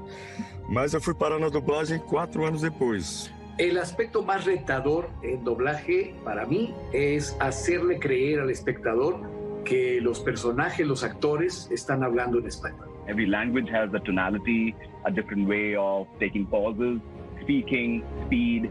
So there are a lot of things that come into the picture. You have to concentrate all the emotions, all the things that happens while doing the scene. As a voice actor, I didn't have to transform my body, but I have to find what is the best to serve what's on the screen. Di quell'attore straniero, se tu fai appena meno di quello che fa lui, non si incolla, non ci sta. Et puis, je trouve que ce qui est difficile, c'est le rythme, c'est vraiment réussir à garder un naturel en se calquant sur le rythme d'un autre. Poder interpretar o reinterpretar, que es lo que hacemos en doblaje, a todos estos personajes icónicos que existen en nuestras vidas. Tanto de caricaturas, de series de televisión, comedia, y tienes movimiento muy ágil porque de repente te toca hacer un doblaje de un personaje, de un superhéroe, como en el caso de Batman. Batman é um personagem universal, né? Se você botar aquele símbolo do Batman em qualquer lugar do mundo, do universo, todo mundo vai saber o que é, né? What appeals to me and a lot of Batman fans over the world is that the fact that Batman has a very dark side. Batman is much deeper, he's darker. It stays a mystery all the time. Who is this guy? I don't know. I always loved this rich guy who put his fortune for the justice. I always loved that. Utilizar todo eso a favor de la justicia. Eso me parecía el personaje con el che io más identificato mi sentía. Il mio rapporto con Batman in gioventù è stata una cosa fantastica perché io vivevo con Batman, aspettavo che arrivasse in edicola per andare a prenderlo e a leggerlo. Para mí como niño explotó en la cabeza al ver en la televisión al señor que yo estaba leyendo acá, era algo mágico, fantástico. C'est vrai que, bon bah voilà, c'est pas tous les jours qu'on nous offre à doubler un personnage de ce type-là. They asked me, are you free next week? We have a new George Clooney film coming up. And I said, yeah, sure. And it said, oh, by the way, it's Batman. I said, wow, great. Whatever you do, wherever you go, I'm watching you. I'm insane. मैंने तुम्हें गौतम के आर्खम पागल खाने में भेजने का इंतजाम किया है। वहां भी मेरे कुछ दोस्त हैं जिन्हें तुम्हारा इंतजार है। I started doing individual characters, and one fine day, finally in around 2005, I got something for which I'm being interviewed by you today. And I tasted a real flavor of fame after the release of the magnum opus named Batman. That was when I became a very big fan of Batman, and he teaches me a lot, I get to learn so many things. The best part, our voice acting if I'm doing for such a big project and big actor, such a huge personality, I have to just be closer to him, as close as possible. The subtlety and organic performance which they give in Hollywood, you have to be exactly the same note. You don't have to be more melodramatic. And once you see the scene, you just have to copy him. And if you are successful in that, it's done. When the guy played my recording, I had a goosebumps. It was unbelievable. I said, is it my voice? And I was happy. I was convinced that I've done a good job. Bruce Wayne es un playboy millonario, debe ser la voz de alguien que, por ejemplo, si una señorita se lo encuentra en una fiesta, se sienta seducida por él. Bruce Wayne wear a bigger mask for me than the Batman. So this voice, like this animal voice, is the real character for me. So I found it more difficult to adapt the Bruce Wayne than Batman. Salve, Bruce Wayne, miliardario, giramondo, viveur, playboy, scapolo d'oro di Gotham per tipo 90 anni di fila. I know who you are, Mr. Wayne. Non ne dubito. He has to adapt to the society. He has to adapt to the people surrounding him. Batman can act absolutely alone. É tipo assim, eu sou Bruce Wayne. Eu sou Batman. Il pubblico è molto attratto dalla voce di Batman, soprattutto qui in Italia. Mi lascia col fiato sospeso. Batman's voice is as important as his physicality, if not more, actually, because you don't get the humor by watching just the costume. Batman is a mystery, and like I said, he is God. He's a human, and he's also an angel. Joe Chill. तुम वही कायर हो जिसने Martha और Thomas when का खून किया था. That was a lifetime ago. हाँ, मेरी उम्र.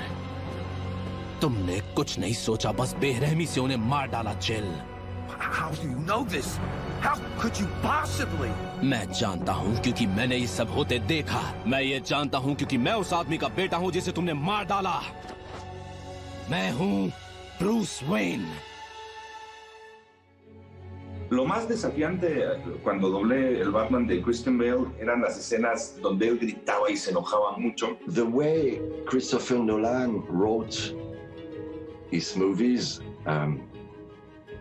design a Batman much more real and much more complex, and he show all the complexity of the character. The character of Christian Bale was struggling to become this guy, and this guy in the movie. Ele é bom ator, um excelente ator, né? Ele se dedica muito aos personagens que ele faz. Eu acho que é isso que marca, né? Eu acho que é o estilo único que é dele, né? E eu também sempre busquei o meu estilo na dublagem, né? Un icono, ¿cómo habla? No habla como un ser humano. Entonces, la voz que creo y la voz que han aplicado los demás Batman, aparte de trabajarla yo desde el pecho y desde la garganta. Keaton le dio una cualidad a la voz que fue, pero esta cosa de hacerlo diferente, ¿no? Para que no le reconocieran la voz ni siquiera a Bruce Wayne. Y el Batman de Affleck, lo que sucede es que tiene una cosa tecnológica, es un aparato que le cambia la voz para que no lo reconozcan. Entonces, lo que hice con eso fue bajar mi voz a todos los graves, mis más graves posibles. Next time they shine your light in the sky, don't go to it. The bat is dead. Bury it. Consider this mercy. Mimi.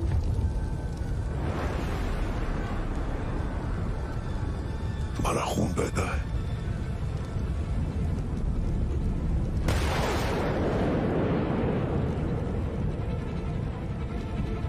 Sangrarás.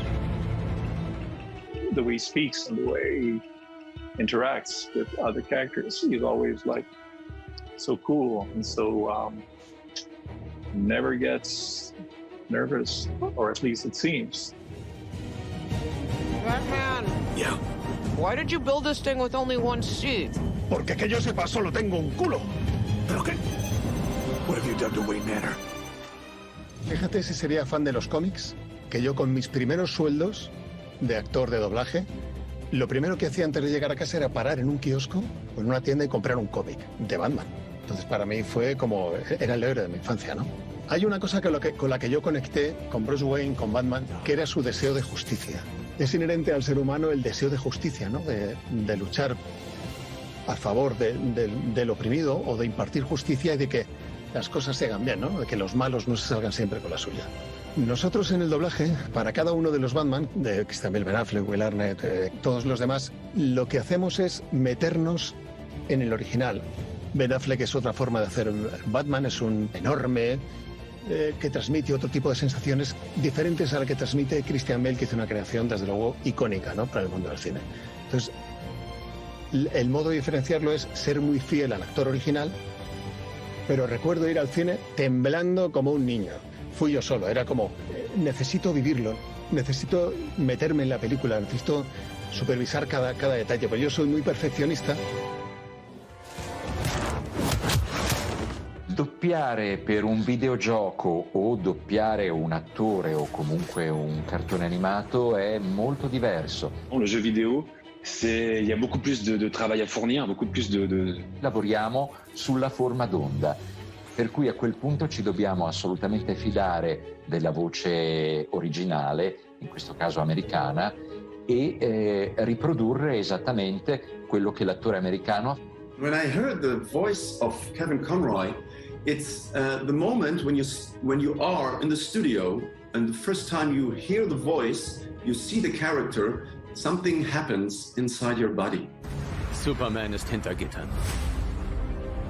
Letztendlich führen ihn seine guten Absichten auf einen Pfad der Tyrannei und des Bösen. Und so wurde unser größter Held plötzlich unsere größte Bedrohung.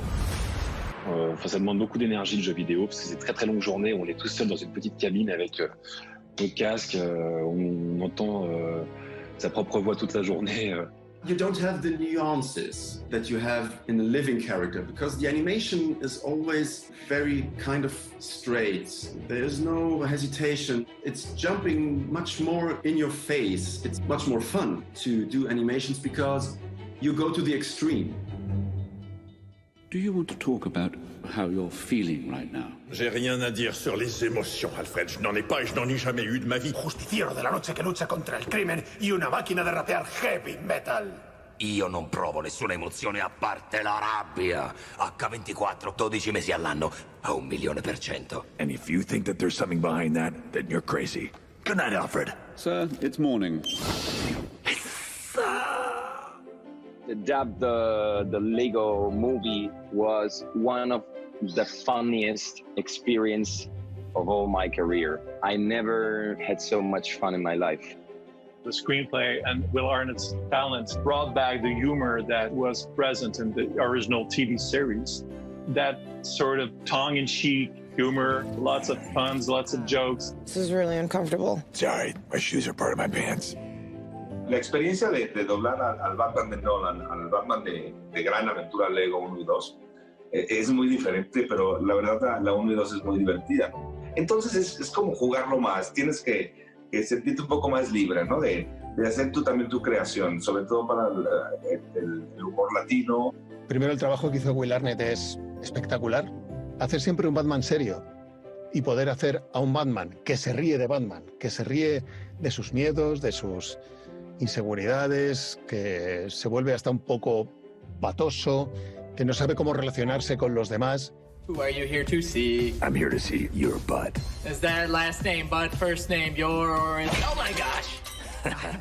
Y los Lego Batman fue como, vamos a reírnos, vamos a divertirnos. Fue eso, poder reírte hasta de ti mismo, ¿no? Fue liberador.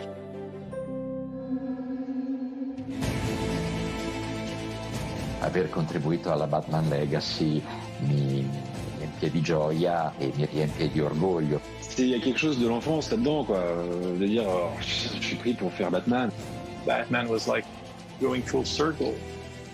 from my childhood to my adult life. Lo debo decir como lo siento y es un gran orgullo, es una de las cosas más bonitas que me han ocurrido a nivel profesional.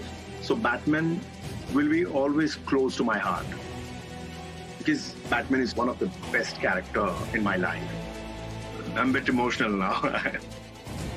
Es maravilloso ser parte de este gran grupo del mundo DC y de DC Fandom el día de hoy. Yo creo que vamos a estar muy emocionados todos viendo a mis compañeros actores, viendo a todos. What Warner Brothers is doing now, like getting us into the limelight where people come to know this is the voice of Batman from India, from different countries. This is the appreciation coming back to us. So I feel great. Uma coisa que marca, você não deixa de ter dublado o personagem, né? As pessoas vão sempre lembrar de você como o Batman. As an actor, I'm so grateful to have been in this adventure.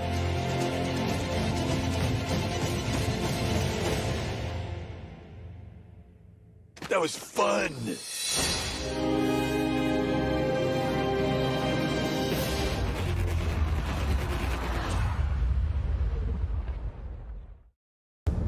I'm Batman! Hey! That wasn't bad. With the late-man audio mixing and some luck, maybe they'll cast me as the Italian Robert Pattinson in the next film. What do you think? Coming up, we have another WB Games debut, and we are talking to Matt Reeves, director of The Batman.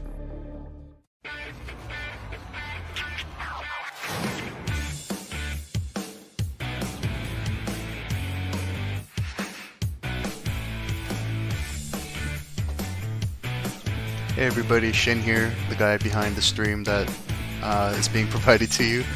That was kind of cool to see all the voices of Batman around the world, but what I really wanted to see from this DC fandom is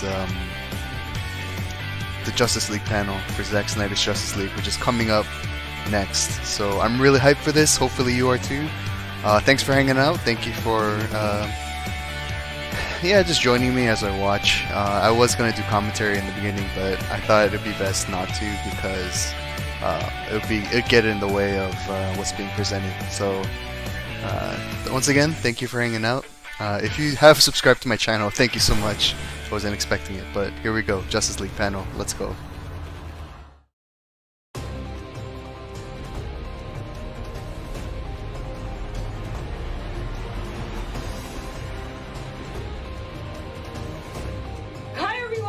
Brazilians are back in the house, and let me just say that you guys, the best, are the best. I love everything and incredible stuff. I can't wait to see more from these super talented fans. Well, me too, Aline.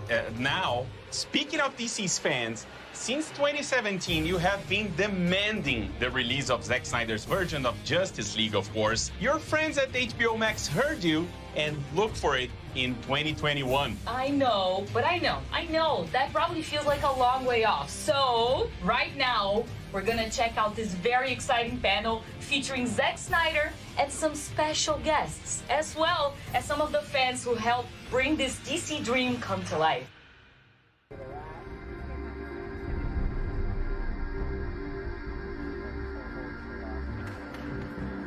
Ready? Ready. Okay, let's go.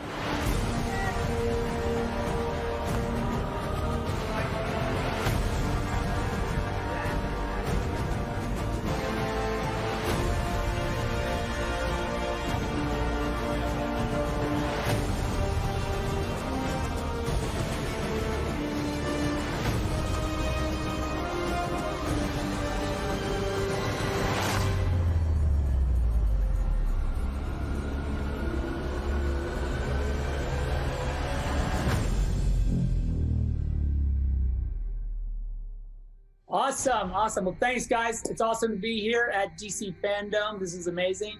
It's been quite a journey with the DC fans, and I've had a great time bringing some of these beloved DC titles to the big screen. And the Justice League really is, for me, and in this format, an amazing crown jewel. As a community, you were able to make this thing happen, and we really appreciate it.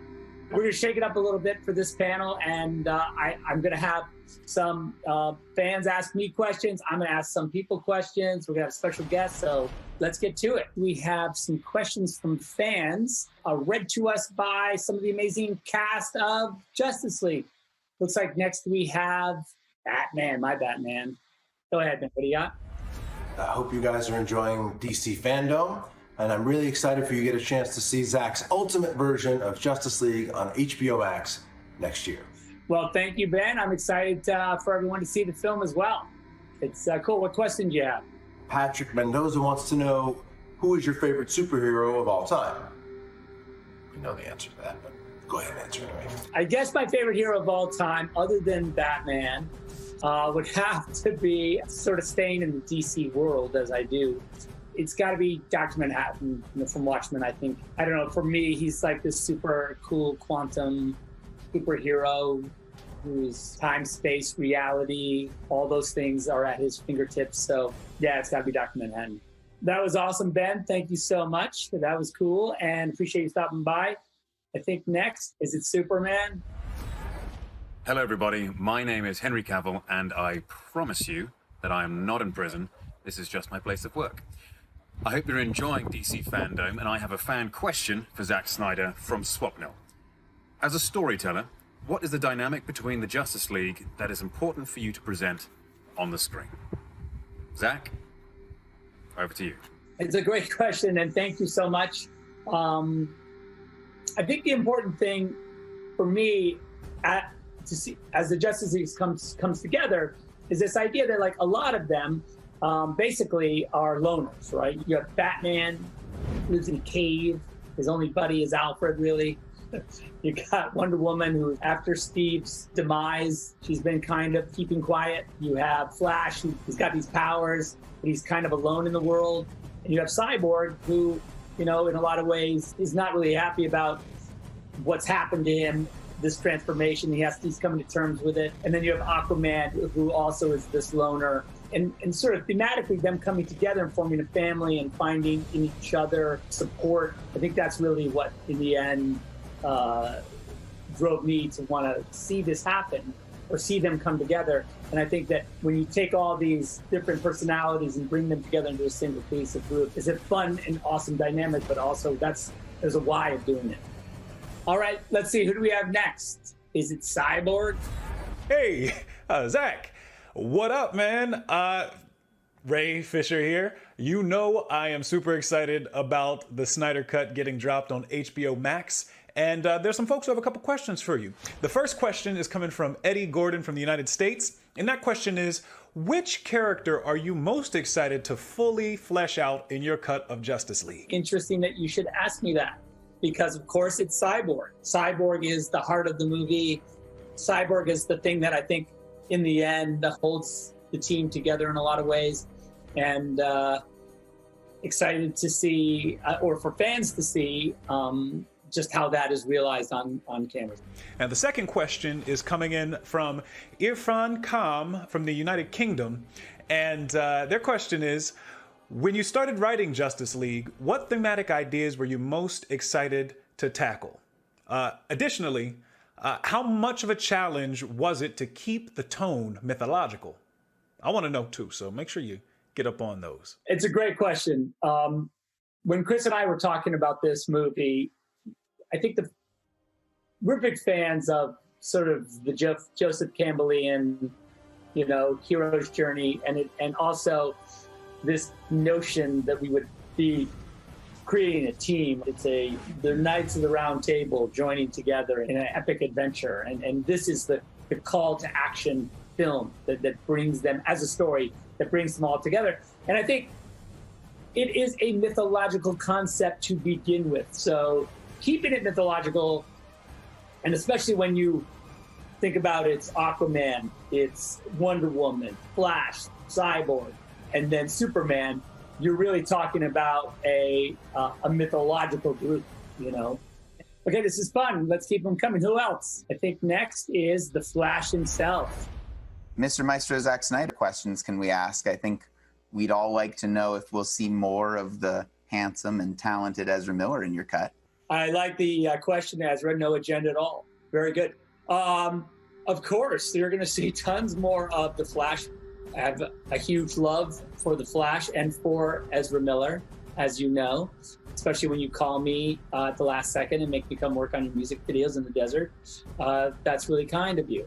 So, but yes, of course, Ezra. I think people are going to see a lot more of The Flash, and they're going to get to see a little bit more of his emotional arc. And I hope they enjoy it, because I enjoy seeing you, especially in this format. Okay, looks like we've got,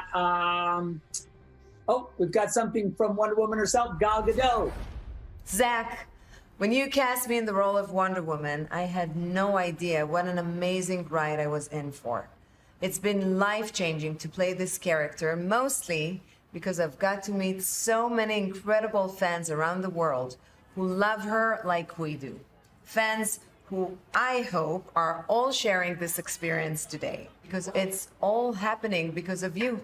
So to all the fans who asked for this cut, you obviously have your own superpowers, because just like the members of Justice League, you are stronger together. And you made this possible. So thank you. I love you. Thanks, Gal. I can't wait for fans to see you in Wonder Woman 84, which is an amazing movie, and you are amazing in it. And Patty, of course, did an amazing job. So you guys are an awesome team, and people's minds are going to be blown when they see that. So thanks again. That was great. All right, let's see. Who do we have next?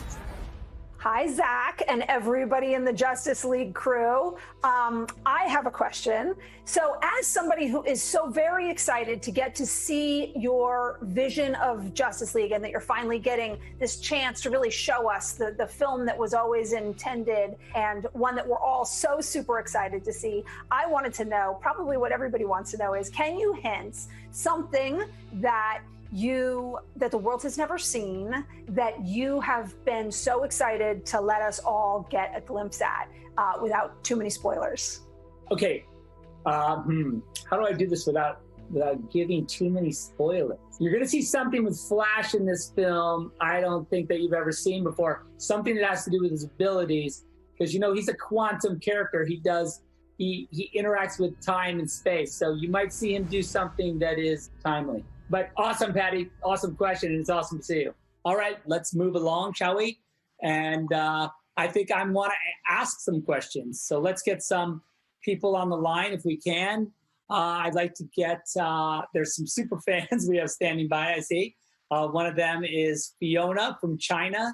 She is dear to our hearts. She was one of the founding members of the Snyder Cut movement, and really instrumental in bringing it to all of us. So let's get her on the line and say hi to her. Oh my God, Zach and his studio. It's like a dream come true. I'm going to ask you some questions. Are you ready?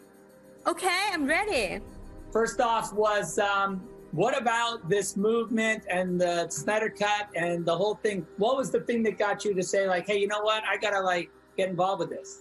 After I saw Batman with Superman in theaters 4 years ago in China, I was blown away. After watching Justice League, it was immediately clear that many parts of the film were not consistent with your usual filmmaking style. So we are the fans. We knew that there was a real version of the film out there. We started asking for it. Why not?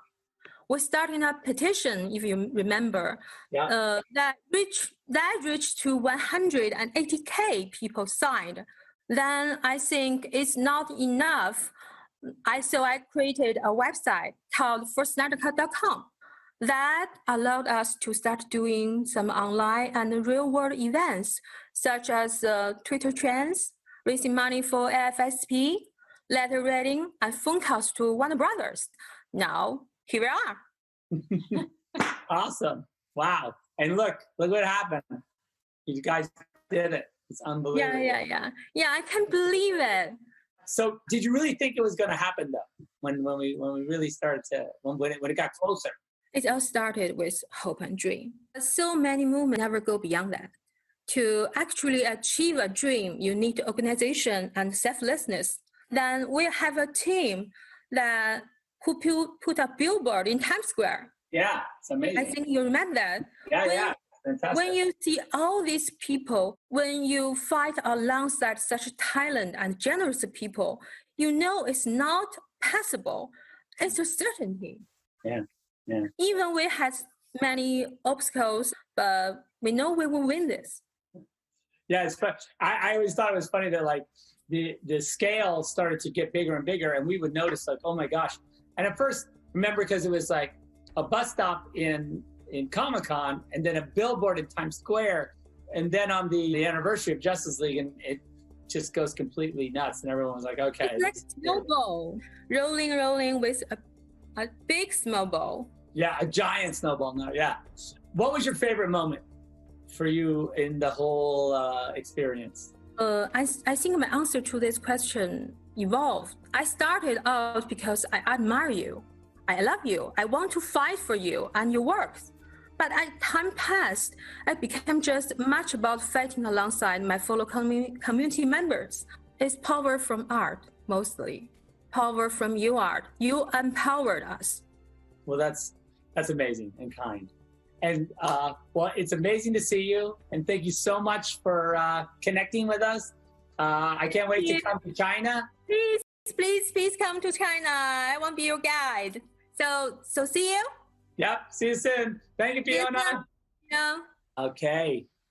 We have another call from Dexter, another amazing friend and another amazing fan who also was super important in the creation and cultivation of this movement. He's been around for a long time and really making this happen. So let's talk to Dexter. Dexter. Hi. How are you, my friend? Awesome. I'm glad you came. It's great to see you. Thank you. Great to see you as well. So I got you on the spot because I want to ask you a couple questions. So I guess the first question is, what are your initial thoughts? And where were you when you first heard about the Snyder Cut movement, or how did it come on your radar? Yeah, well, it was very early on. I'll tell you, right after the viewing of the theatrical edition, I went to the internet and I felt that I couldn't be the only one that felt a certain way. So after maybe a few weekends, I had a few chats with a few people, and it kind of fell in lap, and I said, this is something that I can really get behind. And I did what I could in order to try to help. And here I am, multiple years later, still trying to be a forefront of this whole thing to help you guys out. And thankfully, it's been a positive turn of events. Yeah, like how crazy is it that, like I was saying the other day, I shot the movie in 2016. Like that's when I was on set shooting. And here we are in 2021 and, well, coming up to, and that's when the movie's going to come out. And seems impossible. Yeah, that's awesome. So to that, when you started in this movement, did you think there was a chance that that they would do this? That's a really great question. Early on, I had high hopes about it. And I think it was just because of my ignorance on how the industry worked. Toward, a quarter into it, I kind of said, well, we're not really speaking their language. How can we get them to want to do this for us? I think that's the key, and what made it really happen is just the fact that they saw that there were so many people that really wanted to stand behind the artistry of it all, the artists, and the integrity of it. And here we are. I always felt like when I was sort of observing this movement, in a lot of ways, for fans, the way the comic book calendar is set up, it'd be like, oh, the anniversary of the release, or a Comic-Con, or Brazil Comic-Con, or New York Comic-Con. And you guys just always kind of using those events as like a springboard, because you're like, look, we got something to say. So it always felt like. Yeah, it was tough coming up with those things at times. It really was. We would chat a lot of behind the scenes Zoom calls and phone calls and WhatsApp messages, really trying to come up with what can we do next? What we're thinking about our next event. And then when you were to kind of give us a little hint or a little something to play along with, and it just really, really ignited us to continue on. So thank you for that. Yeah, that for me was amazing. It was cool to have this kind of conversation with the fans where I could either, release an image or just say something and just get this response that I could feel, this kind of energy exchange that was really, really, really exciting. Do you have a favorite moment from this experience? I think my favorite moment so far is getting the opportunity to fly out to your event in Pasadena. The Director's Cut weekend was such a memorable event for me and my sons, and something I will always cherish with me. And one of the other things I was just really excited to see, and this is just me, and I don't want to make things heavy, but just the opportunity to see the smile on yours and Debbie's face when it was official. It was just really heartwarming to me. And honestly, I did tear up a little bit. I will admit, I teared up a little bit, but it's just because it was just a lot of work that paid off.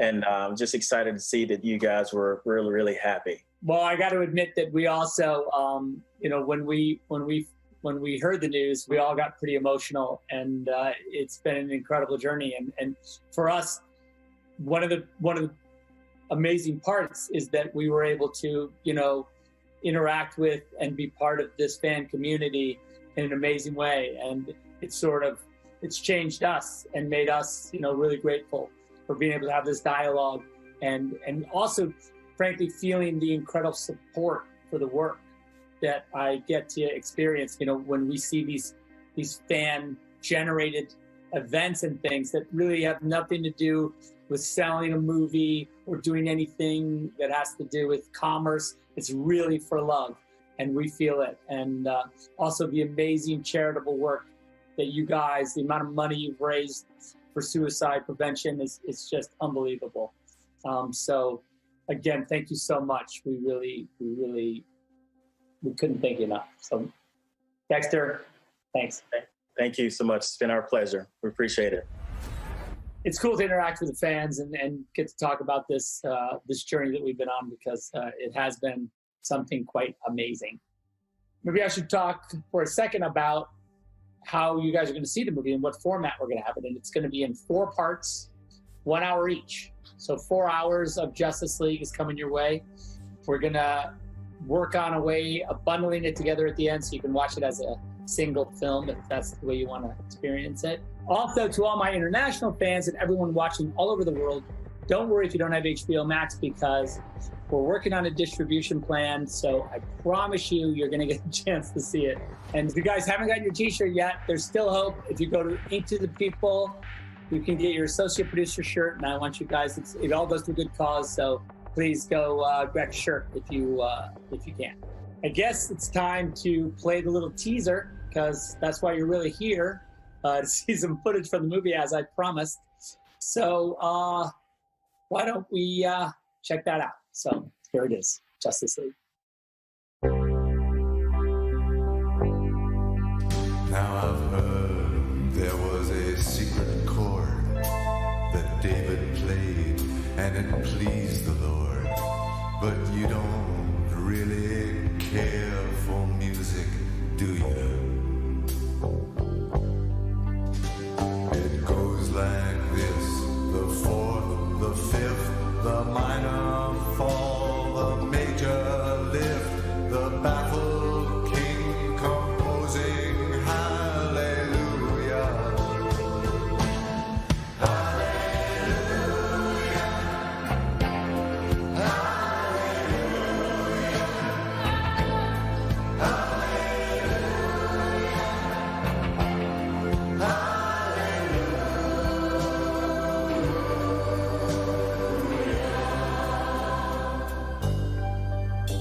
I did my best, it wasn't much. I couldn't feel, so I tried to touch. I've told the truth, I didn't come to fool you. And even though it all went wrong, I'll stand before the Lord of Song with nothing on my tongue but hallelujah. Hallelujah.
Zack Snyder, man. Zack Snyder. Amazing, and that's how we do it in the DC fandom.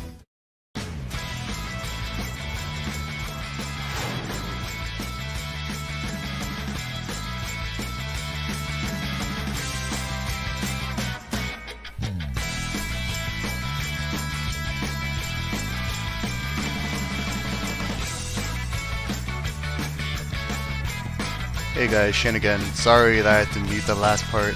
I was worried because YouTube is kind of nitpicky about copyright stuff, and I think if it kept going, they would make my stream unavailable for a bit. So I kind of had to try to slip by. Sorry, YouTube. But that trailer, that footage was amazing. So if you want to see the Snyder Cut, you have to subscribe to HBO Max, and I'm sure for those of us who don't have HBO Max, Zack Snyder said they're going to find ways of distributing the film anyway, so there's a little bit of hope there. So, but that was great. That was a great Justice League panel. And of course there's another commercial break. But yeah, I think the fact that although it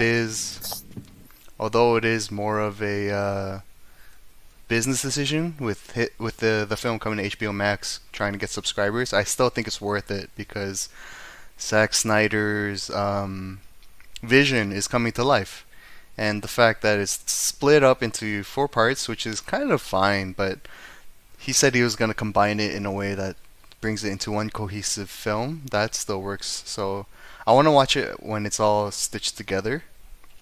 But I'm really excited for the Snyder Cut. I'm really glad that all the hard work that went into this film is going to be shown and presented to the fans who really want to see it, myself included. But yeah, it looks great. Alright, back to the fandom. DC Fandom is the place to be. Are you ready for more DC fandom debuts? Stick around because we've got The Flash.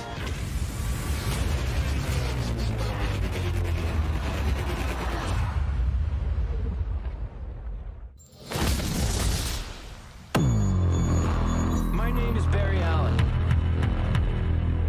and I am the fastest man alive.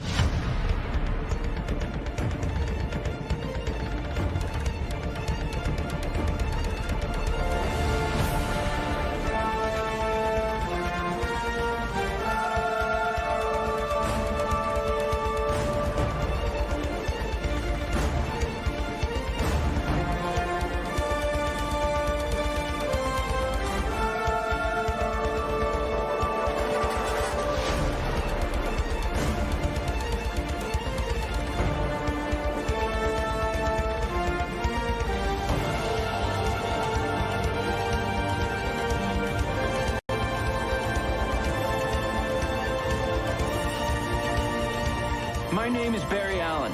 I am The Flash.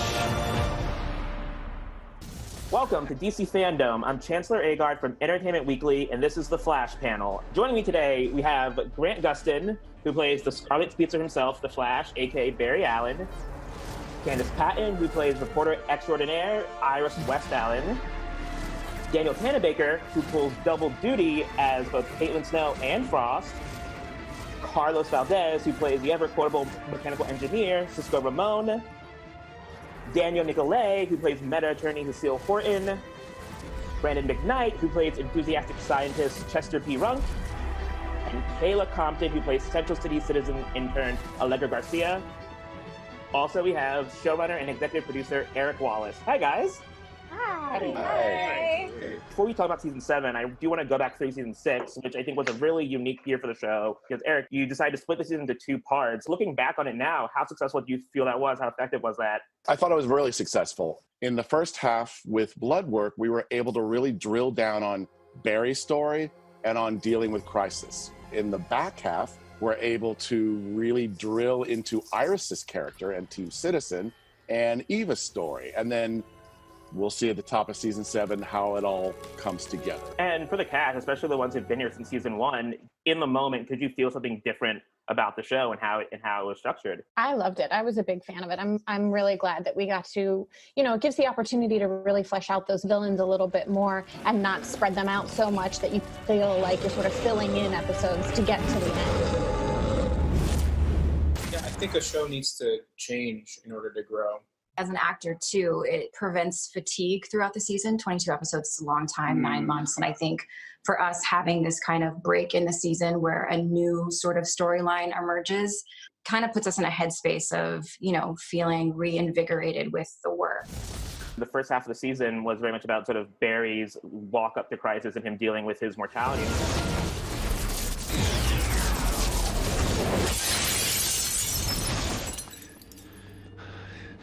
I don't know how you're doing this. Real or not, I'm coming for you. Grant, for you, what was it like sort of dig into Barry in that way in the first half of the season, especially with episodes like The Last Temptation? That was a really special episode to me. And I think it really was a good episode to show just kind of the culmination of all of his emotions and the conflict kind of boiling over. I just felt really lucky with all the material they gave me in The Last Temptation of Barry Allen. And on the flip side, we dug a lot more into Iris as a journalist. For you, Candace, what was it like to sort of explore that side of Iris in more detail? It was a long time coming. I think we've kind of teased Iris being this ace reporter since season 1. It's always kind of been put on the back burner. So it was a nice treat to finally have it be at the forefront of her character arc for the season. It's such a male-dominated cast. I love these guys, but having more women and having this kind of Charlie's Angels reporter team, it was really cool. It brought a new energy to the show, and I hope we carry on with that in the next season. And on the subject of new things, I mean, this season we got 2 new characters with Chester and Kayla, and we have 2 now series regulars coming into season 7. How was your experience sort of coming into a show that's sort of 6 seasons in and sort of finding your way through it? I was intimidated for sure. I knew these guys were a family and I was nervous. Danny was one of the first people that made me feel so welcome. Aww. We were shooting a scene and she just took me under her wing instantly. And I remember she was like, "Do you want to take a picture?" And I was like, "Do I want to take a picture with you?" Yes. And then I got the courage to ask other people to take pictures because she had made me feel so welcome instantly. I was a big fan. I am a big fan of the show, and I watched the show. The Flash is my little sister's favorite superhero, so we watched the show since season 1. So I came in already understanding what the show was about, what the show's tone was, stuff like that. For me, it was more so just meeting everybody and trying to find my spot and my place without interrupting or changing too much. And Brandon, I know in the past, Eric has talked about how Chester, he views Chester, it's sort of like him, it's sort of enthusiasm about science and all that. I'm curious, 1, what conversations did you have with Eric about sort of crafting this performance as Chester? And 2, did you base any of it on Eric himself? I remember the first day on set, I met Eric, and I remember him just telling me, this guy's brain works faster than his mouth. He can't speak as quickly as he thinks. Hey, what up, party people? Welcome to a world where all are welcome and anything, including the scientifically impossible, can and probably will happen. Kayla, with Allegra, I'm curious, coming into the show, I mean, how did you sort of connect with your character and in what ways did you relate to her? The way I look at Allegra is that she just wants to fit in and belong somewhere. And I just super resonate with that. Family is really important to me. My friendships are really important to me. And belonging to something or having a community is just really important to me. So that was one of the first things that I connected with Allegra. She just wants a family and she wants to belong, and she hasn't had that previously. And so I super resonate with her on that level. For you, I guess you're in the Flash family now. Yeah. Danielle, I mean, this season 6 was all about sort of Frost finding herself or finding a way to craft a life for herself. For you, what was it like to explore that journey with this character? It was great. It was really fun to get to explore Killer Frost as a real character and a person and a human being with feelings and emotions, and not just necessarily this person who, pops up for a fight and then disappears and we don't really know her perspective on things. So it was really fun to get to dig in and flesh that out and have a little bit of fun with it. Like Candace was saying earlier, it's nice to have the variety after, 6 seasons and we're rapidly approaching 150 episodes. On the subject of change, this season for Cecile, she sort of decides to become a meta attorney for metahumans. For you, what has it been like to see this character evolve from when she was initially introduced to where she is now? It's a blast for me because I got to be a regular person, then I got to be a telepath, and then I got to be an empath, and then now I am a meta defense attorney. And then from what I understand, there's going to be some shifts next season too. Is there something that you're hoping to do that you haven't gotten a chance to do on the show yet? I have always, this is not news to anybody, Eric will not be surprised, I have wanted Cecile to be bad, just a little bit bad, forever, so just a little bit, because she's so good. I would have a lot of fun playing like bad Cecile. Unfortunately, Eric does not believe me to be as good of a writer as I am an actor. So he continues to not buy my pitches. But I listen. I am listening. And Carlos, I mean, this season 5 ended with him giving up his powers, and this season was very much about him figuring out what his role on the team was without those powers. After 5 seasons of Cisco's vibe, what was it like for you to explore this new, this Cisco in a new place like this? I don't think he regrets that decision, but I think it definitely haunts him. I'm actually feeling a lot like Cisco these days because, like, you know, I'll have a fan that I'll like see on the street or whatever. They'll be like, "Yo, but vibe though. Come on." You know, and I have to imagine Cisco's probably feeling very similarly. Like, I know. The beginning of season 6 actually had an episode called Kiss Kiss Breach Breach, which is Cisco-centric. And included on the DVD set coming out in August is a black and white version of that episode. And we have a clip from that episode. So let's check it out. You murdered my daughter! No, I didn't do it! I swear! Liar! Believe me! Leave him alone! Where did you get that? In Cisco's workshop. I don't know how it got there. I do. He just murdered my daughter with it. Wow, right? Pretty cool, so exciting. Very cool. Carlos, an episode was so Cisco-centric about him dealing with Gypsy's death. What was it like leading the A-plot? So gratifying to my budding narcissism. On that note, we also have a sizzle reel for what's to come in season 7. When we last left off season 6, Eva McCulloch had gotten what she wanted, and she framed Sue. And the sizzle will sort of tease what's to come when the show returns. So let's check out that clip. I've achieved my goal. This company is all mine. You lost your speed? You're not much of a threat, are you? You just stay out of my way, Flash. Iris is my wife. I have to save her. What are you? I am a product of your broken mind. How much speed do you have left? Enough for a few hours. I need your help to build an artificial speed force. That's how I can get my speed back. I was an empath too, only I never held back. What did you do to me? Imagine what you'd become if you weren't so afraid. This time, no one is coming to save you. Not your friends, not your husband. There's only 2 options in this place. Survival or madness. Kind of real, kind of real. You lied. Yeah, I lied. Oh, frack. There's a supersonic jet about to crash over the city. And the Flash isn't fast enough to stop it. Eva can move anywhere, through any mirror in the universe in the blink of an eye. She's faster than I am, and somehow I'm supposed to stop her? I have unfinished business and a whole world to liberate. We need a plan. We've all lost so much this year. Some things can't be taken. We still have our will to fight for those we love. Keep watching. Keep trying to break me. Because I'm not afraid of the woman that I am today. But you are, Eva. Team Flash needs as many hands on deck as possible. We're now Flash. We go save Iris and our friends. Get everybody back.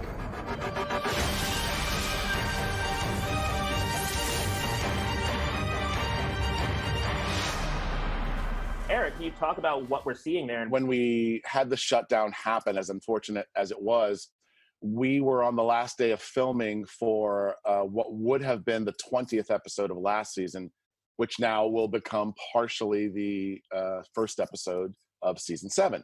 So we did have 85% of the footage that we were able to use. Plus, also, we knew where we were going already in season 7.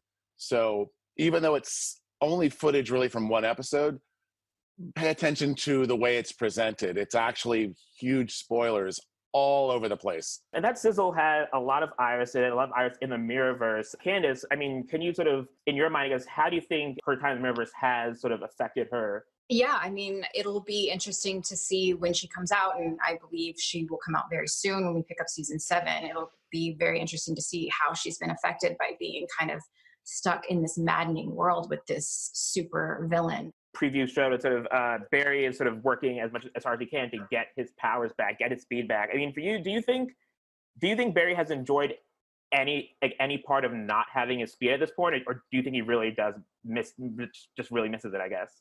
Yeah, no, I think he really just misses it. I don't think, especially with Iris being trapped in the Mirrorverse at the moment, and then Eva being a factor, I don't think any part of him has been like, well, I guess I'll just enjoy this downtime while I can. I think he genuinely not just wants his powers back, but he feels that he needs them back. And he's also started to feel that they define him, and what is he without them. Big bads for season 7. Eric, what was it about Goth that you're like, oh, there's something there for that? I want to make sure that new fans, especially new young fans who are reading the comic book right now, are welcomed to the show. So it's not just Silver Age villains and Bronze Age villains. There might be a young girl or a young boy who is reading those Flash comics right now and going, where's my villain, my generation's villain? And with that, let's move on to some fan questions. Last season, we got to see some romantic moments between Barry and Iris, even though it was Mirror Iris. Will we get to see more of that with the real Iris this season? And this question comes from Jamaica. They will find their way back to each other eventually. A lot of the romance and the chemistry between Grant and I has always been something even deeper than that. It's the way we look at each other and the way the characters are written. For Grant, which from all over the world wanted to know this, when will we get to see the Flash in the iconic gold boots? This might be a question for me, but really it's for Eric, because I don't know if this is saying too much, but if it were up to me, it would have been like 2 seasons ago. So, well, that'll do it for us today. Thank you all for joining me for this panel. I had a really good time. For everyone watching, please make sure you tune into The Flash when it returns in 2021. The Flash, the complete 6th season, is available now on digital and comes out on Blu-ray and DVD on August 25th.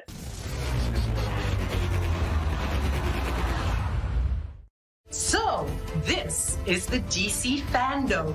Wow, what a cool place to be. You think you've seen it all? Not even close. Another big game announcement is on the way. Plus, panel discussions with cast of Black Adam, Aquaman, and the Batman. And now for some more of your fan questions. Check it out.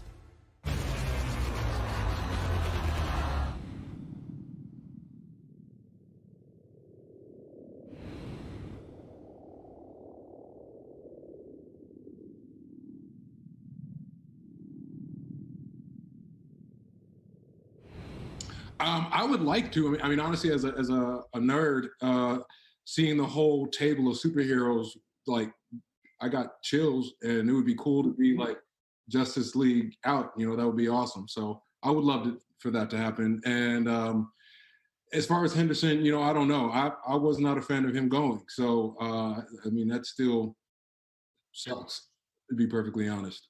So I would love for him to be revived, but I will go on record that I wanted him to not die.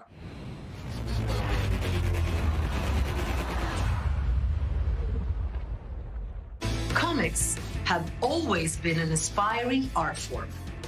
Our characters have been interpreted in so many ways over the years by incredible artists, including you. Let's take a look at some of your amazing art created by our talented fans right now.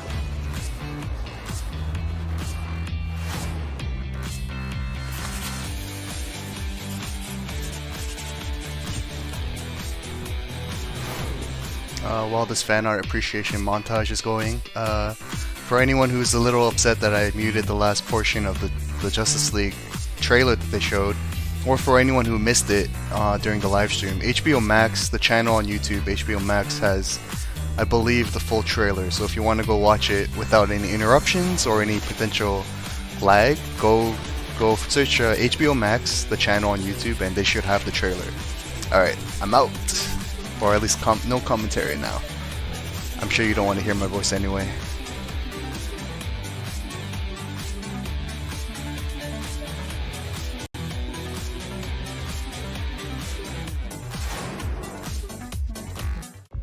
Wow, such amazing art. And did you see that Black Adam art piece in there? I wonder what else might be in the store for Black Adam.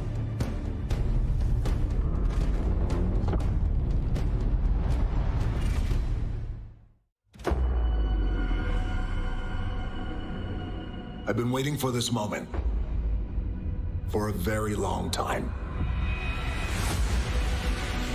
This is the one. This is the one that's going to change everything.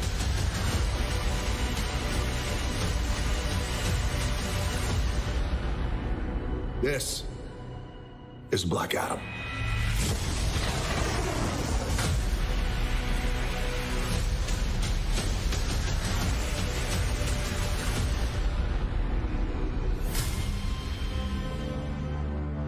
"5,000 years ago, Kahndaq was a melting pot of cultures, wealth, power, and magic.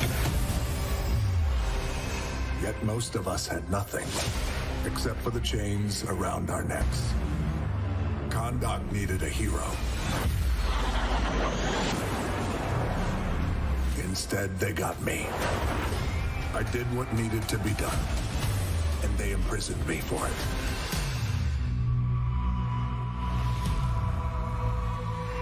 Now, 5,000 years later,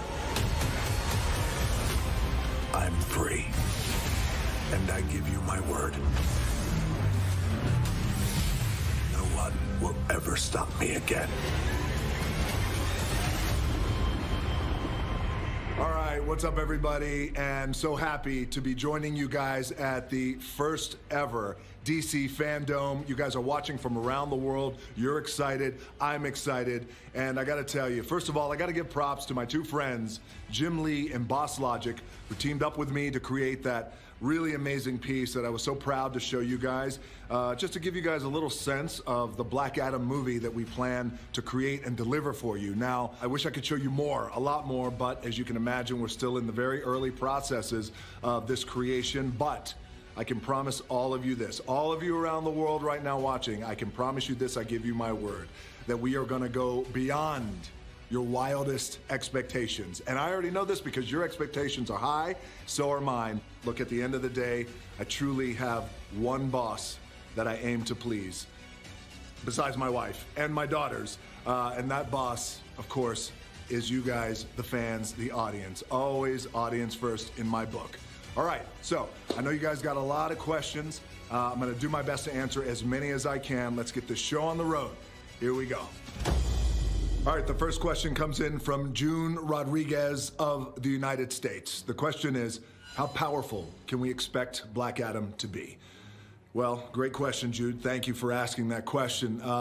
As we all know, Black Adam is one of the most powerful superheroes, anti-heroes, villains, whatever you want to call Black Adam. He is one of the most powerful in the DC universe. But as we all know, the superheroes, they have to exhibit a little bit of restraint when it comes to taking care of the bad guys, if you will, or taking care of the people who are opposite them, who are opposing them, who are in their way. But this idea that you could take all of Black Adam's powers and he does not practice restraint, that makes for a really powerful combination, and one that's explosive, one that's very dangerous, and one that is ultimately, I think, very likable, to me at least. All right, next question comes in from Jaden Marvel of Singapore. The question is, if you could take any DC character to join you in an adventure, who would it be and why? The number one choice on who I would love to take with me on an adventure would be Wonder Woman. And I'll tell you why. No, I know what you guys are thinking. Oh, of course you would, Rock. No. Look, Gal is my friend. She's a very good friend of mine. But the character of Wonder Woman is one that I have such a tremendous amount of respect for. I've always thought that this combination of Wonder Woman and Black Adam would make an incredible pairing. So this idea that we would go on an adventure together is something very cool. The other part to this answer is, I always thought that it might be cool to hang out with Superman. That would be cool, right? I mean, we're kind of similar in terms of our powers, our strengths, our speeds. Because look, at the end of the day, you never know. Black Adam and Superman could become friends. Or they won't. Who knows? Maybe we'll see. All right, this next question comes from Caleb Hammocks from the UK. The question is, out of all the characters you could have played, what is it about Black Adam that stuck out to you that makes him unique? It's a great question, Caleb. Thank you very much. Caleb or Caleb, I hope I pronounced your name right. As many of you know, Black Adam has been with me for a very, very long time. This has been a project that has been in development for a very long time, over 10 years plus with myself, our producer, Hiram Garcia, who's the president of $7 Productions. I mean, this has been in our DNA and in our wiring for such a long time. One of the main things that I always loved and admired about Black Adam was, number one, he was an anti-hero. He is an anti-hero. I love that. I love that the line is a little blurred. I love that he doesn't toe the mark. I love that he doesn't walk the line. I love that he has his own sense of Black Adam justice. I also love the fact that his origins are that of a slave. When the origins are that of somebody who is enslaved, his people enslaved, his family enslaved, and he's felt the burdens and the pressures of a larger entity holding him down until he can't take it anymore.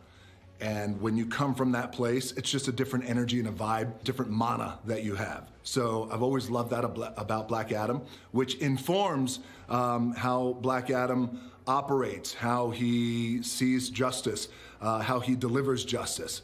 And I've always appreciated that about Black Adam.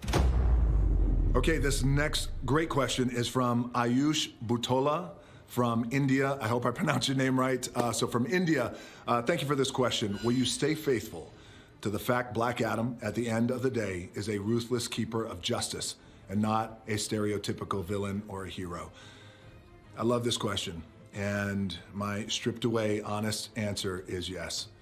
As we all know, there's many variations and iterations of Black Adam that we have all fallen in love with over the years. Over the years. And what I can promise you is the Black Adam that I feel in my heart is the right one to root our story in the beginning, this origin story. This is a character that will possess all the qualities that we have loved, regardless of what variation of Black Adam you've loved, which he is ruthless. He's a ruthless keeper of justice. He is the judge, the jury, and the executioner, and he believes in an eye for an eye, and he will always do everything he can to protect his people, more so protect his family. So that is my answer, and thank you for your question. All right, so here we go. This next question, it's a video question coming in via video. All right, cool, roll it. Yeah, hey, what's up, Dwayne? How you doing, man? My question is, I just want to know how you're feeling about the fact that I'm coming for your squat game. I'm just curious. Well, you know what? Look, I'm glad, Noah, that you said that, because there's a difference between coming for my squat game, different than, Adam Smasher coming for Black Adam's squat game. It's a big difference. So you know what? I welcome it. Dude, good to see you, man. How you been? Good to see you, too. I've been really good, man. Excited to be here. Excited to be a part of the team, man. Man, it's so cool to have you be part of this team and to bring Adam Smasher to life, JSA to life, to bring this entire universe that we're going to create together to life. Well, talk to me a little bit about your workouts. I know you've been training hard despite us being locked down. How has that been going? Let the fans know. It's been really good. There's a lot of different precautions that we take now, but it's been a lot of training outside, on the tarmac or like on the turf, a lot of sled work. a lot of hypertrophy training, if you will. But it's just grinding. You know what that's like, man. It's just a lot of hard work and just trying to, you know, do the best that I can to be ready to come and deliver when it's game day. Man, you're gonna crush this role. I can't wait. I love that you said that you're training on the tarmac, right? So, and the fact that you're on the tarmac means it's about 120 degrees on that tarmac. Oh, it's warm down here. Well, man, really quickly, I know that a lot of fans are super excited that we are introducing JSA after all these years. And what is it about Adam Smasher, which, by the way, is one of my favorite characters, especially, you know, when you see him just grow so large and everything is like just so badass and, yes, and powerful. What is it about the character that attracted you?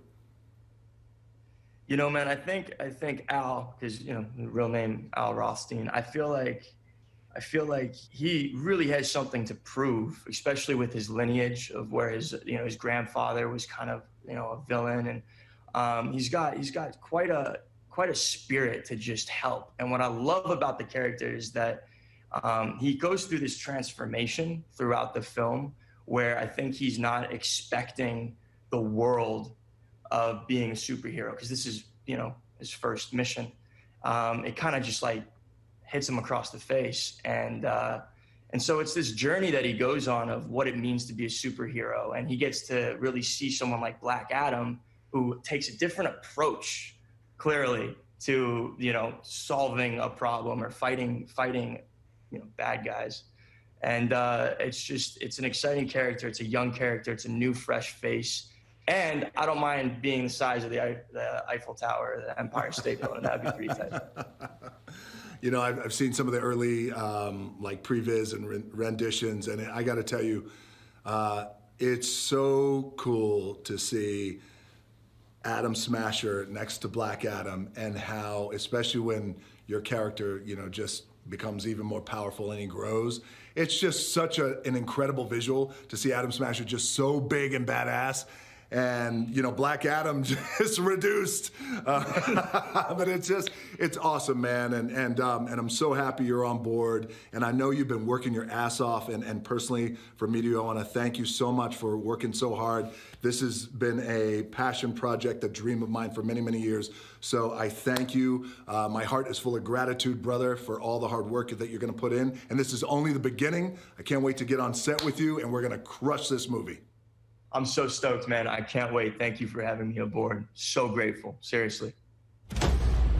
Well, so cool to see my boy Noah. Can't wait for you guys to see him in the movie. He's gonna kick ass. All right, now, I tried to get through as many questions as I possibly could. There were literally thousands and thousands of them.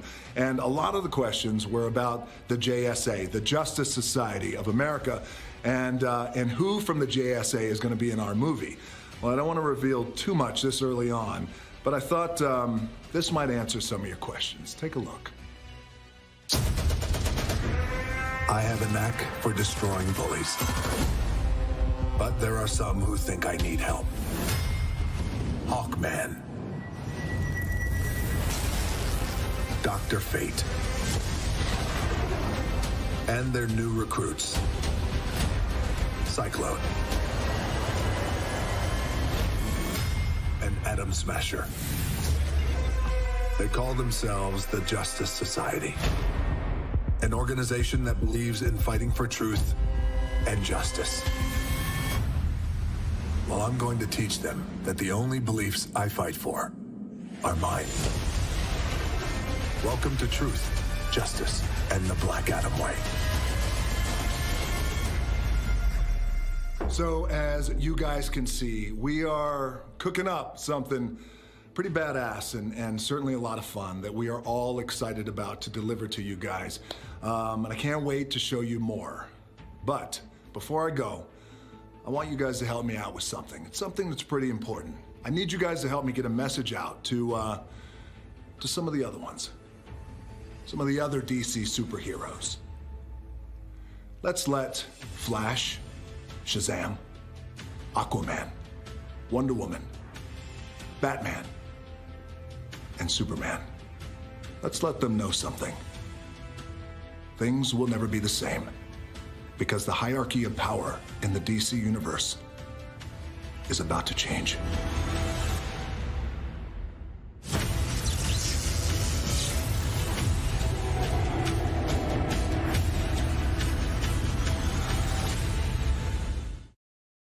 Wow, that was amazing.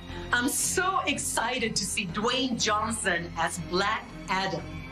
And with that, I'm going to hand this back over to Aisha. Take it away.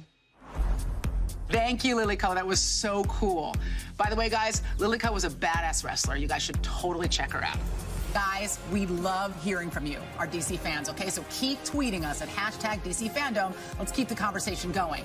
And first, here are more of your questions that are just begging for answers.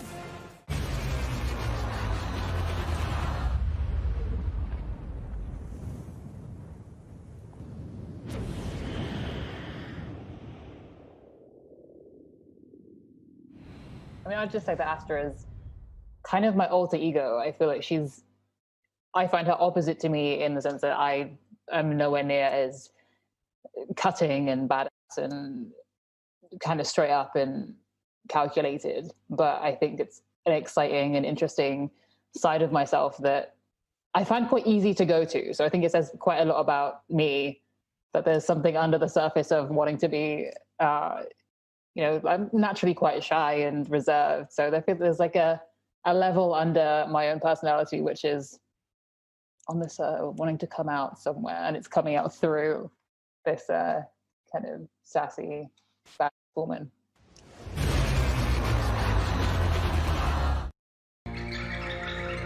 Backlog. Month 6 of the pandemic lockdown. I thought I'd prepared for any possible situation, but even I only keep 6 months of toilet paper in my cave. It's becoming a problem. How are you out of toilet paper? Also, I've started talking to myself. Toilet paper was an April problem. Now we're all out of flour. I have flour. I have years of flour. Really? Yes. Can I have some? Maybe. Do you have any toilet paper? I'm on my way to the store right now. You gotta try the good grocery store, the one on Finger Street. They've always got TP. Thank you, Lego B. It's weird, right? It's weird that he's here. It's weird that any of us are here. It's weird times. We just gotta keep it together. Get some toilet paper and make sure we wear our masks when we go out. I always wear a mask. We all do. None of you are wearing the right kind of mask. Future Batman. I'm wearing a mask. Your masks are like you cut the most important parts of the mask off on purpose. We get it. They couldn't be more useless, pandemic-wise. Thank you. I should know. Because you're from the future. Yes, we understand. Do you? And another thing. Gee, do you think his connection got cut off? Or do you think our actions erased his timeline? We can only hope.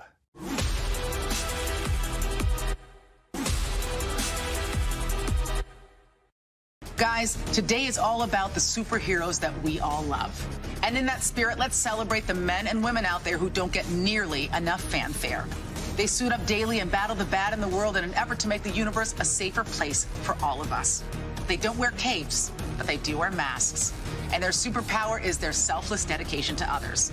They are the real-life superheroes in the fight against a global enemy, COVID-19. Take a look.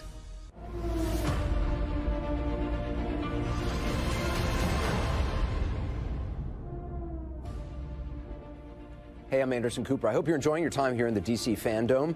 As you spend today celebrating your favorite DC superheroes, we'd like to introduce you to some real-life heroes, everyday people who see a need and jump in to help. While COVID-19 continues to spread, so do the efforts of these incredible people who bring us hope and inspiration every day. CNN Heroes salute some of the courageous and innovative people working together to get us through the crisis. Now, more than ever, the world needs heroes.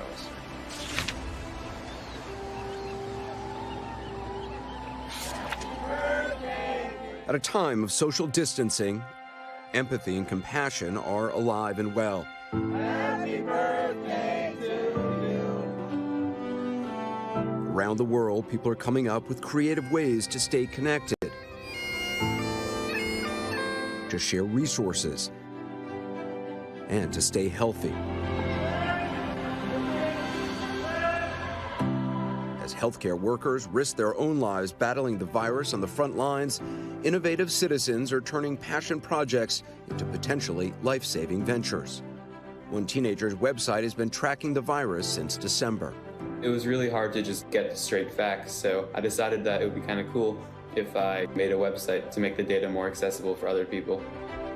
And in Italy, a company used their 3D printers to build life-saving respirator parts that were in dangerously short supply. For those whose work can't be done from home, many CEOs and leaders are providing financial support. This is people's lives at stake. This isn't about basketball. This isn't about the Mavericks. How many? So 2? All right, there's 2. Across the globe, communities are making sure people have food.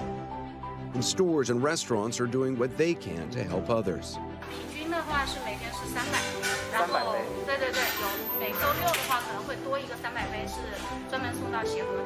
Here in the U.S., world-famous chef Jose Andres has transformed some of his restaurants into community kitchens to serve those in need. We need to be part of the solution. And strangers have become shopping angels to support those who can't leave their homes. Even though we've been told to stay apart, the rallying call for prevention and protection brings us together on social media. If you wash your hands and do not touch your face, then the world will be a better place. As the country and the world navigate daily life during a pandemic, it's good to know that compassion continues to live on.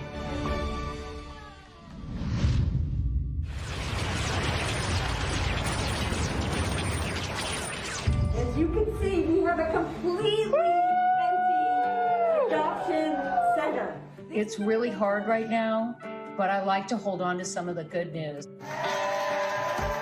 Some of the good news is that there are literally no dogs or cats left in so many shelters because people want comfort. Hi, Sherry. You ready to come home? I'm Sherry Franklin, and I'm the CEO and founder of Muttville Senior Dog Rescue in San Francisco. Let's get you in, okay? Hi, everybody. We rescue senior dogs that are in danger of euthanasia. Mr. Man, my man. And find them fabulous new loving homes. When we got the shelter in place order for the COVID-19, we actually decided we would close our shelter. Yum. And have everybody work from home. And we moved 86 dogs into foster homes. What was really amazing was the community that poured in to help. We got over 200 foster applications in a week. And usually we get 20 in a week. Good morning, everyone. Thank you so much for joining me. Let's talk about Twix. Yeah. Hi, Twix. We started working on protocols around contact-free meetings. There he is, yeah. We are having meet and greets, which are usually done in person. Do you have any other questions for us right now? I don't think so. I mean, I'm looking to adopt him, so. Cool. We're doing those virtually so that new adopters can meet their dogs before they actually touch them. So cute. Hi.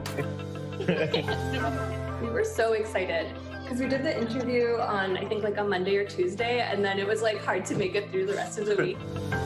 It's okay, sweetheart. I'm scared.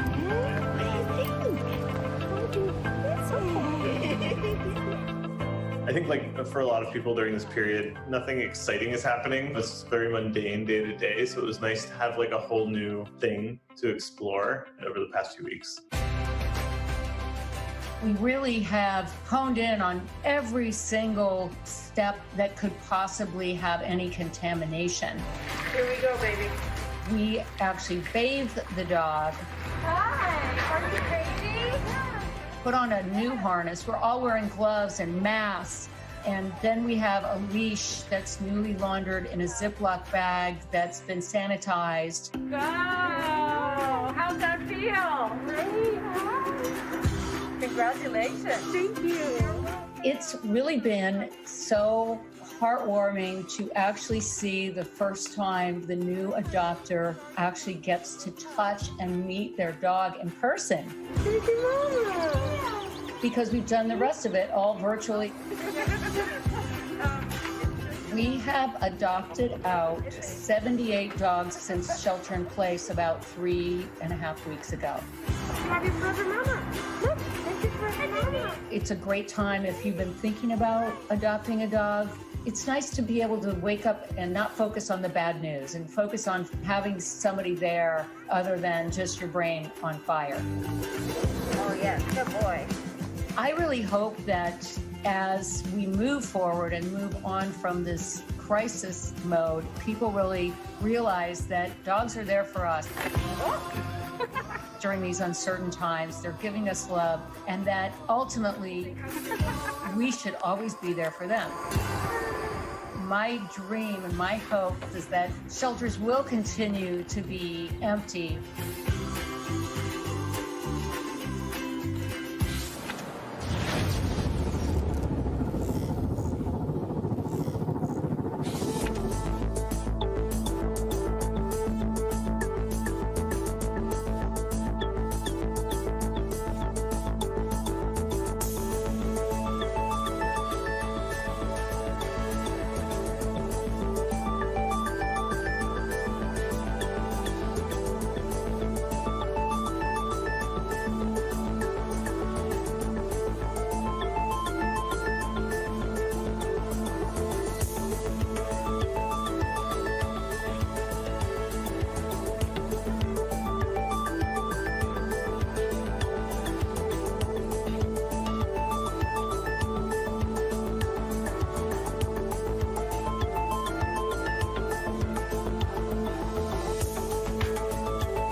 Middle of May. It's still 35 degrees out in the morning.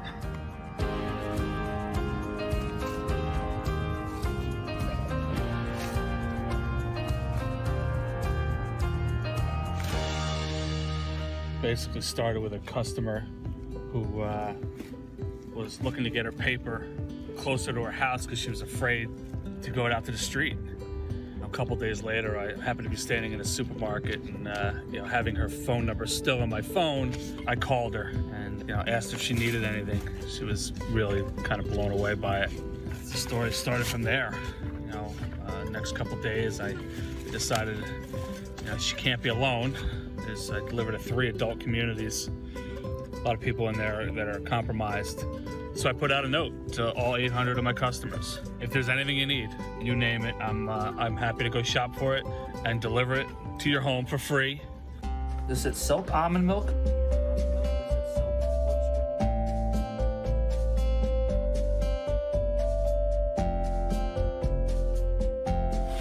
10 after 4, long day. We're heading in the shop right to fulfill orders for 2 more people right now. You want to talk about a frontline worker? Marvin, the produce guy, who's here every day. Awesome dude. We appreciate you, Marvin. We appreciate it. We want you to help. What's that? 5:15, delivering the first of 5 deliveries for the evening. I'll see you soon, okay? Take care of yourself. Thank you so much. I'll give you a hug. Give you a fist bump. You can see the excitement. It gives me chills. I've met just an unbelievable amount of beautiful, wonderful people. He's fantastic. Wonderful. I appreciate it. I got plenty more. Okay. I'll be right back. Thank you. It's honestly amazing how grateful they are. Picking up a handwritten list. This particular customer has issues with her eyes, so it's really hard for her to use email. Believe it or not, I can make this out. Okay, thank you so much. My pleasure. If you need anything else moving forward, please give me a call, okay? All right, take care of yourself. Good night.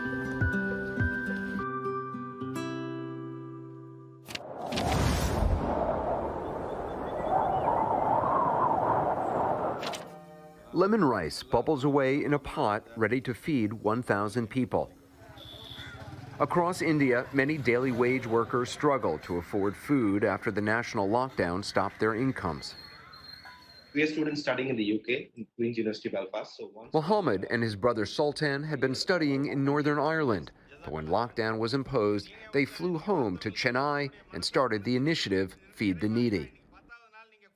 So we were thinking about how to make a difference on how to use our experience, what we gained at the university. So we used that experience to pool a group of volunteers, and we are providing for 1,000 people on a daily basis. It's not quite what they imagined they'd be doing right now. So we would have been technically going for internships or applying for jobs, but yeah, that's life has brought us here now. And it's lucky that it has, for the thousands here waiting in line for much needed food.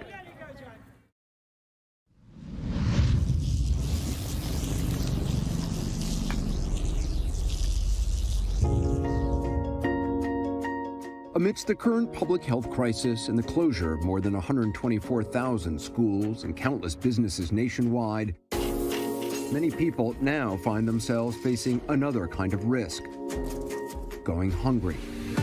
We'll load those on and then come back. Enter CNN hero Stan Hayes. We got meals coming in. This champion pitmaster has used his love of barbecue to feed those in need for almost 10 years. You guys need any meals? His nonprofit, Operation Barbecue Relief, usually responds to natural disasters, bringing the comfort of free, hot meals to affected communities. Our model was based on scale and bringing together a large number of volunteers to be able to push those meals out. With COVID-19, we have actually had to rethink how we do things. He rented space in his hometown of Kansas City, where a few volunteers were making meals for the homeless. But he knew more was needed. We got to thinking about, well, why not restaurants? We could pay them to reopen and bring back employees to be able to do the meals that we need to do. For the owner of one local restaurant, Stan's plan was a game changer. The change in emotion went from not knowing what the next day was going to hold to one of hope. He'd been forced to close one of his locations, laying off 40 employees. In my 28 years of management, it was the most horrible thing I've ever had to do. When you're a small business owner, these aren't just your employees, they're the ones that are facilitating your dream. Partnering with Stan's group for a few weeks let him put some employees back to work. We're providing all the food to put the meals together there, the necessary supplies that are needed, and try to connect them in their community with organizations that are looking for food. If we can help them bridge the gap, it is our own little stimulus package. And ultimately, it's helping those in need. It has 2,500 meals going into a community, helping the seniors, the families that were already food insecure, first responders, and then the nurses, doctors, all the hospitals.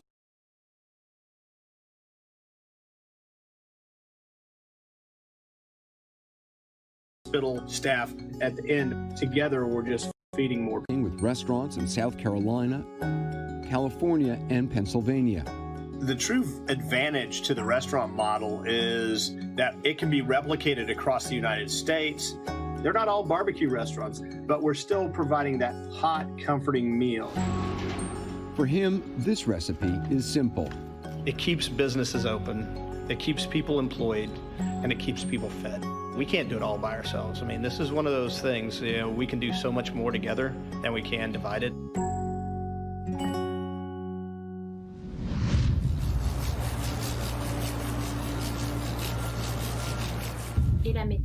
From their dorm rooms in France, these young people are each giving a little of their time to help others. Meet Jessie. Like most 20-year-olds, she spends a lot of time on the phone. Allô? Allô, Denise? Oui? Bonjour, comment allez-vous?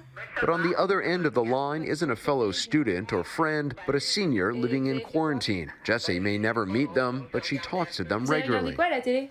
Oh, j'ai regardé des histoires du virus. J'ai pas regardé très longtemps parce que ça me saoule un peu. They sometimes stay on the phone for more than an hour, a connection that fights the loneliness seniors are facing. Je suis dans une bulle avec quelqu'un et j'échange. C'est plus ma petite maison pendant le confinement, c'est vraiment comme si j'étais à un café avec quelqu'un. Jessie had never volunteered before, but the website Mamie Boom brought these two generations together. In the Aquitaine region of France, several students at the University of Bordeaux created a radio station to broadcast to nursing homes. Voici mon petit studio que je me suis créé avec ce que j'ai pu trouver. Donc là, le micro relié à un pied de batterie un peu bidouillé. Vous écoutez Radio Libellule. Un trait d'union entre les générations. They talk about history, sports, and classic music. C'est une très belle initiative. J'en suis très contente, ça m'a beaucoup plu. Et des fleurs capiteuses. This young student reads to them. On y distinguait un goût puissant de résine et l'âcre saveur des eucalyptus. Ça nous fait passer un bon moment dans ces journées qui sont quelquefois tristes. Ça, c'est mon temps. C'est pas bruit, là. The radio station broadcasts every Wednesday, giving these seniors a much-needed break to forget about their isolation.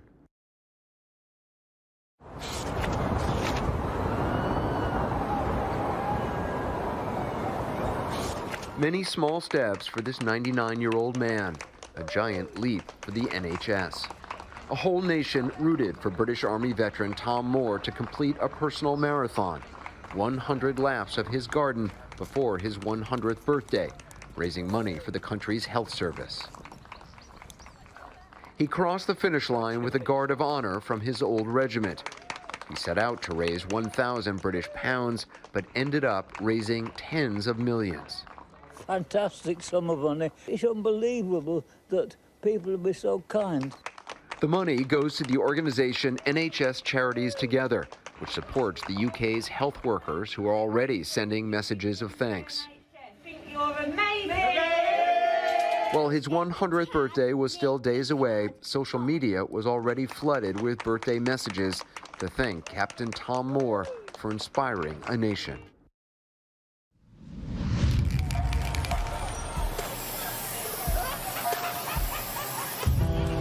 We as human beings, we grieve all loss, and grieving takes a physical toll and a cognitive toll, as well as an emotional toll on us. But we can do things to support ourselves when we're having these feelings. The way that we all can deal with grief constructively is to do something positive, to take action and protest peacefully. No justice! No or reaching out to help someone in need. Just do something to make this senseless situation into something meaningful so that you can grow through this and deal with this in a healthy way. Exercise, walking, shooting hoops, riding your bike. Getting physical is so important because it discharges the kinetic energy in your body that accompanies difficult emotions. Relaxation, mindfulness, do some deep breathing, and try to manage those emotional thoughts. Try each day to feed yourself some positive inspiration or some wisdom. The most important thing you can do is really talk. If you have a best friend or a therapist, you need to process all your feelings and get them out. Otherwise, they just stay inside and can cause physical harm, emotional harm. Cuddle with your pets. Pets can be very nurturing and loving and supportive during this time. Continue your religious practices. Try to keep your routines as normal as possible. If you're feeling sad today or depressed, it's going to pass. Grief is like the weather. It comes and it goes, and we have no control over it. And remember that healing begins with you. Have a wonderful, blessed evening. Don't allow yourself to be isolated during this time. As humans, it's so important that we connect to one another. Whenever we're going through a crisis, we're not meant to go through it alone.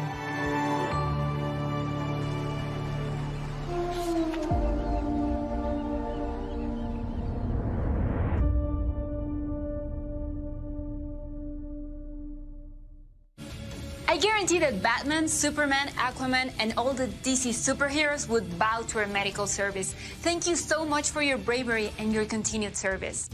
Now let's take a deep dive into one of the biggest shows in the DC universe. Titans. Yep, the Titans are back.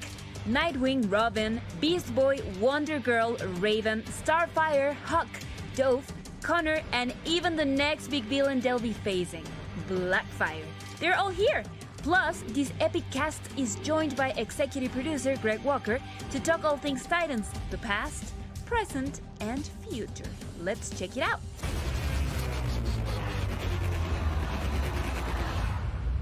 Hey everyone, I'm Damian Holbrook from TV Guide Magazine and TV Insider, and I am so excited to welcome you to DC Fandom, and you are watching the Titans panel.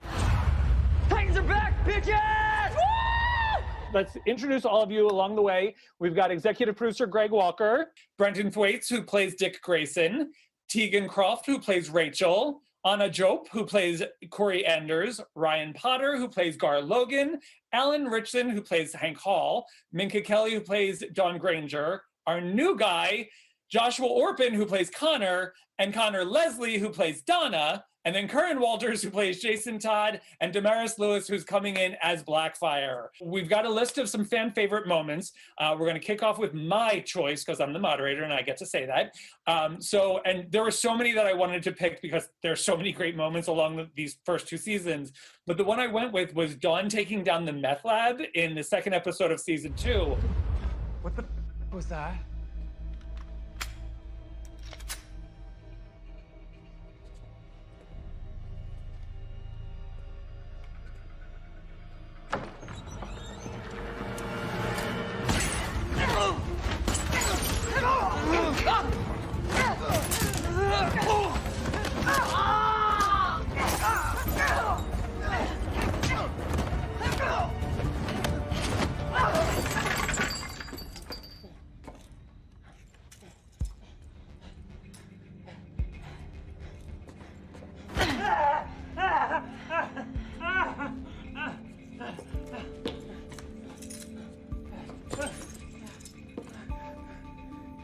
Please don't kill me. Where's your phone? This is 911. What's your emergency? There's a meth lab at 2751 Hollister Lane. It's being run by 3 complete dip. 3 complete dip. So, you better have someone come down and arrest us. Thank you for your time. Your mother would be very proud.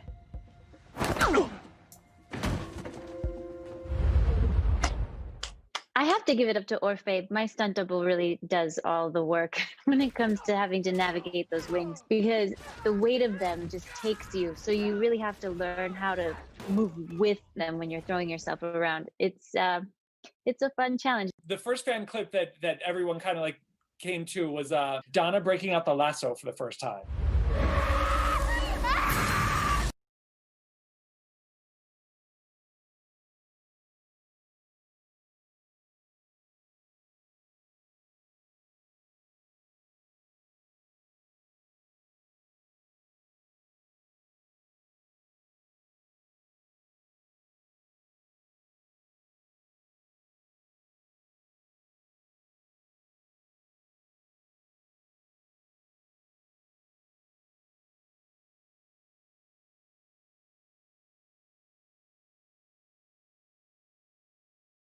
I love the Corey and Donna friendship.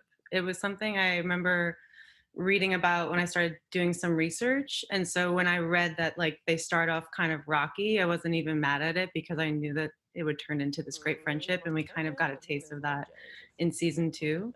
So I kind of love that their friendship grew from this initial moment. Don't all great friendships start out with a lasso around the neck? And a little bit, yeah. But they all start off with like really kick-ass women. Yeah. Really? Can resist. All right, let's look at clip 2 from episode 6, Jason Todd.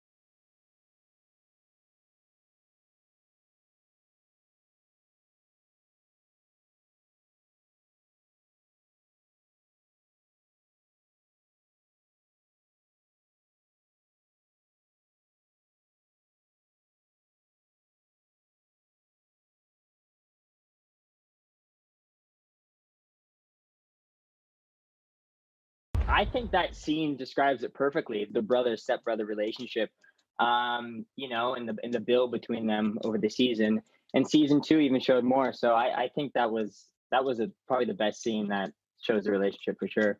I think that Dick is, you know, he's annoyed by that and he's frustrated by this kid, but essentially takes on the role of mentor and tries to inspire him, you know, to believe in the same things that he does and to fight crime in the way that Dick is learning to fight crime.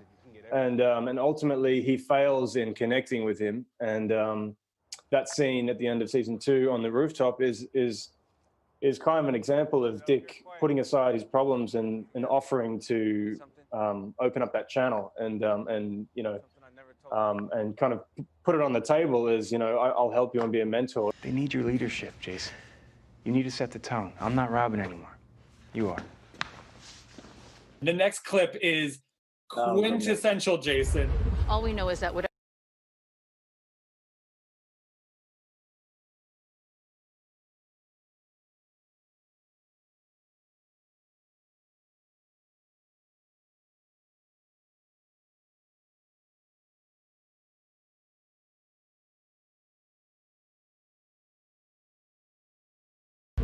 What's hard about these scenes for me, especially, I always love when it's Kurt and I, because he's in real life the most infectious, vivacious, effervescent soul I've ever met. You know, I mean, just so always fun to be around. Just, you know, doesn't have to be talking. You're like, same with you, Alan. Being here with you, you know.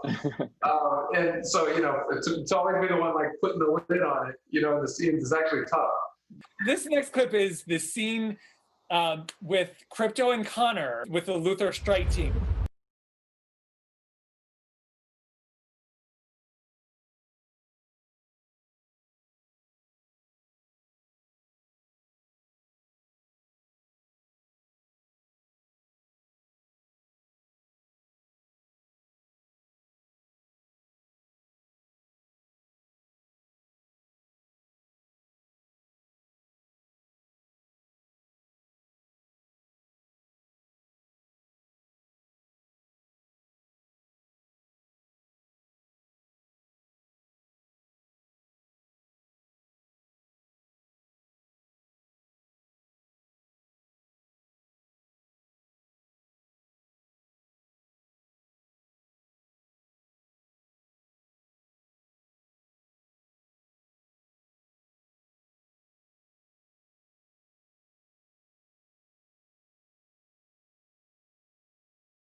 I mean, let's be real, like Crypto is the MVP of that scene and probably of the episode. So whenever you're in a scene with him, like nothing can go wrong, man. Okay, and then the last clip that we have is from episode 5 Together.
gets cooked up for our duality, I would say, especially like with Corey being of the same, I guess, blood or whatever we have on our planet, and but with different ability. So I think it's going to. Sorry guys, so because they showed clips that are like copyrighted, video and audio, YouTube decides to block my stream temporarily. So I really apologize.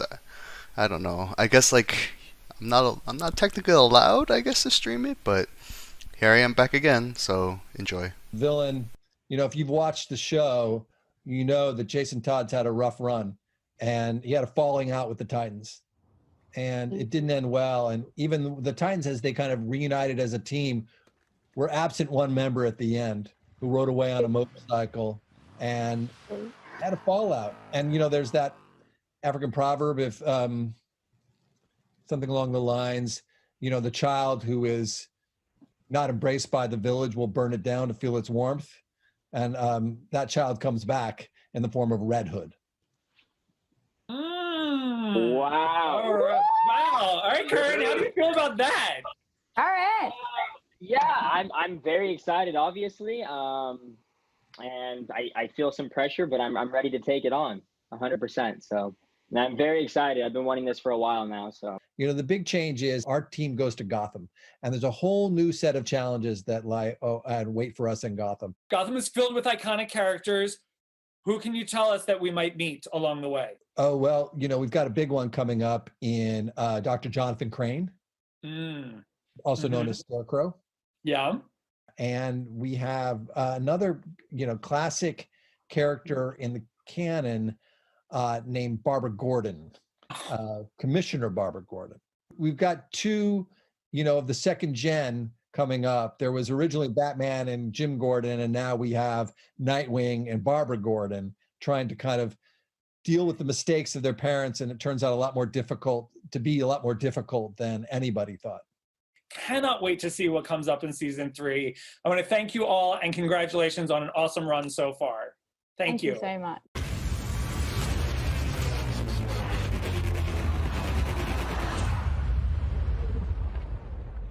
Over to you, Jaden.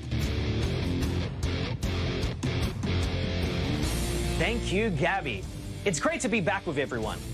As your resident Aussie, I had to come back and talk about when director James Wan went down under. Then, even further underwater with Jason Momoa and the brilliant cast. 4 years later, in 2022, you can expect to see the sequel, giving a whole new meaning to Long Time No See. But of course, here at the DC Fandom, you won't have to wait another minute to wet your whistle. So let's dive into Aquaman with James Wan and King Ohm himself, Patrick Wilson, here to chat about some of their best memories from set. Well, hello there, Patrick Wilson. Hello. Is that James? That is James Wan. How are you, dude? You look good. Okay. Do I look like I'm on the Starship Enterprise? Yeah. Wait, should I get a fancy chair? You look ridiculous. No, you're good.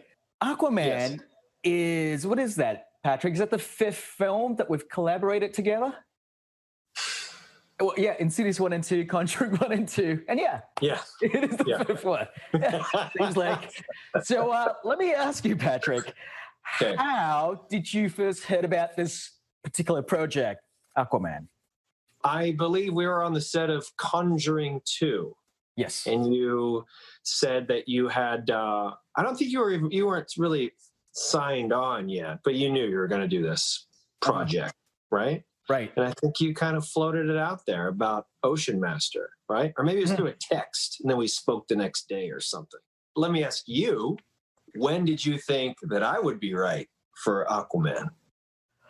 The moment I decided I was going to do it. Really? Yeah, that's very early awesome. on. I'm like, you know, we know that Momoa was already on board, and I felt like the only other guy that could go up against Jason that, you know, at least to the level that I need him to step up to was yourself. So I floated the idea with Warner Brothers, with DC, and they could not. They're like, no. But wait.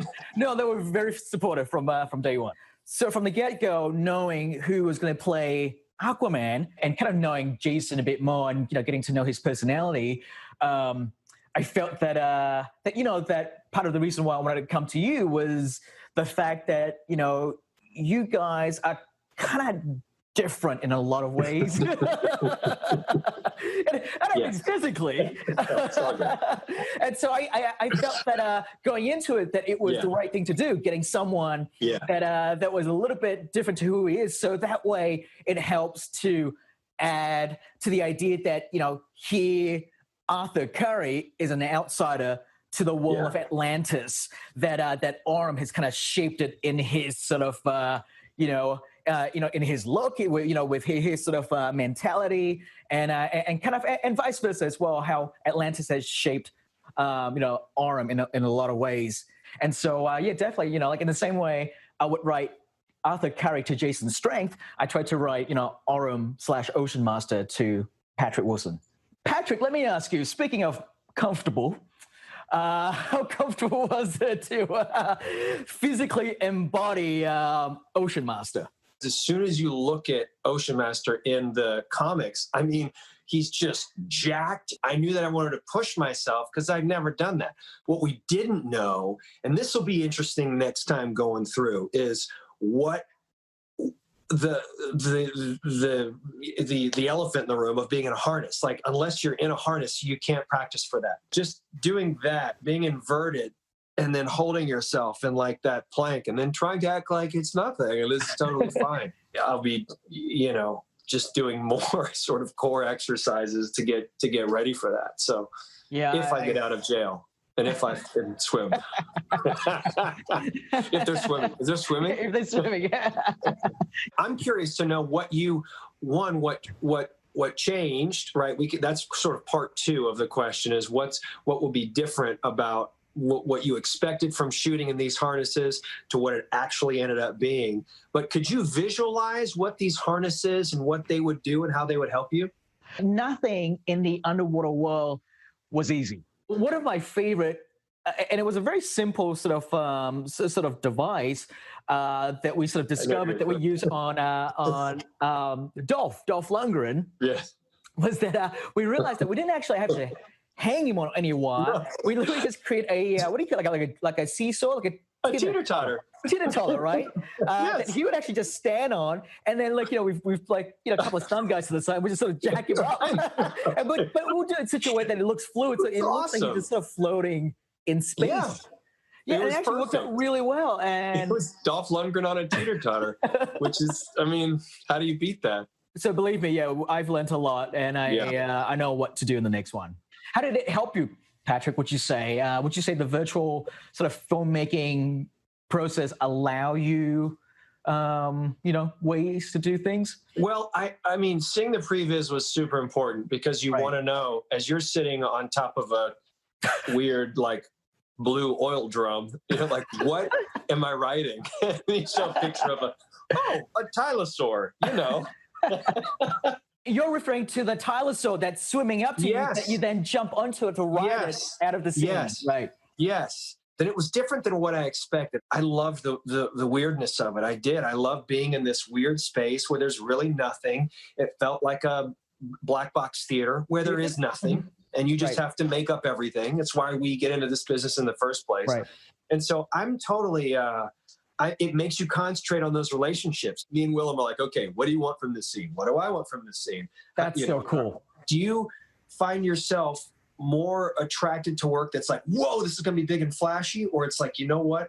I want to be even in this genre, as real, as convincing as possible. One of the things I love the most about making this movie is sharing this character that's never been done before, and this world that's never been done before, and seeing the the big screen depiction of this character and treat them to a visual world that they're not familiar with.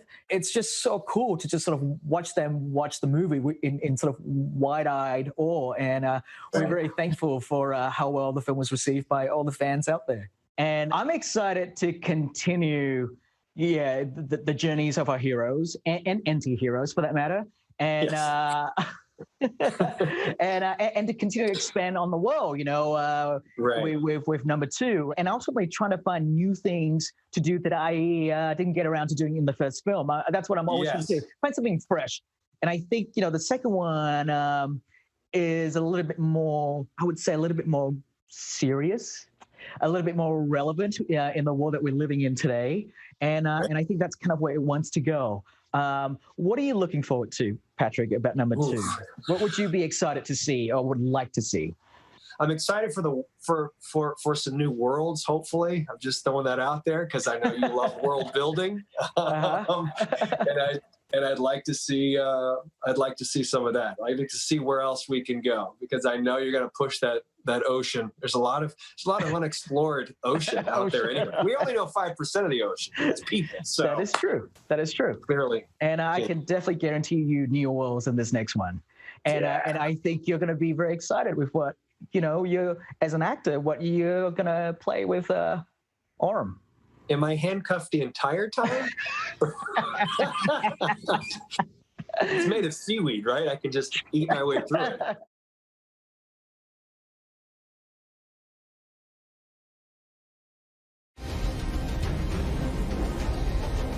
Because we're talking about Aquaman, I feel compelled to remind you to hydrate. So, drink more water, or whatever it is you have in the cooler. We have so much more excitement to come. Get ready for a fan Q&A unlike you have ever seen before. That's right, it's animated Harley Quinn. Here is our delightfully deranged anti-hero wing calling it like she sees it.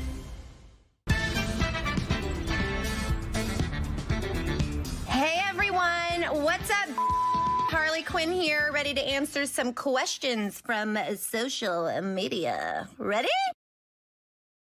What would you say is the hardest part of starting your own criminal empire?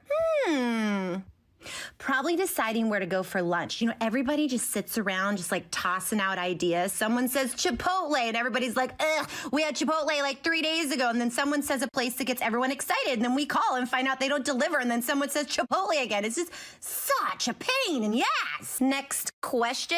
Will the series have a 3rd season? Please say yes to me. I need it. I love Harley and the show. I mean, I hope so. It's probably up to some dickhead executive that has a personal trainer who says the word core a lot. In which case, hi, Mr. Executive. Did you know the show is super cheap to make and I play well internationally because I'm hyper violent? Okay, next question. Which TV show would Harley probably love? Well, Robert Espinoza. I don't watch a lot of TV, but I do love the many offerings available on HBO Max. Between the beloved classic TV series offered and the massive Warner Brothers film library, it's crazy not to subscribe. Next question is from Adrian. Do you have any advice on how to get a girlfriend? Oh, Adrian, have you tried jerking off? It's not as good as a girlfriend, but people seem to love it. Next question is from Brant with a D. You spell your name Brant with a D? It's really lame. Okay. Harley, out of Batman's many Robins, which one is your favorite? I guess Red Robin. Takes balls to name yourself after a national chain of burger restaurants. I mean, I like burgers, so let's just go with him. Look, it's not science. Next question. From Sharjeel Mogul. Marry, kill. Wonder Woman, Superman, Batman. Oh, Wonder Woman. Kill the 2 dudes after I torture the shit out of them and make them fight each other until they're referencing their mothers. Marry Ivy. What? This is my fucking Q&A, okay? I don't have to play by the rules. Last? No, not last. Another question from Keegan Sandlin. Would you ever consider opening up a tattoo parlor? The tattoo parlor idea is interesting if I ever wanted to go legit. Or a tattoo removal clinic. My ex had some pretty regrettable tats he paid a lot of money to have lased off. You know what I'm talking about. All right, we got another question from Gaz. No, I'm f***ing serious. That's this person's name. Question. What music would Harley have on a playlist to listen to while fighting a load of goons in a circus funhouse? Usually when I'm in these melee situations, the voices in my head are singing an a cappella version of the theme song to Seinfeld. I stopped putting in my earbuds during these situations because Ivy would always turn Spotify on at home, and while I'm exploding some goon's head, the Indigo Girls, Galileo comes on. It's just really f***s the mood straight to hell. Okay, next question from Mr. Jim Lee. Hey Harley, what's it like working with the Batman? I'm a really big Batman fan myself, and I don't think people talk about him enough. Batman is a pain in my ass, okay? He is a total diva, especially for being like, hello, 18th on the call sheet. Plus his day rate is astronomical. And if you ever say anything about it, he's all, I keep the lights on at Warner Brothers, which is a bullshit because we all know that's still Friends and Big Bang Theory. Did that answer your question? All right, last but not least, we got a question from Ruchi Bhatia. Advice to all the girls on how to be more confident and badass like Harley. First thing you do is take all the and throw them out the window. You don't want those weighing down your confidence. Who gives a what others think of you?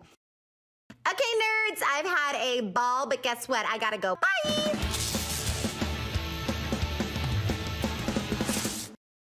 Whoa, Harley, language. I guess we should expect her to keep the censors on their toes, right? Now, let's welcome these three ladies I'm confident who will keep it clean and classy. With the upcoming release of Wonder Woman 1984, they and we have reason to celebrate. I'll let these wonderful women do the honors.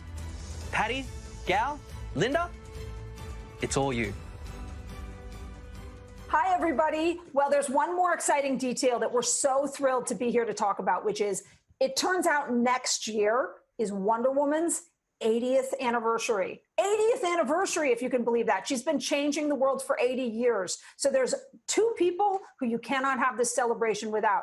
Our current Wonder Woman, the one and only Gal Gadot, the best, and the legend, the inspiration, and the reason that we're all here, the person who brought Wonder Woman alive in our hearts and minds and set the world on fire, Linda Carter. Yay! And to be with you guys, what a special moment.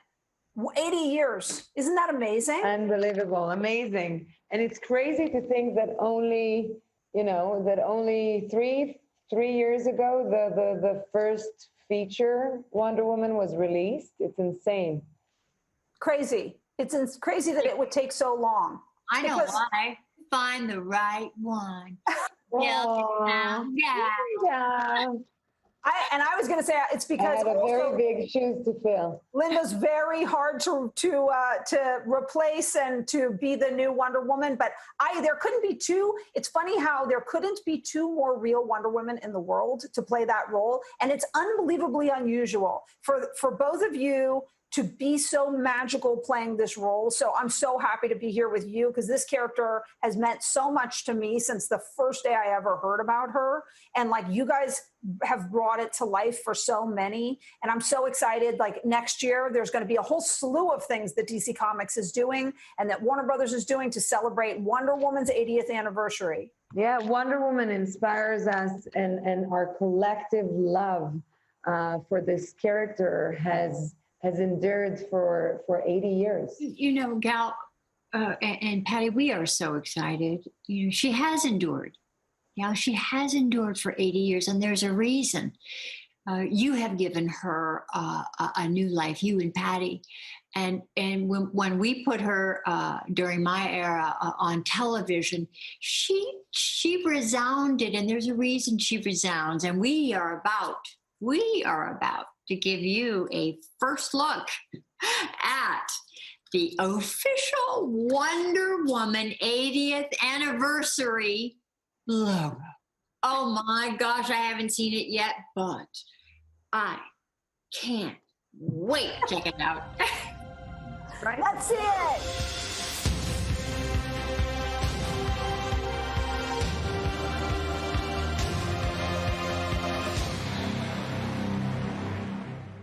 Happy birthday, Wonder Woman. You don't look a day over 29. Also, there's a few more 80th birthdays to celebrate this year, including Joker, Flash, and Catwoman, to name a few. Happy birthday. Here's to another 80. Now, over to you, Gino. Hello, my fellow DC fans. My name is Gino Killiamore. I'm from the Philippines. Now, I'm not just one of your global hosts for today. I'm actually also a mega DC fan 365 days a year. So I just really wanted to take this time to say thank you to Warner Brothers and of course to DC for creating DC Fandom. It gave us something to look forward to this entire year, and now we're finally here. Now, one of the creative geniuses behind this incredibly cool experience that brings us together today is he's kind of on my high of all-time cool people, but he's also on the list of really cool people in entertainment because he makes it his mission to include Asian talent from around the globe in the DC community of artists, writers, and a whole lot more. And just a little bit of trivia, everything that you see around you was actually created by him as well. So I can actually say it, I'm standing on a Jim Lee creation. Now, Jim Lee, as you know, is a world-renowned comic artist, as well as a writer, editor, and the chief creative officer and the publisher of DC. And everything that you see around me, once again, is a Jim Lee creation. Now, let's drop in on a conversation that he's having with the founder of Gold House. Now, Gold House, if you don't know what that is, well, you're about to find out.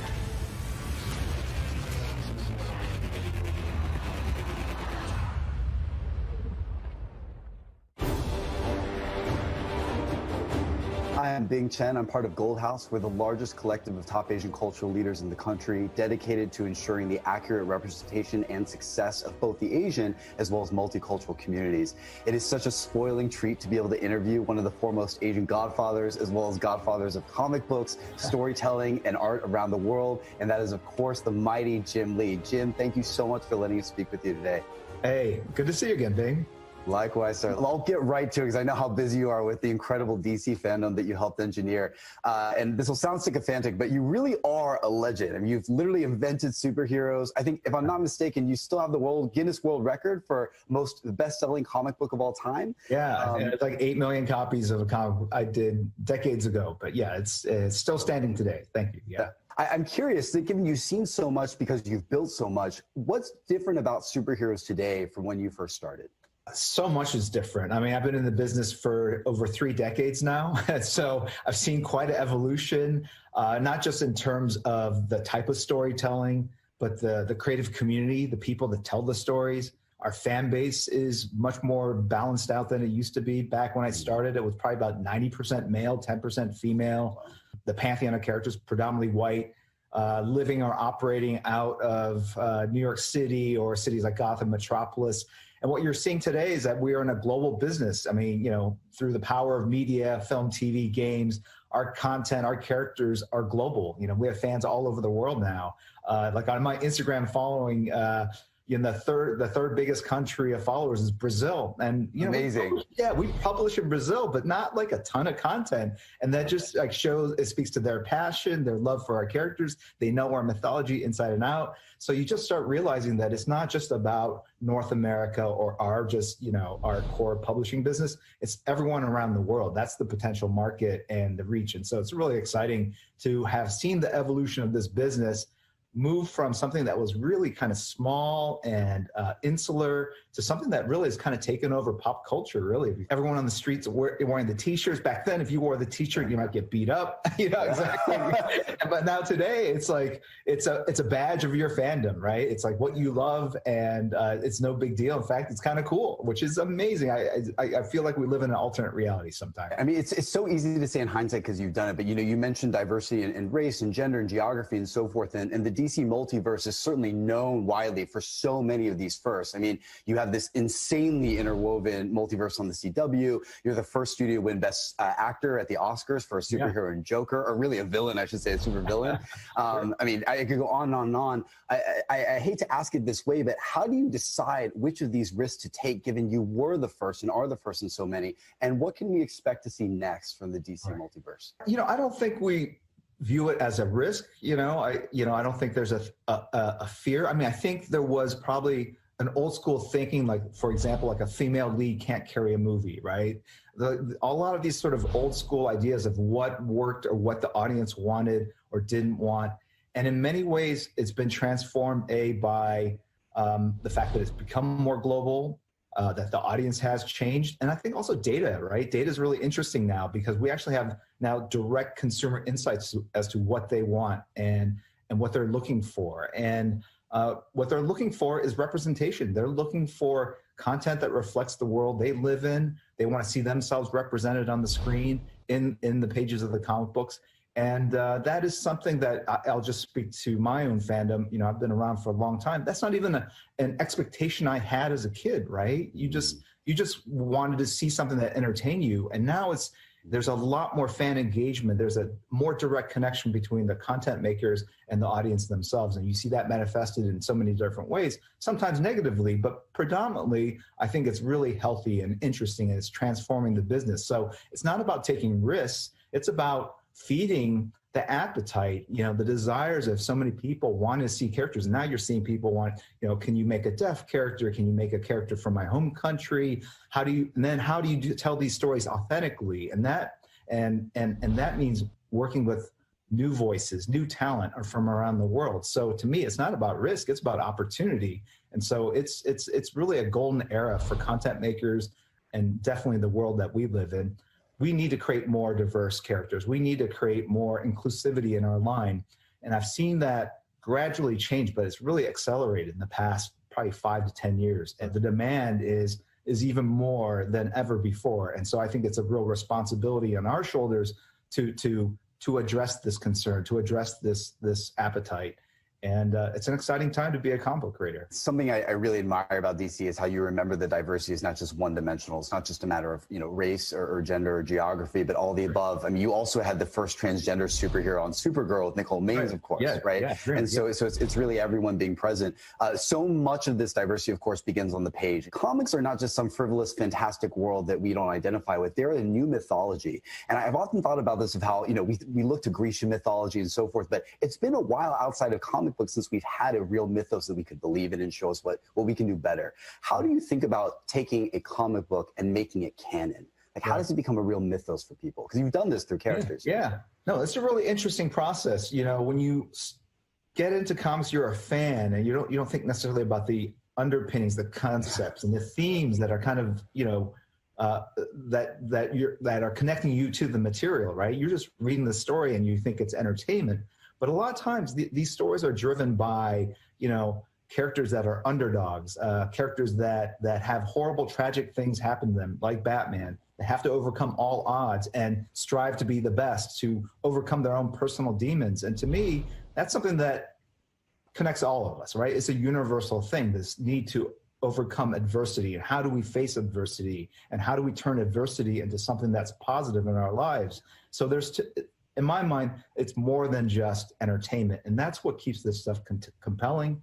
It keeps it around for 80 years. We've been publishing stories for 85 years. Batman's been around for 81 years. Yeah. And we're excited to introduce the next version of Batman that speaks to a whole new audience that will last another 80 years. So this is our mission. And this is something that we don't take lightly. But at the same time, it's a lot of fun to do at the same time, right? So it's a really, really cool way to kind of be creative, share stories about, you know, coming of age, of dealing with personal responsibility, introducing young people to these themes, and then seeing these ideas kind of become cool video games or TV shows or movies. I mean, it's icing on the cake. Yeah, I mean, the DC multiverse, as you just alluded to, is, I mean, you got publishing, you got games, you got collectibles, you got TV, you got film, and everyone and their mother across Hollywood wants that next great franchise like the multiverse that you've built. What can you tease about how you think about the evolution of the DC multiverse? We know it's inclusive, but what are the other things you can tease of its evolution?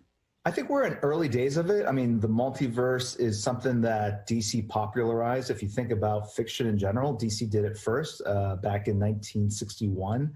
Kind of introduced this idea that there are alternate versions of everyone and all the superheroes on alternate Earths, and they're all slightly different. And that basically opens up the pantheon, the storytelling, to all sorts of incredible ideas. And now you can explore different themes in different ways. It's really about taking the road not taken and being able to kind of have your cake and eat it too, and just, you know, have Earth 3 where all the character, you know, the Justice League are villains and the only hero is Luthor, and kind of exploring that dynamic. And it's a great foil to the core characters and knowing who they are. So it gives our creators tremendous freedom to tell their stories, and also allows us to introduce diversity and inclusivity through the multiverse, right? You know, Earth 23 is there's a black Superman, you know, and Calvin Ellis, and so what kind of world does that look like? And how is that different from our Earth with Superman in it, with Clark Kent? And so these are great stories to be able to tell. And it's just really about broadening the experience and giving our creators the amazing tools to tell whatever story they want to. What's the most exciting or the most exciting set of developments for you in comic books right now? Right now in publishing, we launched a young adult, young reader program just last April. I mean, we've worked on it for years prior, but this is a huge opportunity for us. It's one of the fastest growing segments in the book audience. And it's a predominantly different audience than who buy, our core comic book line. It's more female, it's definitely younger, and they want to see the heroes reflected in different ways that speak to them, the issues that they're facing, coming of age type stories. We kind of lost sight of the 8 to 10-year-old readers, and now we're actually addressing that and creating content for them again. And that's very exciting for us because you need that young generation to keep feeding sort of this broad spectrum of readers that you have. And so that's been a really exciting initiative for us. Beyond the Young Reader program, we also shared in a previous panel during FANDOM that we have acclaimed legendary writer John Ridley coming on board. John Ridley won an Oscar. He is a huge comic book fan, and he's actually going to come on board in 2021 in January and do a 4-part miniseries introducing a new Black Batman. And the question is, who is this Batman? And there's a cool backstory to it, has deep implications and impact on the future of the mythology. It is really an interesting take that's driven by his own personal relationship with his 2 sons. It is a really, really cool story. And we're excited to kind of show that anyone can kind of be Batman. And that's kind of part of the story is like, we know who these heroes are and we know what their core values, what they stand for. And if you think about it that way, we can all identify with it. And I think as we drive forward with this mythology, I think we have to look beyond just what has been established and look to other ways of really kind of updating and contemporizing the mythology. And that really is kind of our core mission, is like looking at these assets, and they've been around for a long time. They've been around for 85 years. Well, publishing for 85 years, Batman 81 years. How do we keep this interesting and fresh? And this is the kind of creative work that I love being involved in, and having someone like John who has the creative chops to be able to pull off a story that's really meaningful and is going to impact the rest of the DC universe is something that is going to be huge for us next year. Yeah, I mean, serious kudos to y'all, though, because as you know, it's a reflection of our times of how do you hold on to some forms of legacy, but how do you be brave and smart and forward-looking enough to reflect today as well? And it's sometimes harder than it seems to balance the two. So, no, I can't wait for that. Yeah. Last question is cheesy, but we have to ask for those who don't know, who across the pantheon of your multiverse are your favorite superhero and why? Yeah, when I was a kid growing up, I liked the real oddball characters just because they're so unusual.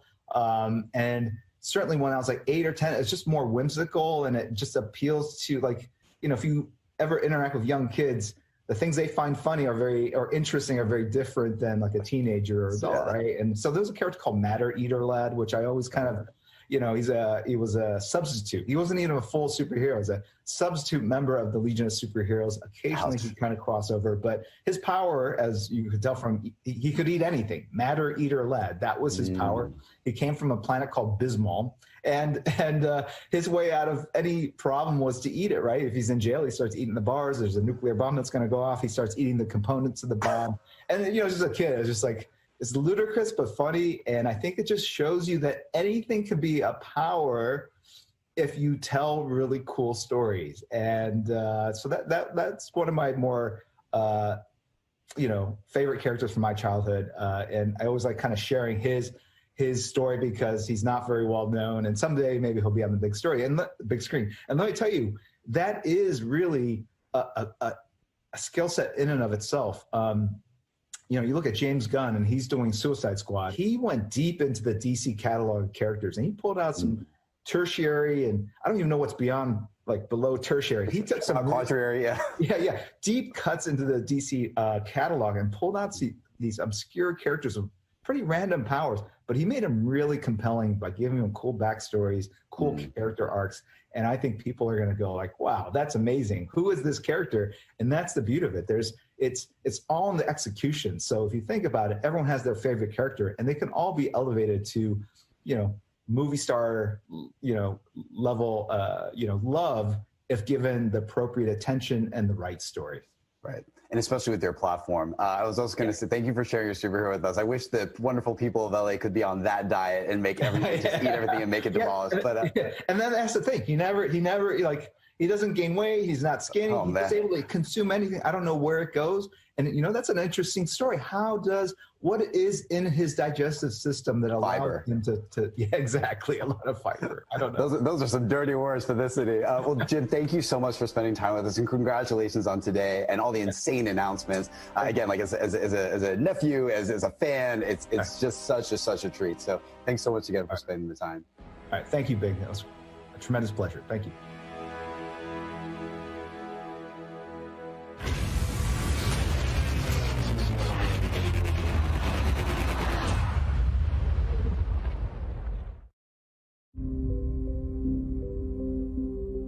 This was an amazing, very cool, unique experience. I actually worked off of a lot of the creativity of other people within DC and Warner Brothers who basically came up with the overall map for DC Fandom, right? The center Hall of Heroes Island, and then the 5 different islands that kind of float around it. I saw that there were 3 statues of Superman, Batman, and Wonder Woman, and then this giant kind of auditorium behind it. So first I sat down and I drew the Trinity.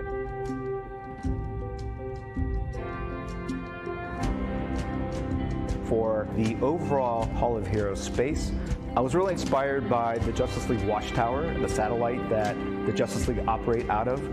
It looks futuristic, but also very organic. So that kind of inspired in my head, what if we made this real? What if we made it a 3D model asset? And then we could kind of rotate the camera around and enter through the windows and do all sorts of crazy things. We started with the concept designs done in pencil, to inks, and then to color. Al Sinclair, who's my trusted colorist, gave it a really cool silver and gold palette. When we started seeing the initial 3D assets come over, I was completely blown away. The actual floor of the hall is like one giant canvas. It was really flattering and really cool to see the art blown up in this gigantic scale behind the host. We knew that we wanted to have a space that was not confined by our imagination. We wanted to run amok with these crazy ideas, point to walls and spaces and things which should materialize and appear out of nowhere, and give us the ability to throw to different hosts or to different scenes or different panels at a whim. To make every element within this space active and alive. We were able to literally beam in hosts from all around the world. And we could place them in this virtual space. We could customize every facet of the production and put the art anywhere and everywhere we wanted it to be. And that's really kind of the fun of what you do as a comic book artist. You're creating an immersive world on a 2D piece of paper. This time it was kind of brought to life in really a unique, one-of-a-kind virtual space where anything and everything is possible.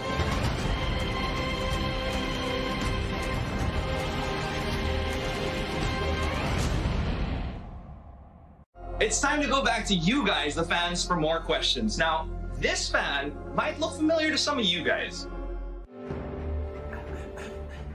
Hey, it's Jake from State Farm here. The Amazons really inspire me, so I just decided to train myself to be a warrior. Do you have any tips? Yeah, well, you definitely need strength and drive and discipline and coordination, kindness and courage. That's a starting list. Oh, check. Yeah. And if I want to try to compete in the Amazon games, just checking, it's still all Amazons on the Mascara, right? Yeah, I don't think it's going to happen for you. But keep up with the training. You never know. Okay. Maybe I could just be there to give a helping hand or some water, maybe a towel. Throw a sword if they drop it, maybe. Okay. All right then, cool.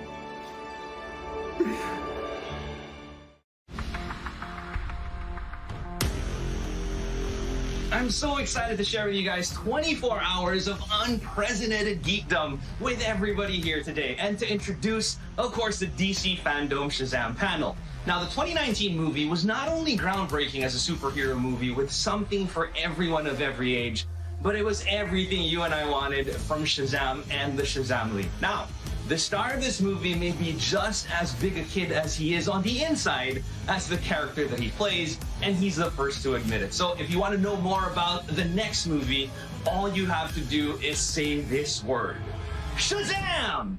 What's up, fam? Welcome to the Shazam 2 panel. I'm Zachary Levi, here to talk about our bonkers awesome sequel and, you know, answer as many of your questions as I can. Listen, you've been getting a lot of hot exclusive content from a bunch of other DC joints, you know, poster reveals and sneak peeks and motion comics and cast announcements, and I'm a little bit kind of limited in what I can talk about, but I can share my excitement and how thrilled I am about Shazam 2, which may or may not be the title. Because again, you know, just a little limited in what I can talk about. Let's just get to your questions. I think that's probably let's do that. That's a good idea.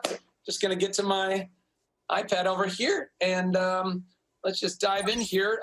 From Nora in Canada. What's up, eh? Will there be a DC cameo in this movie? Nora, that is an awesome question that I unfortunately I don't really have an answer for, because again, ever so slightly hamstrung in what I can reveal to you, the fans. Let's look at some other questions. I can't talk about them.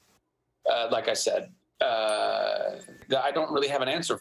I can't actually look. Ultimately, as you've probably picked up on, I can't say about. I'm sorry, squat. Can I say? Please do not. Squat. Listen, you're smart people, right? I mean, we all know that these panels are just ridiculous clown shows where they trot out a bunch of actors to sell something out of nothing. So the real question is, how am I, Zachary Levi, supposed to fill 6 minutes alone without squat? Well, the answer is, boom! Hey! Hi. Hey, Faith. Hi, guys. Listen, okay, so guys, what is all this? That is an awesome question. It's a Shazam 2 panel that we're now going to all do together right now. Okay. Wait, does that mean I can talk about the secret cameo? No, you cannot talk about that stuff, Asher Angel. Well, what about all of the new villains? Villains, singular, plural. Yeah, who would possibly know, Megan? Because, you know, it's all a mystery. It's all a mystery. Okay, listen, they're very nice giving people at the studio. They won't really let us say much about our movie, but here we are, nonetheless, trying to provide the fans here with some exclusive content. I can draw a poster for our new movie. Yeah, that's super cute, Faith. Why don't you knock yourself out? I'm pretty talented. You're super talented. Absolutely. I think you're going to do a bang-up job, whatever you do. Oh, Zach, what is that you're drinking? Is that a Flow Subs protein shake? As a matter of fact, Jack, it is.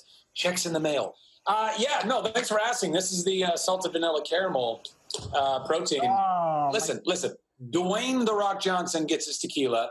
Jason Momoa gets, his water in a can. Look, I'm not trying to get you drunk, and I'm not trying to sell you something you can get out of a pond, okay? I'm trying to improve lives. Okay, guys. I feel like we've gotten a little bit off topic. So, Oh, I have an idea. Since we can't say anything about, the actual movie, why don't you, the fans out there, tell us what you would want to see in Shazam 2? A new member should join the Shazam family. Should probably be a unicorn. I'm sorry, what? Oh, totally. And we should give them rocket packs so they can fly with our characters. Okay, yeah, that's all usable. Well, Zach, is there time for us to maybe get, CGI'd to the Justice League Snyder cut, possibly? Maybe? No? Yeah? Ooh, sure. Me likey. Thinking way outside the box. I don't know if this is the right time to drop this on y'all, but I've been working on a little kind of Zach cut of my own from our first Shazam movie. I just goosed the energy a bit, brightened up the color palette. Sorry, you recut my movie? David Sandberg, our illustrious director. Hi, how are you? Okay, finish the poster. Oh, that's adorable. I can't wait to see it. Wait. Faith, is that Sinbad the comedian?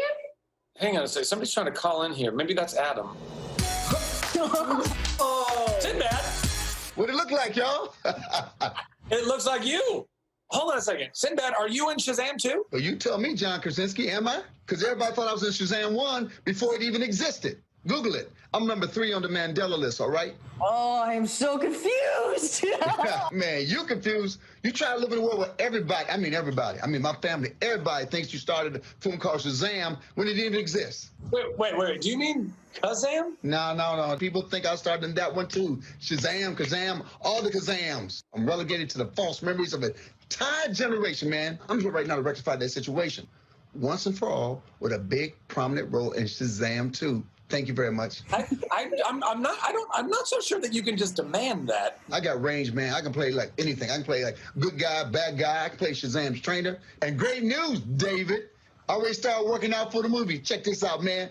I'm gonna look so good. I'll even do nude scenes. Little booty, not a lot. Faith, don't draw that. Hey guys, sorry.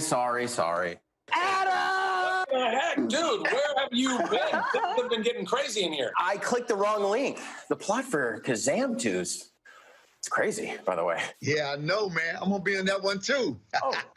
Sinbad? Okay, guys. Hey, is that the title of our movie? Shazam! Theory of the Gods? For real? That's the title? Yes. No No squat. Exclusive content! Starring Sinbad, finally.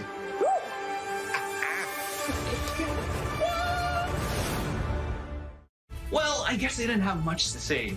Except the freaking title! Guys, we got the title! Yay! Now, our fans are flying high with some incredible costumes, so let's take a look at some of the best of fan hero cosplay.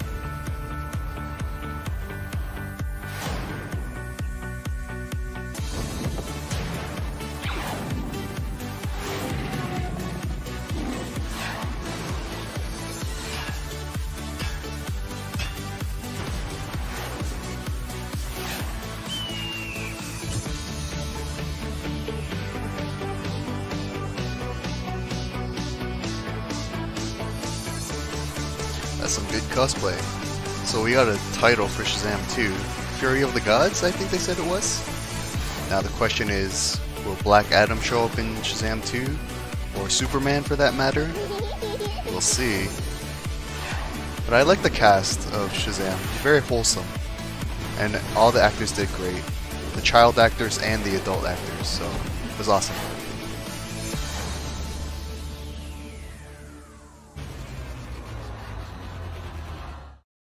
Now, for a special treat, the cast of Wonder Woman 9084 is here to play one of their favorite games from set, Werewolf.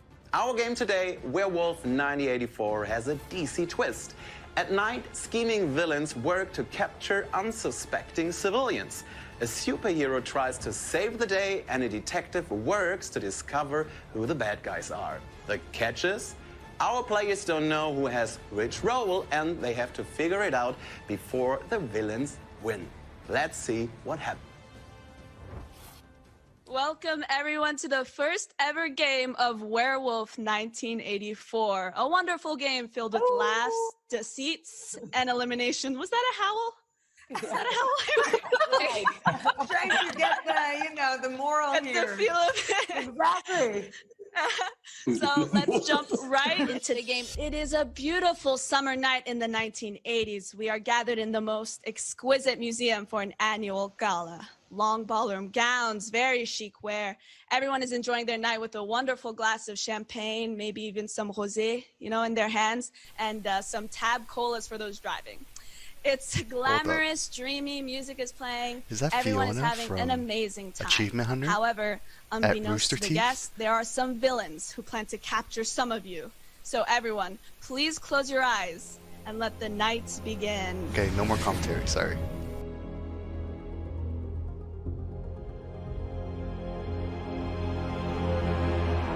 Everyone, please wake up. So, the party. This is fun. Yeah, it's fun. It's fun. The party did get sour. The villains, unfortunately, have been able to capture Pedro. And the superhero was not able to save Pedro in time. So I'm out already? You're out already, and you're the first one. You were so excited about the game. So typical. I'm so afraid I was going to win. You're done. All right, bye. Oh man. You guys should deliberate between each other. I'm gonna give you like 2-3 minutes. I know who one of the villains is. It's Chris. Okay. No. Yes. It's Chris. You got me. It's Chris. Why do you Because Yeah. Chris, I love you're really good at defending yourself, Chris. You're going to be really good in something court. in the middle because he had his eyes open and he was watching. And this is how it happens. Me? This is how. How do you know that he had his eyes open, Patty? I thought we all have our eyes closed. You're clearly doing something, and he responds to what you're doing that none of us can see. So one would only respond. Was that his voice? I did hear somebody's voice. Someone was speaking, isn't it? But how do we know it was Chris? Pastrami, son. I can't believe I'm out. All good. So, Patty, you think it's Chris? I'm positive. Yeah. I don't want Chris to leave the game, but that sounded just like Chris, and whoever it was accidentally talked in the middle of their interaction with Fiona. So they had to have their. It is interesting that Patty, Patty is so Chris, and you were the first person to talk, so maybe you have something to hide because Thou does protest too much. Chris, it was a man's voice. And how do you know it was Chris? I've played this game many times, and I'm telling you, I'm surprised you all that if all of us have our eyes closed and somebody is muffling and then they go, "Oh, I see," they have their eyes open. Chris, do you mind saying "Oh, I see" real quick? I'd love to hear it again. Oh, I see. I don't think it was that clear. It was more muffled. Should we start all over again, fresh? Yeah. Thou doth protest too much. That's Shakespeare. Can I just say one quick thing? Connie, I do actually think is a villain because before we started, when she was asking about the rules, she goes, "So you just BS?" But you wouldn't say you just That's a BS. good one. You're a civilian. You'd say, so you just tell them you're actually a civilian. Or I So am Kelvin, empathic. I am extremely empathic, which is, Patty will confirm, I am so empathic that I continuously put myself in the other person's place. And that is what I was doing. I am Incredibly acting because of empathetic, that. yeah. It's Okay. empathy. Okay. So, do we all want to unanimously vote on who? I sadly say vote on Chris because it's the only person I'm sure about. I think you that guys, was and you guys, yeah. I'll hop on board with that. Okay. I 2 feel votes for like Chris. I'm on board with it, Jesse, too. you're voting for yourself, Chris? Uh-huh. Oh. Okay. 2, 3, 4, 5. Who wants Connie to be voted out? 1, 2, Kristen is 3. not And voting. who wants Chris is- Patty Chris- to be voted out? Chris can't vote twice.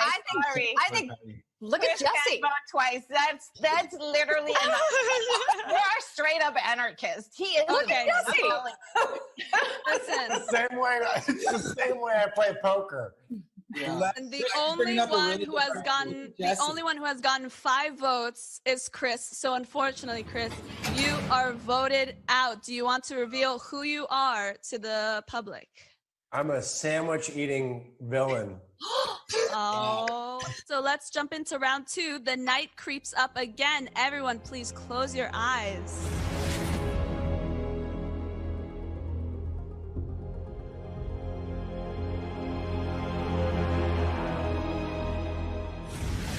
All right, everyone, please wake up. We have an eventful day ahead of us. It is upsetting to say, but the party did, in fact, get sour yet again. The villains are out there, and they captured Gal. Gal has been captured by the villain. Wow. So who must have done these horrible deeds? Ravi looks very concerned. I was doing a breathing exercise during that time, just kind of multitasking. I will say one thing, Ravi. I did hear that sort of static during the night.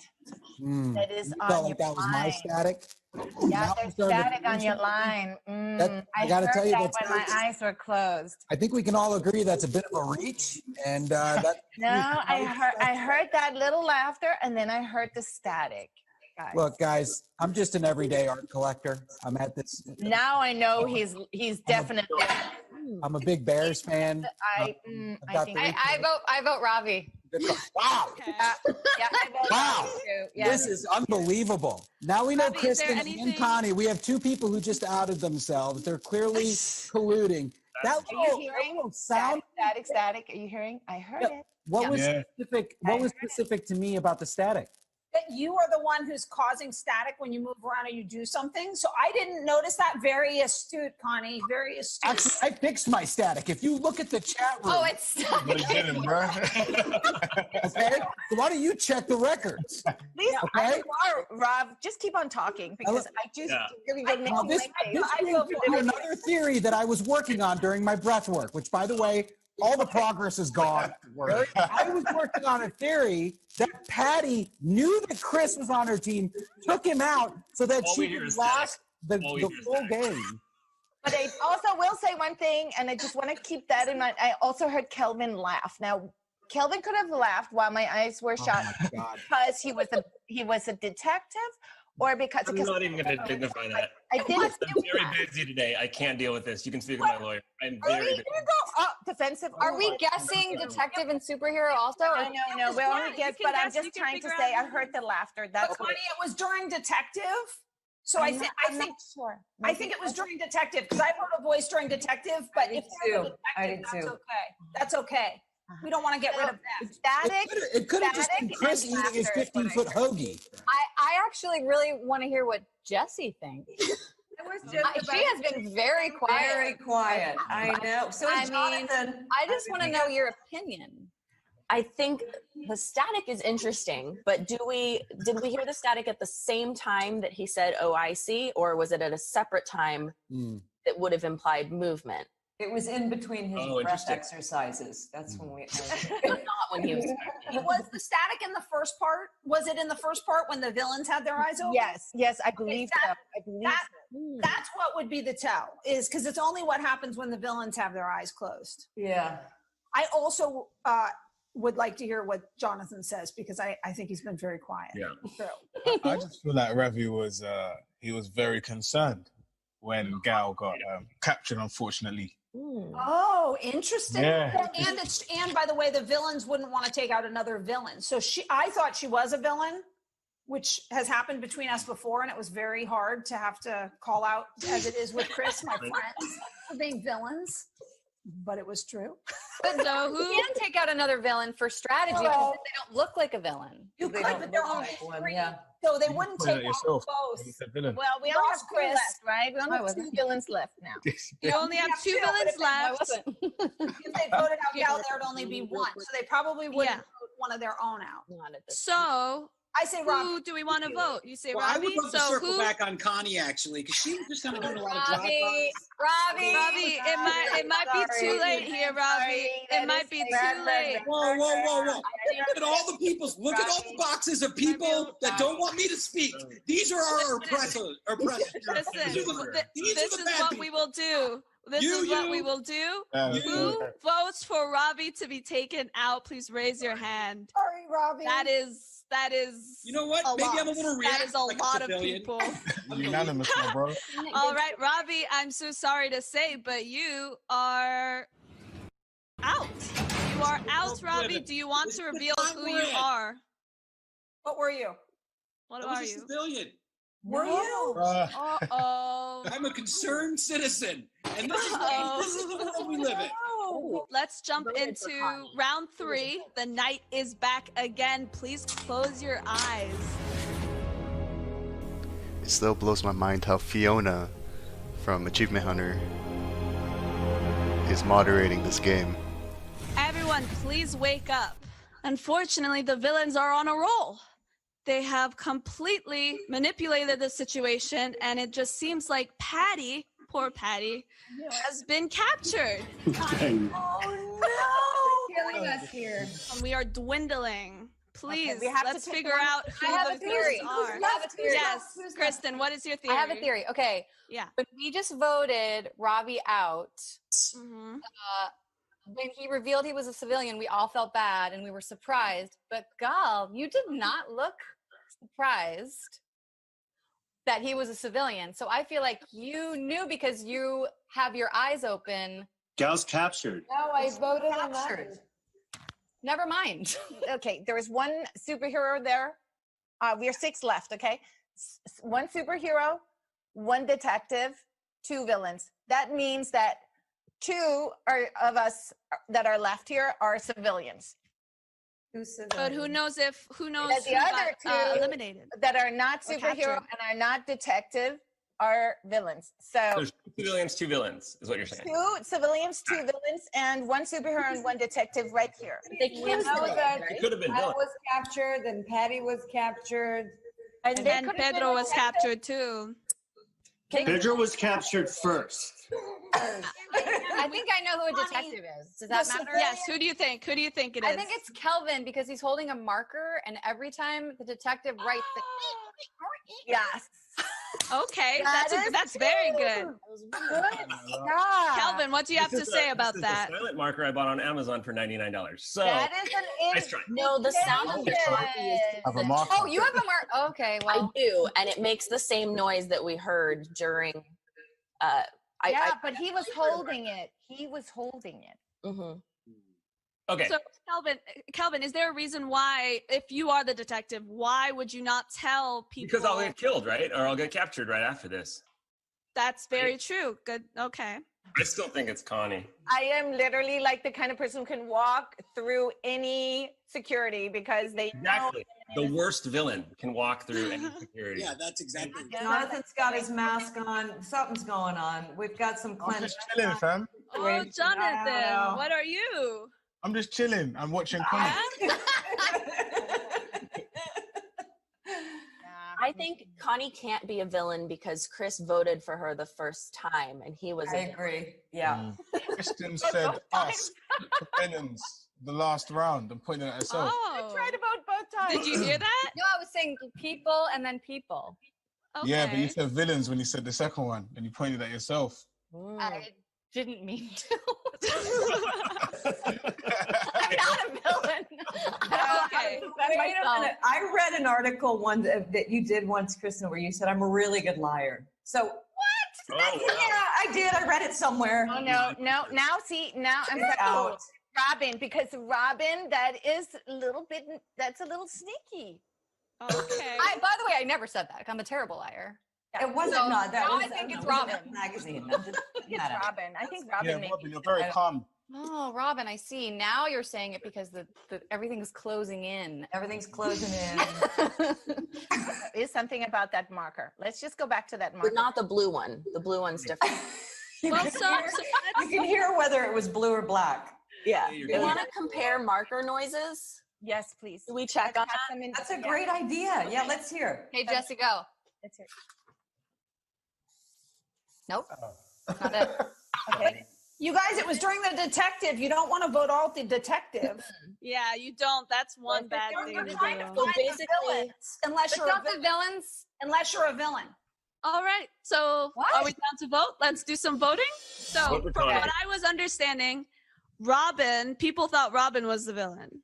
Does it? Who wants to vote for but that? I'm not sure anymore. Yes, I'm me. voting Robin. You're voting Robin? Anyone no else? reason. Anyone else? For no Okay, reason. no one. No. Who's voting for Calvin? No one? Okay. Connie? Anyone voting for Connie? Okay. Okay. Nice.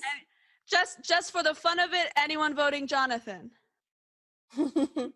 No, and Jesse? Jonathan, I'll do it.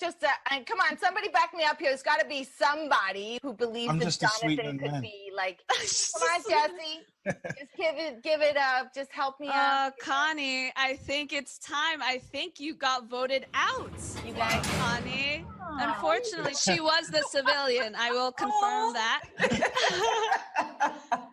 Okay. Wow. The numbers are going down. So we have 2 villains on the board currently, and we have 3 civilians, including superhero and detective. All right. So let's jump into the next round, round 4. Everyone, please close your eyes.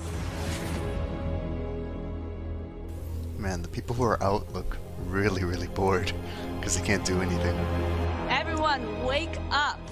seems that the villains are back at it again, and they were able to successfully capture someone. Kristen, unfortunately, was captured last night in a dreadful match. Really So heartbreaking. who could we assume did that? There's 4 of you guys left. Yes. Probably Kelvin. I now think it's Jonathan. Can everyone reveal their writing utensil?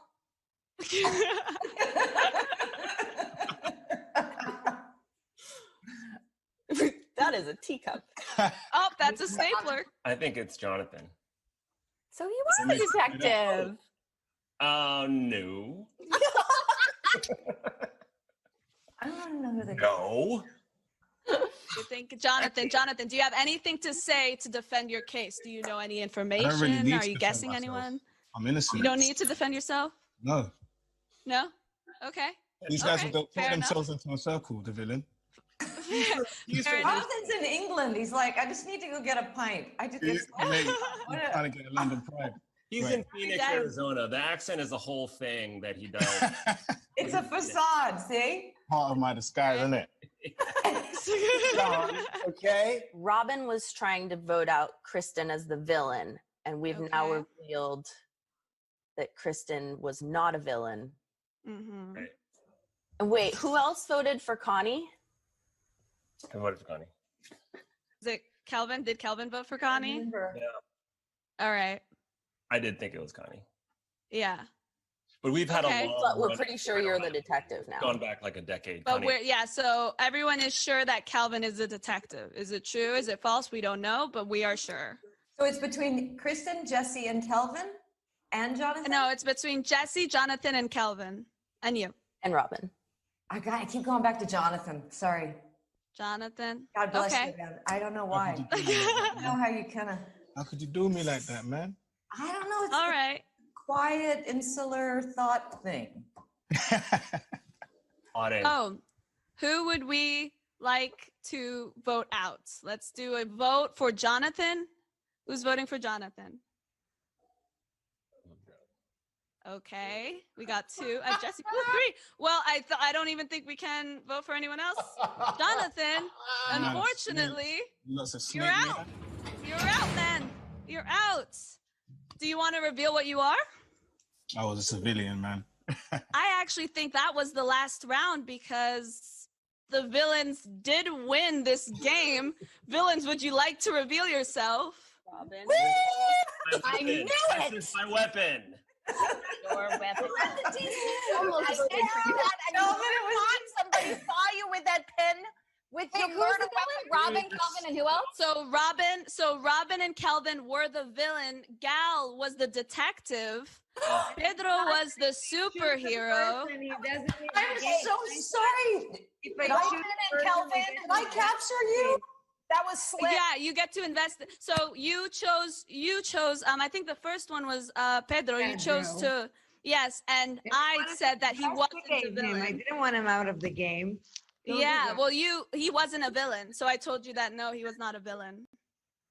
So, but he got captured, and he should have saved himself because if he saved himself, then he wouldn't have been captured. Pedro, yes, you were like. Instead, I saved Robin. But he didn't. What is up? So stupid. I feel like I know we're not gonna do that, but I feel like now we need to start and play the I know. game.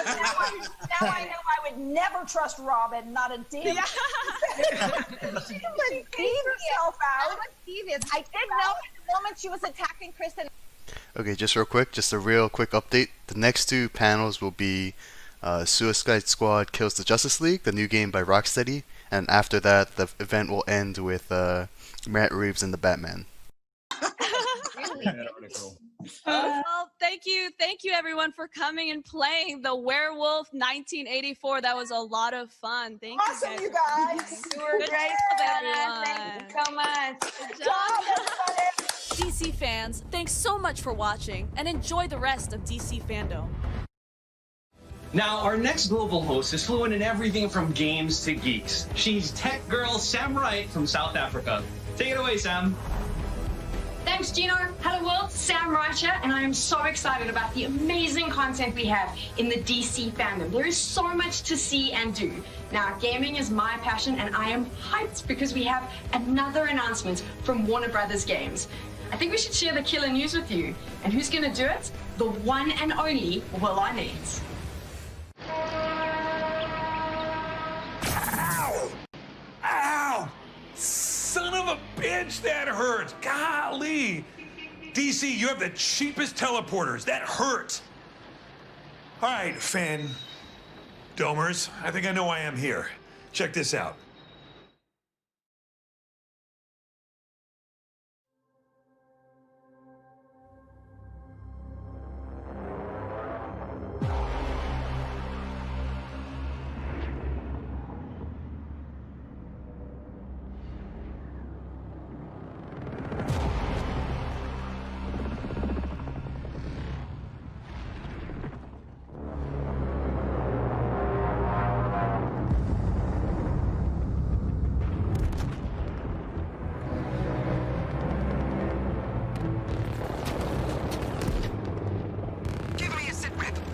I've got eyes on the target. Air support is getting cut to pieces. Where the hell are you? I'm going in.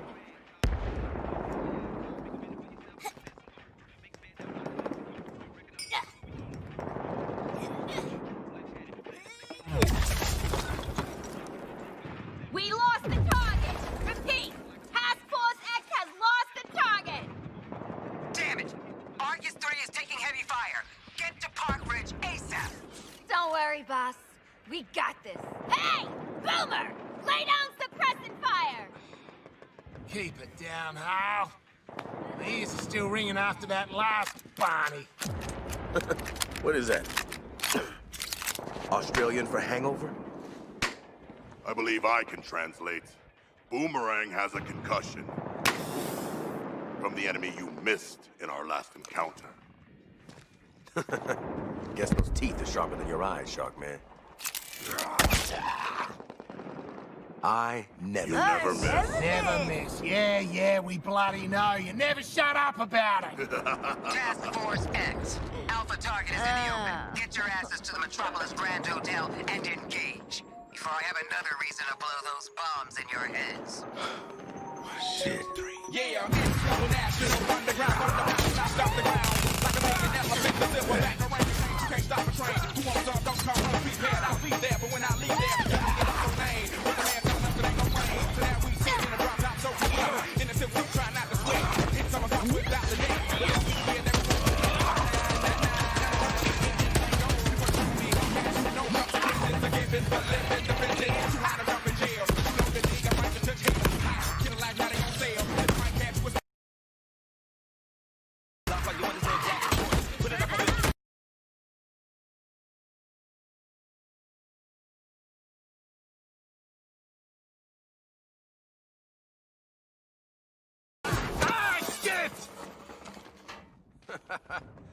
Smooth. Well, that should knock a few years off the old sentence. That's reminding me of something. Oh, yeah! Waller's stupid alpha target. Who we supposed to be killing again?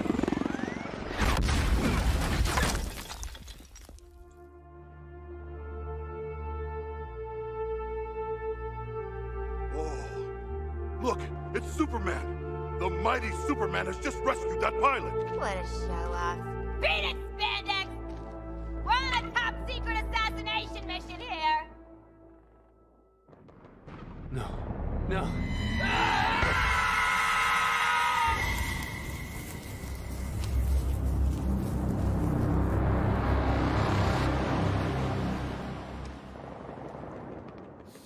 So, figure out who we're killing yet? Oh, fuck! Those traces on did you ever think of rock a microphone like that there boy it would still stay free. Big things happen every time we meet like a track team, right team. I shouldn't have done that, Shark.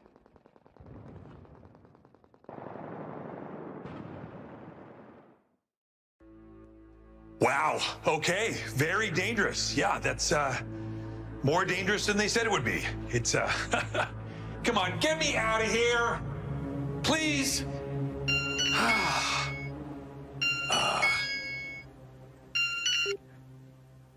Hello?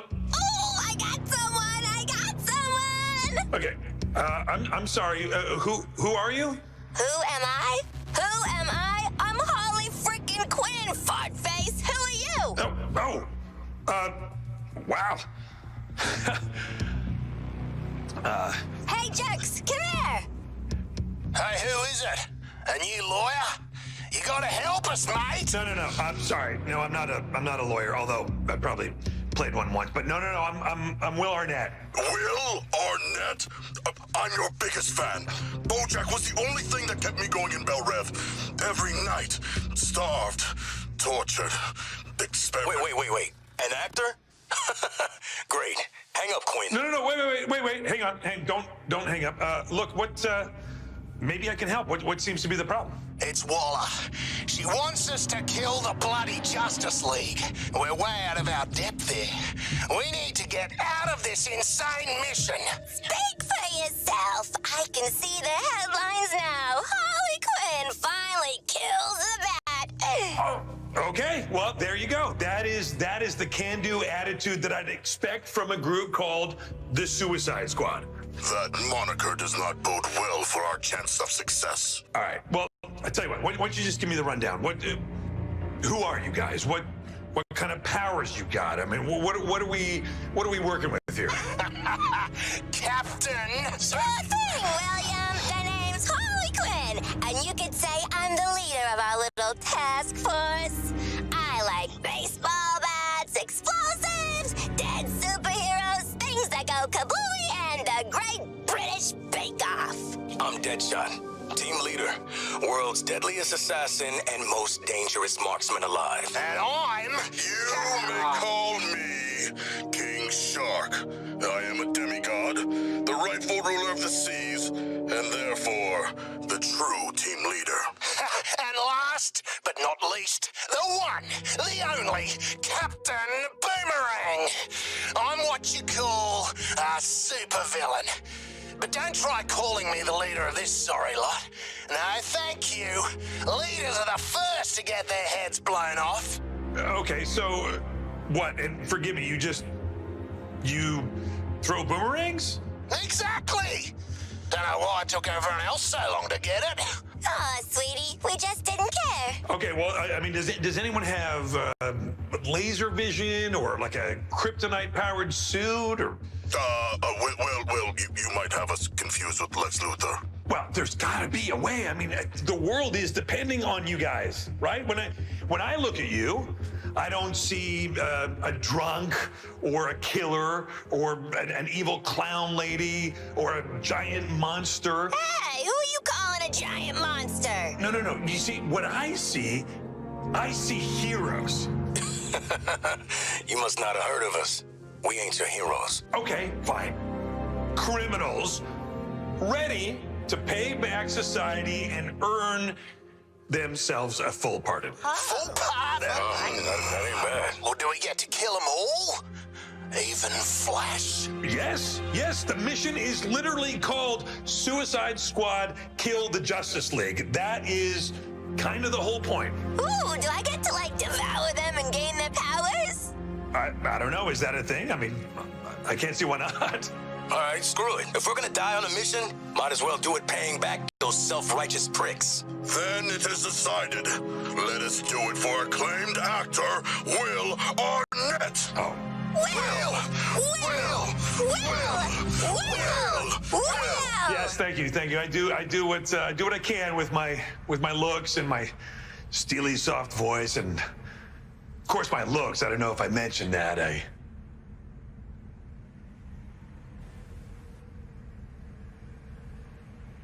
Nothing? Okay. Well, thank you guys. I really appreciate it. Have fun with your mission. Take care, Will. Huge fan, literally the biggest one. All right. Talk to you guys later.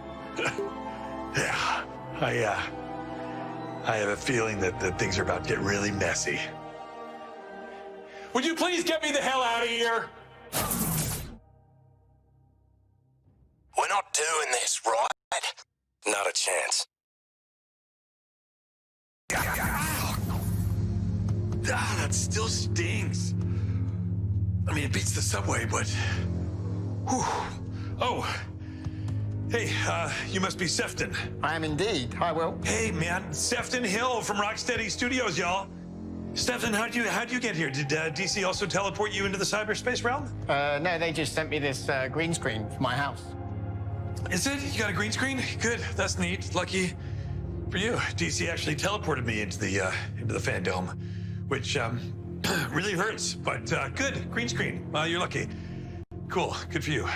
Okay, well, I guess, look, the cat is finally out of the bag here. This is Rocksteady's new game, and there is a lot of anticipation behind it, right? And the Arkham games are extremely popular, and buzz has been building behind this new game. So, what can you tell us? Well, I'm really excited and proud to be able to reveal Rocksteady's Suicide Squad. You know, it's a unique new franchise for gaming, and we've been able to put our own spin on it and create something really special that I think gamers are going to love and enjoy. Obviously, it's brought to you by the team that created Arkham Asylum, Arkham City, and Arkham Knight. And in fact, this is a continuation of the Arkham-verse, so a lot of the through threads and the storylines you're going to see come to fruition in this game. So we've been able to combine all of that core DNA with some really great, unique innovations and create what we think is going to be a totally original gameplay experience. Okay, well, that's awesome. But let me just ask you this.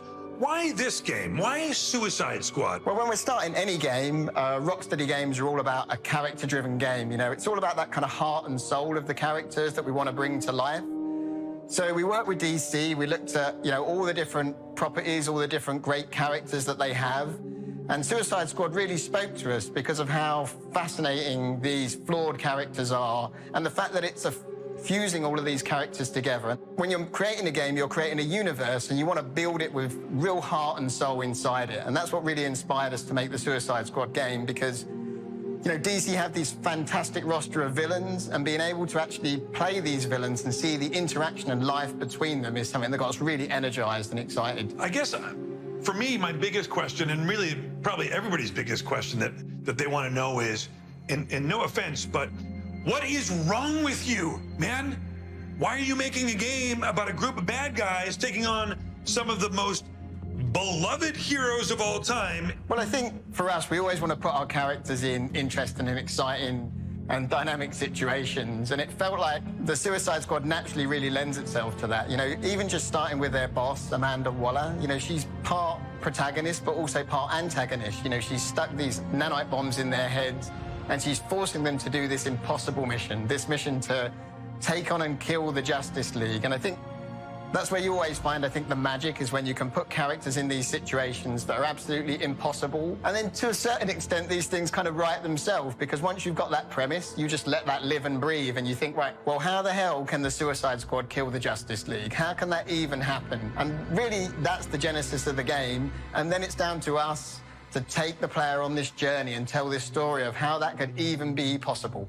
Hearing that, let's get into it. Let's get into the nitty-gritty, the stuff that the hardcore gamers like me want to know. Exactly what kind of game is this? What am I doing in this game? So the game is a hybrid of Rocksteady's experience in bringing characters like Batman to life, that superhero empowerment, combined with really powerful, awesome gunplay. So the superhero empowerment, I guess supervillain empowerment here, is looking at each one of the individual squad members and looking at what's unique about them and transferring this into this really powerful gameplay and using, again, those skills and techniques that we've learned over the years, but actually adding more richness and depth to each of them. So each one of them has a richer move set, more things you can do, and more skill required to master them than you even had with Batman. So to do that across the spectrum of Suicide Squad members has been something that's been really enjoyable, and I'm really proud of what the team have achieved there. And then you can combine that with the gunplay, you know, the awesome weapons you're developing over the course of the game, combined with the melee weapons that you have, like Deadshot's wrist cannons, Harley's baseball bat, sharp-wielding twin cleavers, and special enhanced traversal moves you can use, like Deadshot doing a fuel dump and setting enemies on fire. You know, so it's really about creating a whole spectrum of possibilities for the player to use and just letting them loose and enjoying them as much as they can. Wow, that sounds awesome. Let's take a couple questions now. We've got a question from Altair from the UK, and he wants to know, what has been the most exciting part about working on this new game? Well, I think one thing we were really excited about was to bring Metropolis to life. So Metropolis itself is really the 5th character in the game, and it's something we've treated the same with Gotham in Arkham City, Arkham Knight, was giving this city life beyond just kind of bricks and mortar and making it something that really speaks to the player and being able to realize it to a level of detail that's never been done before in any medium. So we created this open world over which the game takes place, and I think it's really a love letter from us to DC fans. I think they're going to love it and really enjoy it, and it's something that I'm really proud of. The team have done a phenomenal job with that. We have another question here, also from the UK, which is, you're from the UK, and both questions are from the UK, so somebody do the math.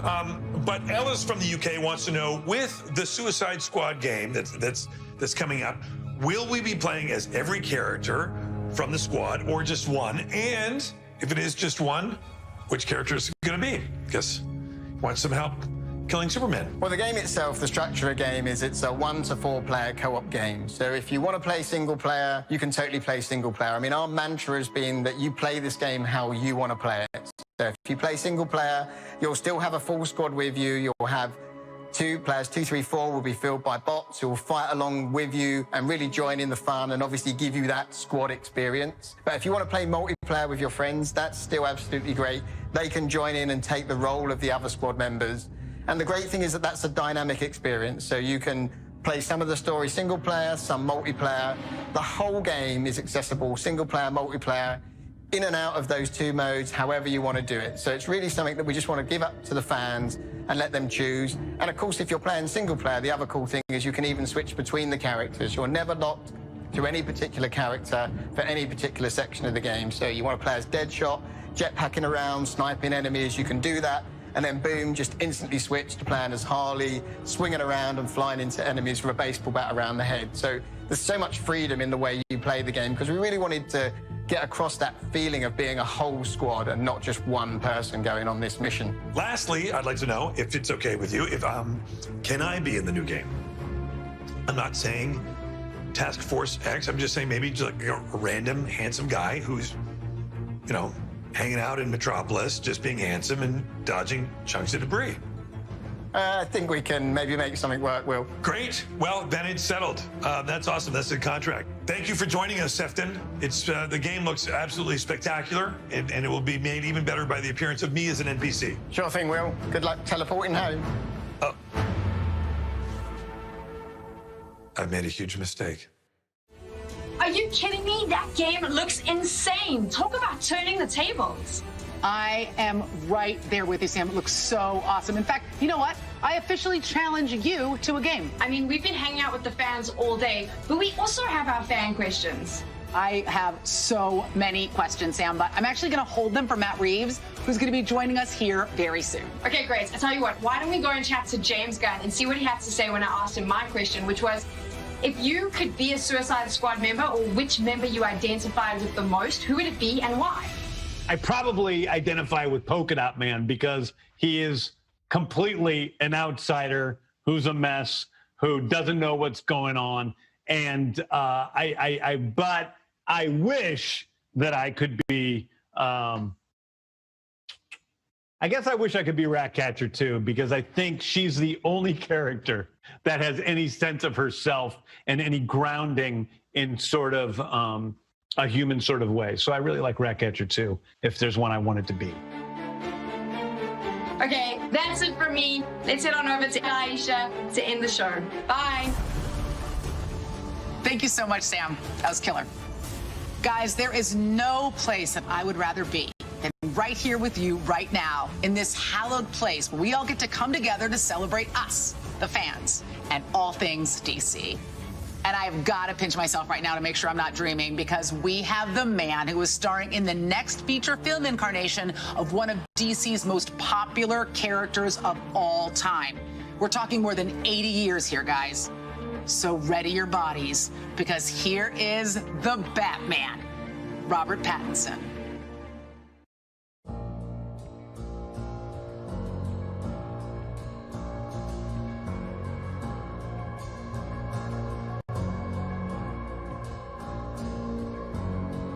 As many of you probably already know, we were in the beginning stages of production when COVID hit, so now I'm very anxious to get back to work and continue to form this beloved character. I've always been a massive fan. I'm not really allowed to share anything, so I'm going to hand it over to the great Matt Reeves, who's somewhere around here, and he can determine what can and can't be talked about. But I do know that if you stick around till the end, there's a cool surprise, so I hope you enjoy.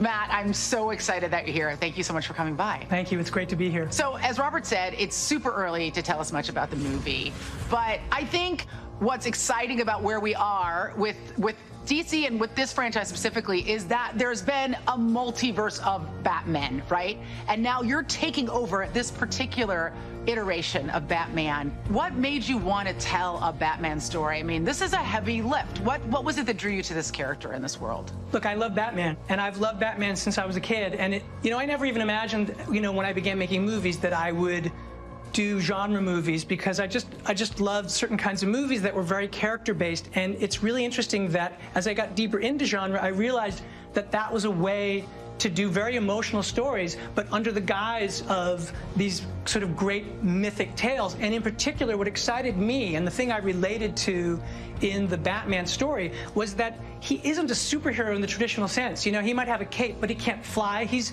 like you and me, but if he has a superpower, it's the ability to endure. And not only the ability, but the kind of compulsion.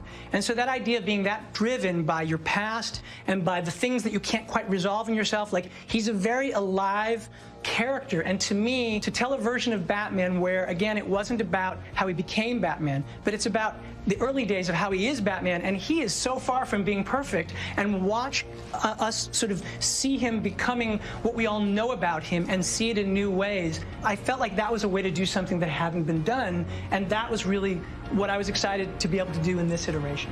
You have said that all of us imagine ourselves, or have imagined ourselves to be Batman. And I know that's why I love those stories from the time I was a kid, because he didn't come from another planet, right? He doesn't have magical powers. He's just a guy that wants to do good. And that's the thing. The other question is, what is good? One of the things that I think is interesting is learning how to be Batman. The whole idea, this is all an experiment in the movie. The idea is that we're in year 2. It's the Gotham experiment. It's a criminological experiment. He's trying to figure out sort of what he can do that can finally change this place. And in our story, as he's in that mode, that's where you meet him, and you see that he is charting what he's doing, and he's seeing that he's not having any of the effect that he wants to have yet. And that is when the murders start to happen, and then the murders begin to describe sort of the history of Gotham in a way that only reinforces what he knows about Gotham, but it opens up a whole new world of corruption that went much farther. But as that story starts to come out, without being an origin tale for him, it ends up being something that touches on his origins. So you start to see that as it starts to describe this epic history of corruption in Gotham, that you start to understand, well, where did my family sit in that? And in that sense, I think all of that is a way to take a story that is a detective story, a very point of view story, a mystery. It's got, of course, action, all that kind of stuff. But at the end of it, it also is incredibly personal for him, even though it is the story in which he's trying to understand and unravel this mystery. It's so layered. I'm really excited about it. Speaking of what we know about Gotham, you've revealed some of the characters in this story, and the casting is just extraordinary. They're amazing. I mean, we have, Paul Dano plays a version of the Riddler that no one has ever seen before. And it's really exciting. He's such an incredibly creative actor. And so what he is doing, I think, is going to blow people's minds. And then to have, Zoe Kravitz, her iteration of Selena Kyle, like, to me, that's incredibly exciting. You have an iteration that you've never seen of what she's doing, but it touches on all these kind of iconic sort of things that people know from the comics. So it's always about trying to square what you sort of know with what also is new. And that is really part of, I think, the exciting sort of process of making a Batman movie, which is to find a way to make it your own, and to find a way for the actors to make it their own, and yet still connect to all these things that people also go, oh, that's my Selena. I know who that is. And I guess the one thing about the Rogues Gallery is that it actually, in a weird way, is the origins of a lot of our Rogues Gallery characters. So, like, Selina isn't Catwoman yet. That's actually part of the journey. Oz is not yet the Kingpin that he's going to become. He's the Penguin, and in fact, doesn't like being called the Penguin. And the Riddler is just emerging for the first time. So that's all incredibly exciting. And then we have, like, you know, to have Andy Serkis, who is, you know, I work with on the Apes movies, is one of the most beautiful actors, and he is playing an iteration of Alfred that I feel like people have never seen before, which is really exciting to share with people. And then we have an incredible, for me, like, I just think that Jeffrey Wright is just one of the great actors, and to be able to work with him in a totally new iteration of Gordon. And then we have, you know, the amazing John Turturro, who's going to be a Carmine Falcone, who, again, I think in this iteration, you've never seen that version before. And how all these characters connect, I think, for me, was one of the challenges but also exciting things about the creation of the story, which is that in going on this sort of desire to solve, or the urge and the compulsion to solve this series of crimes, you touch on all of these iterations of the beginnings of these characters, so that the whole movie is like, it's like a snowball rolling. You can just feel the momentum building and building, and that's the attempt. It's exciting to be able to talk to you in the middle of making this, you know, this incredibly rich undertaking. And you're an incredibly busy man, not just this film. It's just announced that you're going to be working on the Gotham PD series you're developing with writer Terrence Winter. How are these two projects going to dovetail? How are the series and the film's worlds going to overlap or connect? Yeah, totally. I mean, for me, the idea of this story was a story in which Gotham, which has this sort of depth of corruption, and then the idea that we could actually do a series that is going deeper into an aspect of it, which in this case is the corrupt police department, the corrupt inner workings of the city, and the way we're going to do the series, which is, I mean, I'm incredibly, I mean, Terrence Winter is just like an incredible writer. So the idea that we got him to do this, I mean, just is literally a dream.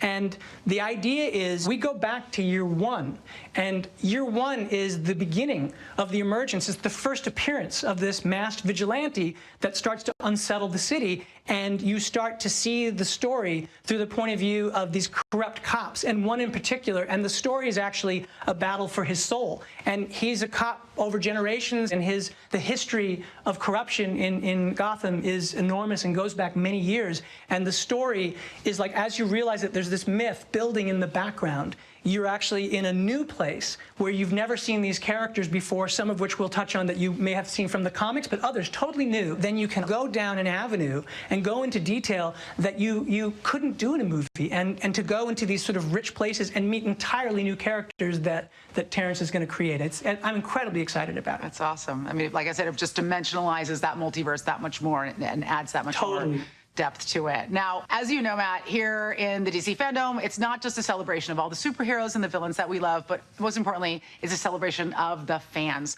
So we have some questions for you straight from the fanverse, okay? Okay, cool. Here we go. All right, this question comes from Arvin in the UAE, and he asks, when it comes to costume design and the collaboration processes behind it, to what extent were stars able to implement their own influence within the design? That's a good question.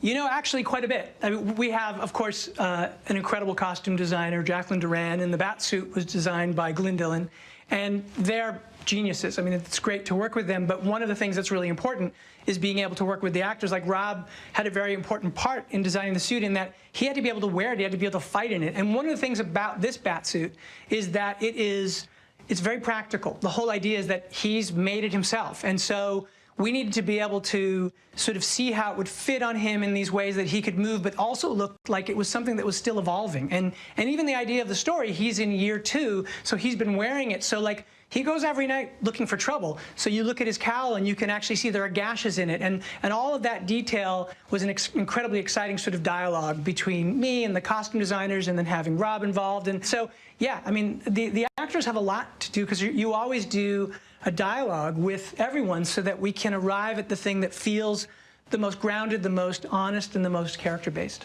I'm just hoping everybody got pockets. You know what? I will tell you this. One of the big things that Rob actually talked to Christian Bale, and Christian Bale was like, just make sure you're going to be able to relieve yourself. So all of that sort of was actually part of what was important to build into, which is like, okay, he needs to be able to put it on. He also needs to be able to live as a human being. Okay, here's a video question from Pedro in Brazil.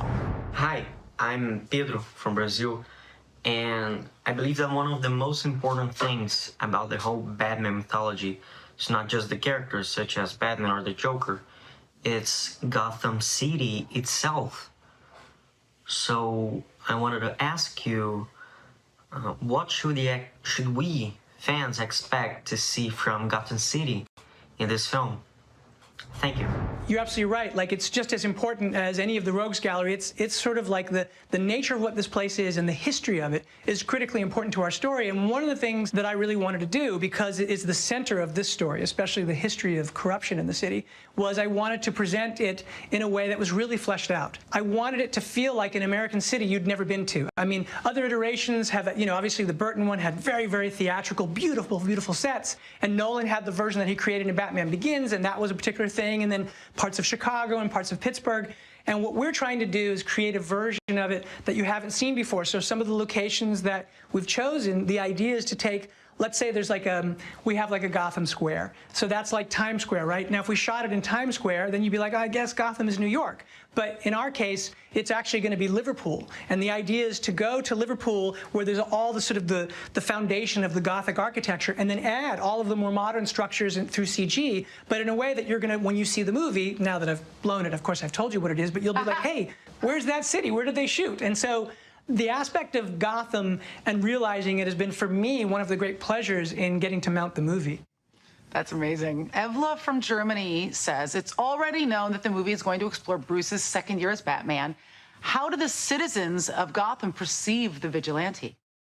Oh, that's a good question. Because it's still early and because he is a vigilante, which means he takes the law into his own hands. I mean, if you were in a city and there was a guy who dressed up as a bat and showed up out of the shadows and sometimes confronted those people and beat them up because he felt what they were doing was wrong so that he could sort of put the fear of God in them about the crimes that they're committing, I think we would wonder, well, gee, that guy sounds a little dangerous. He's not yet the vision of the character that he becomes, where he becomes a symbol of hope for the city. He's earlier in the trajectory, and so they're afraid of him, frankly. He's kind of a growing legend. I think there are some people who are wondering, does he exist? How exactly does he exist? And that legend is building day by day and has been since he made his first appearance about 1.5 years ago as we were in year 2. So yeah, the public is afraid of him. I mean, that's one of the things I think that he will confront in the course of the story and that Rob has to sort of deal with in playing the character, which is the idea of how he's perceived. And speaking of Rob, Aditya in Indonesia has a video question.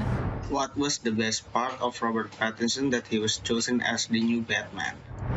I mean, the thing about Robert Pattinson is he's an incredible actor. I feel like the work that he's done in the last, I don't know, 6 years has been incredible. Like a friend of mine made a movie called Lost City of Z, and Rob appeared in that movie, and I was like, who is that guy? He had just such charisma, and Rob in the movie has this incredible beard, and you're like, who is that?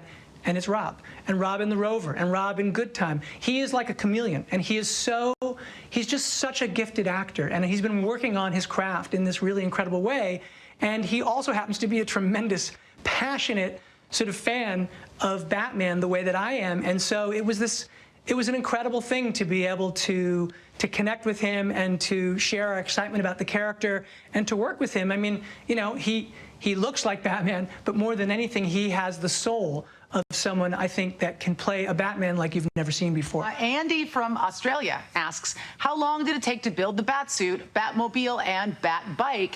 And did you have to build a set to create the Batcave? You know, it's funny. It's like stepping into your childhood in a certain way because, you know, obviously the first thing you have to do is you have to craft a story that you think is worthy of the character. But then once you've done that and it becomes like, oh, yeah, we're making this movie, one of the things you have to do is you have to design a Batsuit. You have to design a Batmobile. You have to have a Batcave. You have to have Batbikes, all of the things that he's going to have. And so, you know, for me, that's been one of the exciting things, and that happened even before we were quite done with the last iteration of the script. You know, we'd already gone through passes, and it was quite clear what the vision of the world was being. while I'm writing, I actually already have a production designer on, and so he would be sending, as I'm writing scenes, I might send stuff to James, and he's like, oh, well, what about this for a Batcave? And so, yes, we had to build a set for it. But I think it's an incredibly original and different set. I think it's going to be really fun for the audience to discover what version of exactly this Batcave is going to be. The Batmobile and the bat suit, they took a long time. You know, I mean, Glenn came on quite early, and we worked in the designing of it, again, as I was writing, and the idea of him being able to fight in it. And so they started illustrating, and I'd say we spent easily a year to do the bat suit and then to get into the Batmobile. And that, of course, that part's a dream. I mean, you know, the idea of getting to do your own version of the Batmobile is like, you're just kind of like, what? That's the incredible candy, right? Like the telling of a story is the hard work and trying to make sure that you're doing the right thing. And then when you get to dive into the idea of this car that, again, feels connected to this version of the character, a grounded version of the character, this is something that he built, and to try and look at those kind of rough seams and imagine how all that works, it's been an incredible sort of gift to be able to do that. So much fun. Alejo from Argentina asks, what will be the main difference between this Batman and the other incarnations from previous films? Oh, yeah. Well, I mean, I think, you know, as we said, it's not an origin tale, and you're meeting him in the early days. And for me, what's really important about this iteration is that, you know, a lot of the other stories are very much about how he had to master his fear and master himself in order to become Batman, and that in that Batman state, he's sort of in his best self. And I think for me, what was exciting was not doing that, not doing the origin, not doing what we'd seen done so beautifully in other movies, but instead to meet him in the middle of this criminological experiment, to see him in the becoming of Batman, and to see him make mistakes as Batman, and to see him grow and fail and be heroic, do all of the things that we associate with Batman, but in a way that felt very human and very flawed. The biggest fantasy, of course, as a kid would have been to be Batman. And so the idea of putting the audience in the shoes of that character and make the audience feel the way that he feels, I think that, to me, I hope is what's different about what we're doing, is to try and do it in exactly that sort of manner. And then, of course, the other things that are from the earlier history of the comics, like him being the world's greatest detective and how he got there, you know, those things have been touched on, but I don't know that they've been as central to the plot as they are in this particular Batman. So there's a lot of things I hope that will be totally different. Cliff from Australia asks, what's one deep cut comic fans might be surprised to see has inspired the Batman? You know, for me, because I wanted to get into the mindset of the character and I wanted to think of the psychology, for me, I think one of the cool deep dive ones was Darwin Cook's ego. He's confronting the beast that is Batman, and it's kind of, there's a kind of duality. I mean, there's a lot in what, you know, I was trying to do in the story about him confronting the shadow side of himself. The degree to which you have self-knowledge, you're able to understand your motivations, but he's broken, Batman. So while he's doing all of these things for the reasons that he thinks is right and that have a heroic sort of grounding in them, there's also many things that are driven by the parts of himself he doesn't yet know. And so I would say that that kind of sort of psychological, Jungian shadow side, that sort of version of it is very much connected to that vision from Darwin Cook, from Ego. Yosef from Bolivia says, which non-Batman movie were Matt Reeves, yours, inspiration for the Batman? Oh, well, because the movie is a detective story, because it is a thriller in the sort of cop world, and because it's about corruption, we're treating this Batman story as if this could have happened. I mean, the idea is that, as I said, Batman doesn't have this sort of the ability to have sort of super heroic powers. He just has super heroic focus and super heroic drive.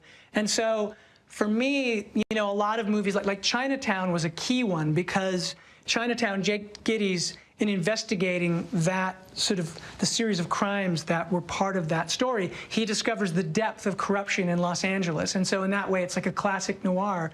And that's very much this series of murders that Batman is investigating are very much in that mode. So Chinatown was a really big one. And that idea of that kind of gritty, flawed, this humanity of it, that was very much inspired by those kinds of movies, by like French Connection and other sort of cop movies like that. I would say even a movie like Taxi Driver, the description of a place and very much getting inside of somebody's head. And I guess a lot of really sort of 70s street grounded stories. So, Matt, one of the exciting things about the Batman as a character is that he's so layered and so kind of intense that you can dip into his life at different points, and none of these different characters, these different iterations of the Batman or Gotham or the entire kind of Batman universe as it was, will tread on the ground that others have already covered. Oh, totally. I mean, for me, that's exciting. Like the idea of the history of Batman, like just the idea of the actors who have played Batman, like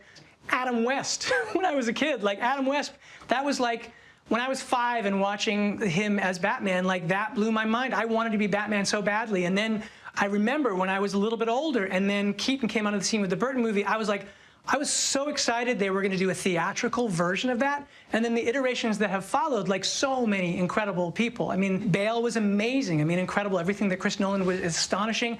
And I personally, I love Ben Affleck as Batman. I thought he was incredible. Like an iteration again that we hadn't seen. So like, in fact, I'm really excited because I know that they've got, Zach is going to be doing the new Justice League cut of his that he didn't get to do originally, and now he's getting to do it, and I can't wait to see that. So for me, the idea that there are sort of, first of all, to be a part of history like that is an incredible thing, and I do think that that's one of the things. It's kind of like the comics, you know? When you look at the comics, there are so many iterations of Batmans. There are so many different people's Batmans. There's Neil Adams' Batman. There's, you know, of course, there's Bob Kane and Bill Finger's Batman, and there's Frank Miller's Batman. There's so many Batmans, and so to me, that's one of the joys of being in the kind of comic book world, is to try and say, hey, what can we do to put our spin on this so that people can find a new way of looking at that character that they love?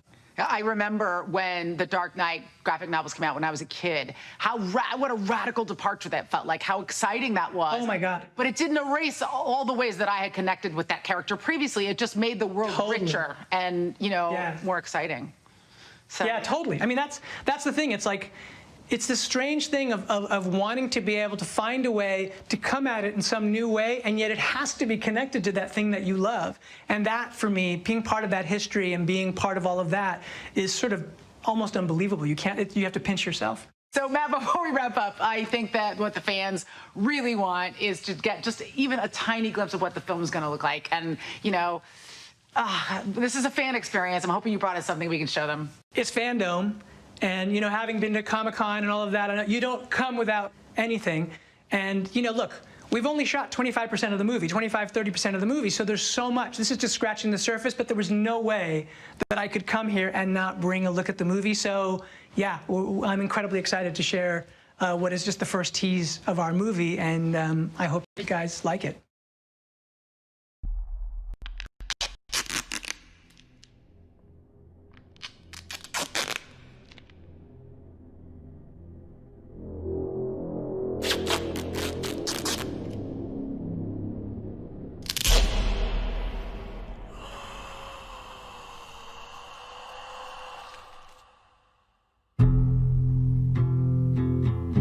From your secret friend.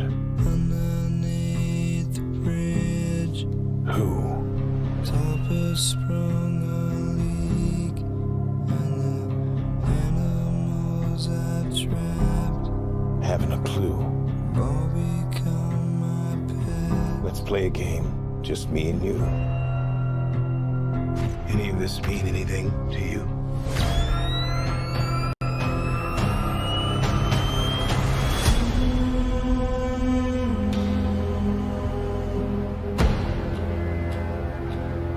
You're becoming quite a celebrity.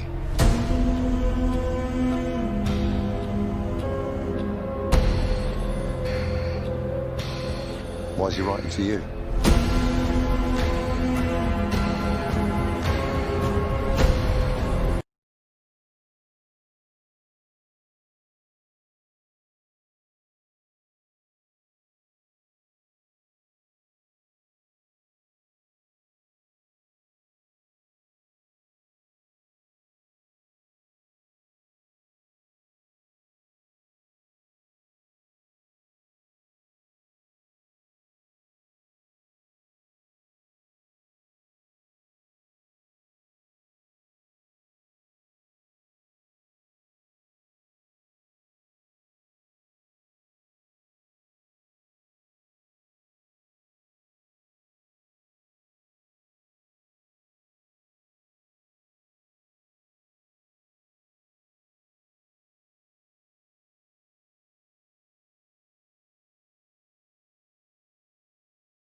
break and missed even a minute, do not move because the show is going to go on again.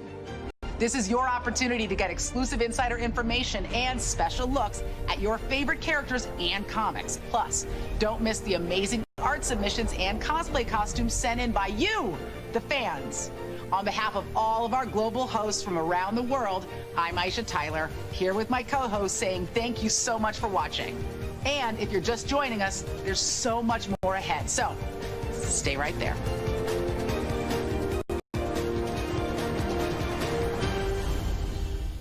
Okay, so what she meant was it's going to be an encore of the whole event. So it's pretty much over. But thank you for dropping by. I do also appreciate all the subs. That was very unexpected. But I think all the trailers and all the footage, or most of the trailers at least, I think will be available through the official channels on YouTube, whether it be like HBO Max, Warner Brothers Pictures, or DC. At least the trailers, maybe. But if you really want to see anything that you miss, you might need to go to DCFandom.com if you want to watch through the whole, I guess, convention again, or this presentation. But highlights for me were Justice League, of course, Zack Snyder's Justice League. The Batman stuff that they showed was great. It was pretty great. I apologize if I muted a lot of stuff or a few things throughout the Hall of Heroes during DC Fandom because I think my stream was blocked temporarily because of copyright issues. And I think I saw on the FAQ for DC Fandom is that you can live stream the event, but you can't have like an archive of it with all the footage and stuff on your channel. So I will apologize in advance to anyone who's wondering if this will be available right after. It won't be. I'll have to have it unlisted, or maybe even set it to private so that it won't be deleted. But of course, I feel like there are going to be all these other sources where it's going to be archived anyway. But DC Fandom was great. This was good. This was a great showing for DC and Warner Brothers and just all the collaborators and creators. And yeah, it was awesome. I really like that they had a wide reach, not just movies, not just games, but also like the real heroes that they had who were doing stuff during the pandemic. And you had like fan questions, and you had smaller stuff where, obviously it's like mostly announcements and stuff, but having segments with Jim Lee or segments with the cast and crew and stuff, and I like how even though they didn't speak in their native languages as much, the international feel with the different hosts was great too. But I really do appreciate how DC really came out in force and made this thing free. I might have bended the rules a little bit by showing it on YouTube. If DC or Warner Brothers or YouTube if they ever stumble upon this, please don't delete my channel, or please don't I don't know, take any legal action. But this was great. Again, I'll reiterate, I won't have the live stream archive. It won't be available immediately. I'll probably be able to edit it so that it won't have anything that'll get it taken down or to have a strike against my channel or anything. But that will probably come out sometime next week, maybe in the middle of the week.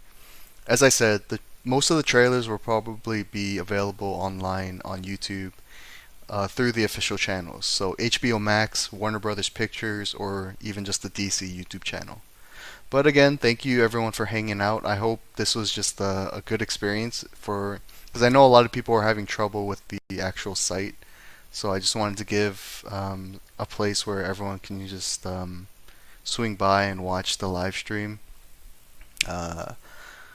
I wasn't expecting so many people to subscribe. My channel is not that spectacular, but I do appreciate it. If you do decide to unsubscribe, I won't be angry, I won't be sad, because I feel like I just got a ton of subs because I was just choosing to live stream this for everyone. But whatever you're excited for, whatever you're hyped for, whatever maybe complaints you have about my channel, about my showing, about anything DC, go over to my discussion section on my channel and just have a conversation with other people, with other DC fans. Keep it civil. Let's not have a Marvel DC war, because we can like both Marvel and DC. We can like more than just Batman stuff. But yeah, go over to the discussion tab on my channel and just just have discussions and conversations with people, and maybe I'll see you there, maybe I'll join in as well. But this is becoming a long-winded ending or conclusion, but thank you again to everyone who swung by. Hopefully the stream was working well for you. Hopefully it was just a good time. And yeah, thanks again, and I'll see you around. Peace.